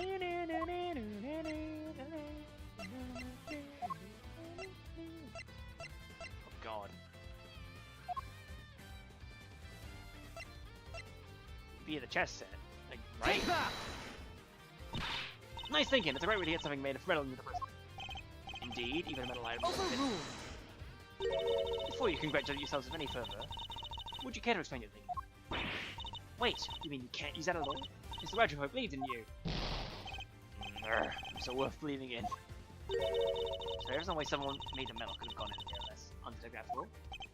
There is, and it involves things coming into the prison, weren't brought in by a visitor. We have a piece of evidence that shows how metal objects can be brought in without raising the alarm.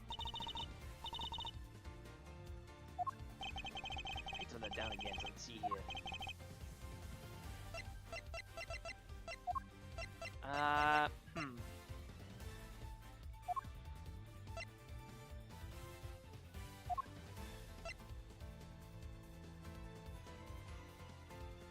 Would it be, these... Probably not. Take that! Yeah. Overruled! Zoom zoom. I don't remember this. Oh no. It was all a ploy, a trick.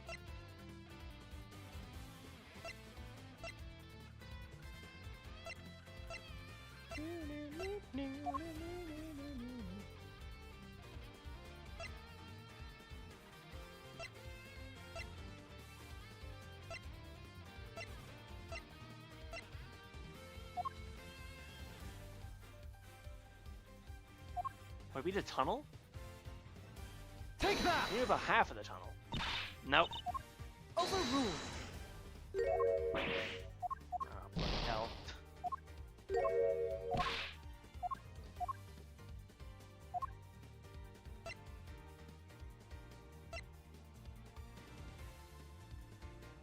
Take that! Allow me to remind you of our conversation with Mr. Canis yesterday. Yes, it was about one of my bells. One of only two in existence. Just two? Two and only two. One for my knife, and one for my beloved helmet. Exquisitely crafted. Utterly unique. My ears are my guide, after all. And I must be able to use my tools. Precisely. Of course, as you said, the knife had long since been taken from me. So you see, there is a way for objects to be brought into the prison and scrutinized. Part of the evidence brought in the guard bar from the police! What?! Mr. Canis' knife was part of the evidence in the case against him, and that everyone was here in the prison. Not only that, the knife had a certain bell attached to it. The bell was attached to the chisel! Correct. The killer took the bell, and the knife and attached it to the chisel. But that can't be right. The chisel only had Mr. Knight's fingerprints on it. Easy enough to explain if the killer wore gloves. She made it look as if the chisel was a murder weapon, and then attached the bell to it. In doing so, she made sure that all the evidence pointed to Mr. Canis. And who had access to the evidence from which the bell was taken? Why, only the person who had been entrusted. Who was it, sir? Who's been messing with the evidence? I believe that would be you. Isn't that correct, Warden McCall? Halt it! Bells aren't exactly there, you know. Anybody could have said that out. Objection! Unluckily for you, that isn't quite true. These particular bells are unique, because there are only two of them in existence. What? By touching that bell to the chisel, you as good as declared yourself the killer. Hold it! But you don't have any proofs that the knife was ever here to begin with. Hold it! I don't. Not yet, anyway. Mr. Winner, I'd like you to order another search of this right away.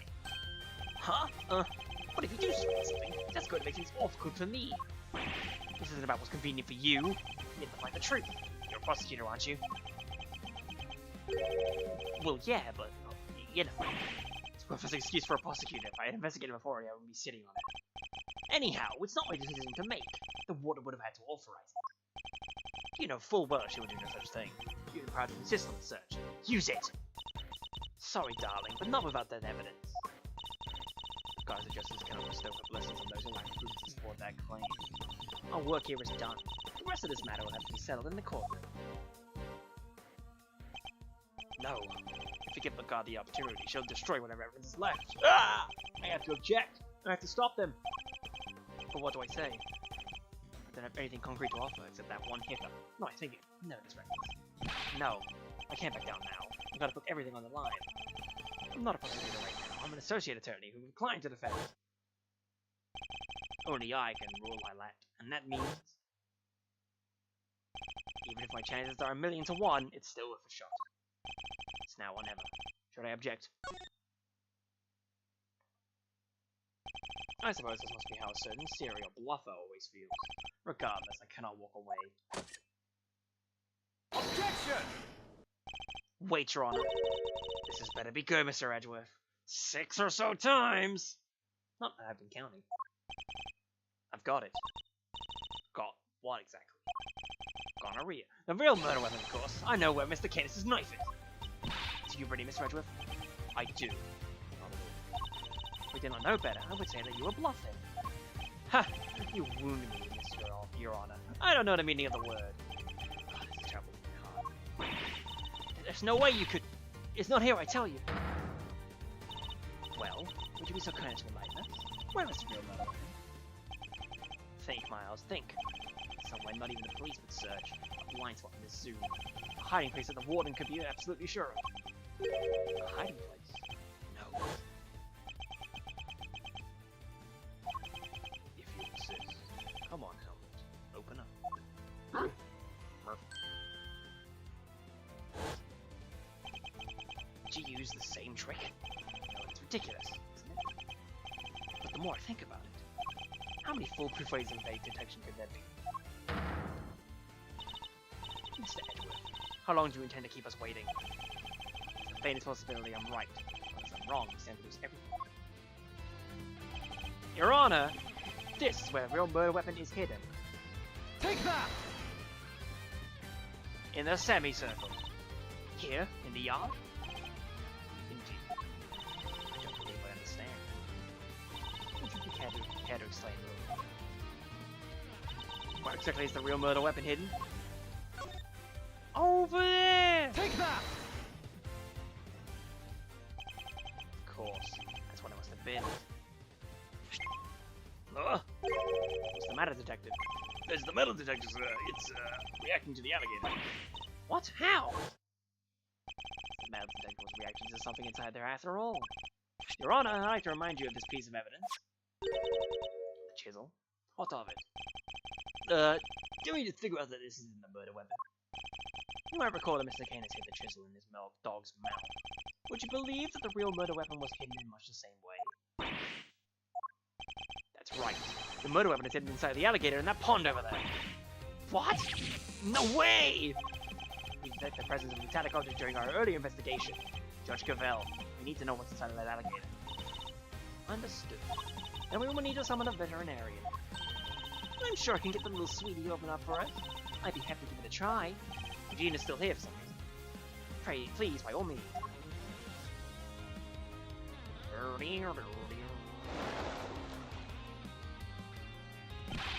Warden Lagarde, the real murder weapon is about to be revealed. Why not do the right thing and confess? I have nothing to confess. As you wish. Then you can simply wait and watch as your lies are exposed. Sir, we got it. That has to be it. It's over, Fifi Lagarde. The real murder weapon was bodied on Canis' knife. And making you the only person that could have killed Bronco Knight.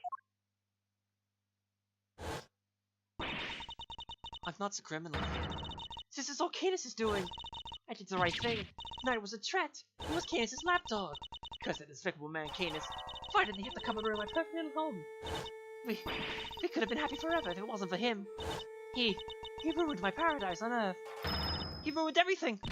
Curse him. Curse that pitiless butcher. That awful, terrible, despicable man. Curse him! You see those fangs and the teeth? My goodness.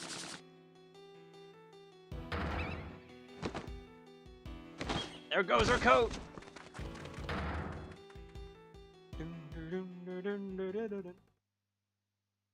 Well done, ladies and germs.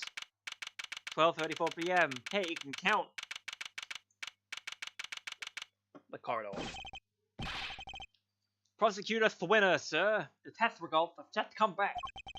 Thwinner? Guess we've all been under a lot of stress. Traces of Bronco Knight's blood was found on Mr. Canis' knife. It's just like you said, sir. Congratulations on a stunning victory. Thank you, officer. Excellent work. You can continue compliment me if you like.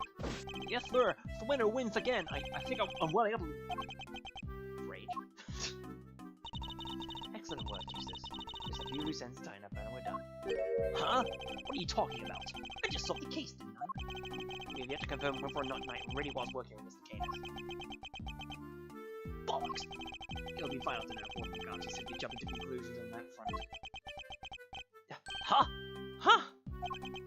There's Clueless, and then there's you. Well, then I guess we better get back to our investigation. Alright, officer, you're with me. You're about to see the winner and win a whole lot more. Prepare to witness first-rate investigative talent in action. Yes, sir, I'm right with you, sir. Can't wait to watch you at work. It's winning time. It's winning time. Let's go. I expect this case will cause quite a stir. The attempted murder of the president is news enough, and now this would be assassin has been murdered. But Knight never sought to kill the president in the first place. The truth is not always as important as it might seem, Gregory, in the eyes of both society and the law. How can you even say that? You don't have to believe me, however. As a prosecutor, Mr. Edgeworth is obliged to accept that this is the reality of the world he operates in. Being a prosecutor is not more than being guilty. That's what I believe. We're all free to believe as we choose, but the law is not to be toyed with for our own personal goals. If you refuse to accept this, then you must prepare to suffer the consequences. What does that even mean? Wait, you're not gonna take it.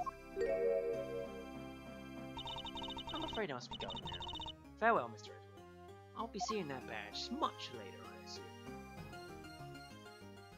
Toodaloo. Felt right. There must be only one set of laws for everyone. But if following the law means sacrificing the truth, can I really do that in good conscience? Hey, dudes! Simon! You're out! Monkey, too! Hi, Regina! Is everything alright? They did let you out, right? Yeah. But I'm so confused about what's going on. Some guy just came in and said I was free to go. Now that I missed the retro thing. Sure do! He's already found out who the real killer is. Well, really? You did that for me, Mr. Edward? Like how money's being hidden by the evidence. Even... Oh, no, stop staring at me like that. I'm innocent, I swear. Don't pull the rug out from under me now. Stop it, silly. It's true. He saved you. You said thanks already. Oh, okay.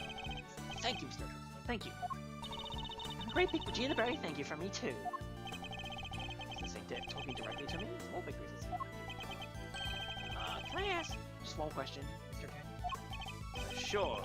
Not actually, tell me that. I thought Bronco was my friend. No, my best friend. I trusted him. But now... Well, it's just... I never knew. I never would have believed that he could hate somebody enough to want to kill them. He kept something like that from me. And he never really trusted me, did he? It's not true, Simon. Of course he trusted you. No, he didn't. If he just told me, I could have stopped him. I could have told him that hate never helps. That he had to let go of all that stuff. It's the Saint. I think you're forgetting something. I certainly think that Bruce Knight trusted him. Take that! It's the chest set I brought for him. Knight hidden the chisel inside. I imagine he meant to use it to escape. What? You mean he was using me? No. He believed in you. He knew he could count on you to bring it, and that you would never be so untrusting as to look inside. I imagine that by not telling you, he was hoping you'd be getting caught up in his mess. Oh. Marco! Why didn't you tell me? At least you understand now, right, Simon? I'm sure he does. He may not show it, but Simon's no dummy. A good night's sleep and he'll completely open this whole thing by tomorrow. It's not as complimentary as you think it is. I'll try. I have to. For Bronco. I have to show him I can become the best animal trainer out there. That's the spirit. Monkey. The monkey! Oh, I almost forgot. We're doing a new show soon. I'd love it if you could come, Mr. Edward. The one, the only, the Very Big Circus is back. I'll be joining Regina on stage for this one. Look at the little sword in the corner as well. That's right. The Very Big Circus is the biggest, most fabulous event in town. You'll have oodles of fun. Sounds great, doesn't it, Mr. Edgeworth? Come on, we have to go. Especially for the... you know. Well, I'll think about it. Alright, Simon. We got some training to do. I think it's time you and Regent got acquainted. What? Regent the tighter? No way, I can't. No. Oh, you'll be fine, silly. You'll never meet a nicer kitty cat. I can't! Please, Regina, anything but that, please! Stop it. Never satisfied customer. Clap. Well, that was really something, Smiles. Talk about pulling it out of the bag. Couldn't have done it without you, Fatty. Without your timely intervention, she would have gone away. Besides, I have you to thank for even being able to risk it in the first place. Oh, stop it. Having it any harder and you're gonna make me blush. We'll talk, bro. Suppose it would be asking too much of you to take it seriously. Seriously? Miles, my friend, I'm always serious. Anyway, how does it feel to save an innocent client? That's what it means to be an attorney, after all. Be an attorney. Gotta say, I had a blast. Reminded me of the good old days. Like Gregory was standing there right before me. I've made a zillion years since I've helped this woman fuzzy on the job. That's good. That's sweet. I'm not sure. Say, Miles, you ever thought about going into the defense game full time? Excuse me? You know, pick up where Gregory left off. Get out there and actually help people. Hey, pal, don't get any big ideas. Mr. Edgeworth ain't about to switch sides. Why not? I'm an old light side's all the rage. Everybody's doing it these days. Come on, Mr. Fender. You know it's not about that. Chill, team, chill! Don't get it twisted. You're asking a perfectly innocent question. No, you weren't. The heck you were! So you got a mean defense team there yourself, Miles. Fender. I'm a prosecutor. Yep, and I'm an attorney. You could be one too. I'm serious. Well, I've said my piece. If you change your mind, you know who to call. I'll be waiting. Ta-ra!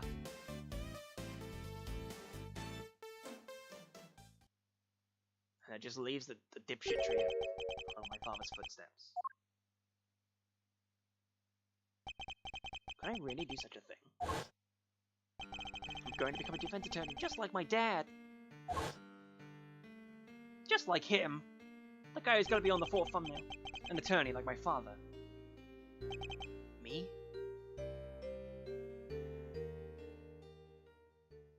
It can't be.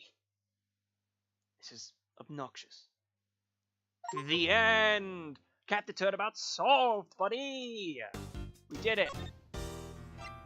Now, I know what we should be doing is waiting for Turnabout Legacy, I guess, to begin the opening. So we could do this, like, right away, or not. What I would like to do, and we will do this, I mean, we'll do it again by the time we start the next stream. I honestly want to see the opening of this, because, just the opening, we're not going too far into this, we just want to see how the opening looks. Because there's some important things that happen during this opening. I don't want to wait for a long time before that happens again, so let's take a look at the start of the episode and then we'll completely quit out the first chance we get. Trust me.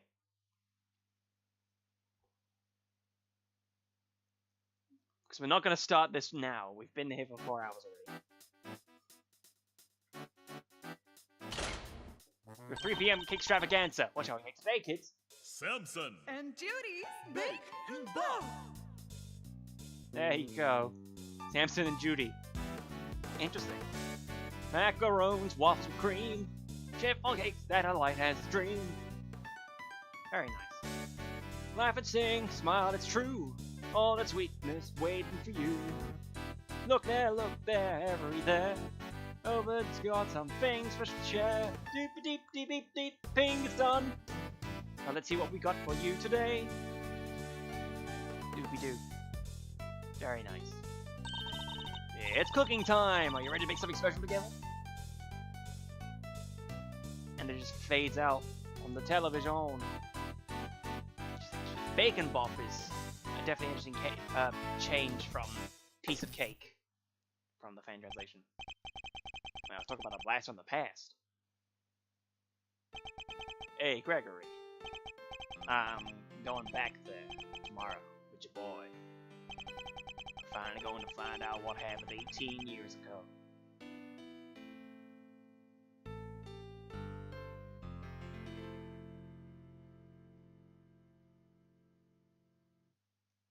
Is it time for the pause button to show up? Yeah, there you go. April 2nd. The Zodiac Hall. That's not changed at all. Fountain room. Pause. Exit to title.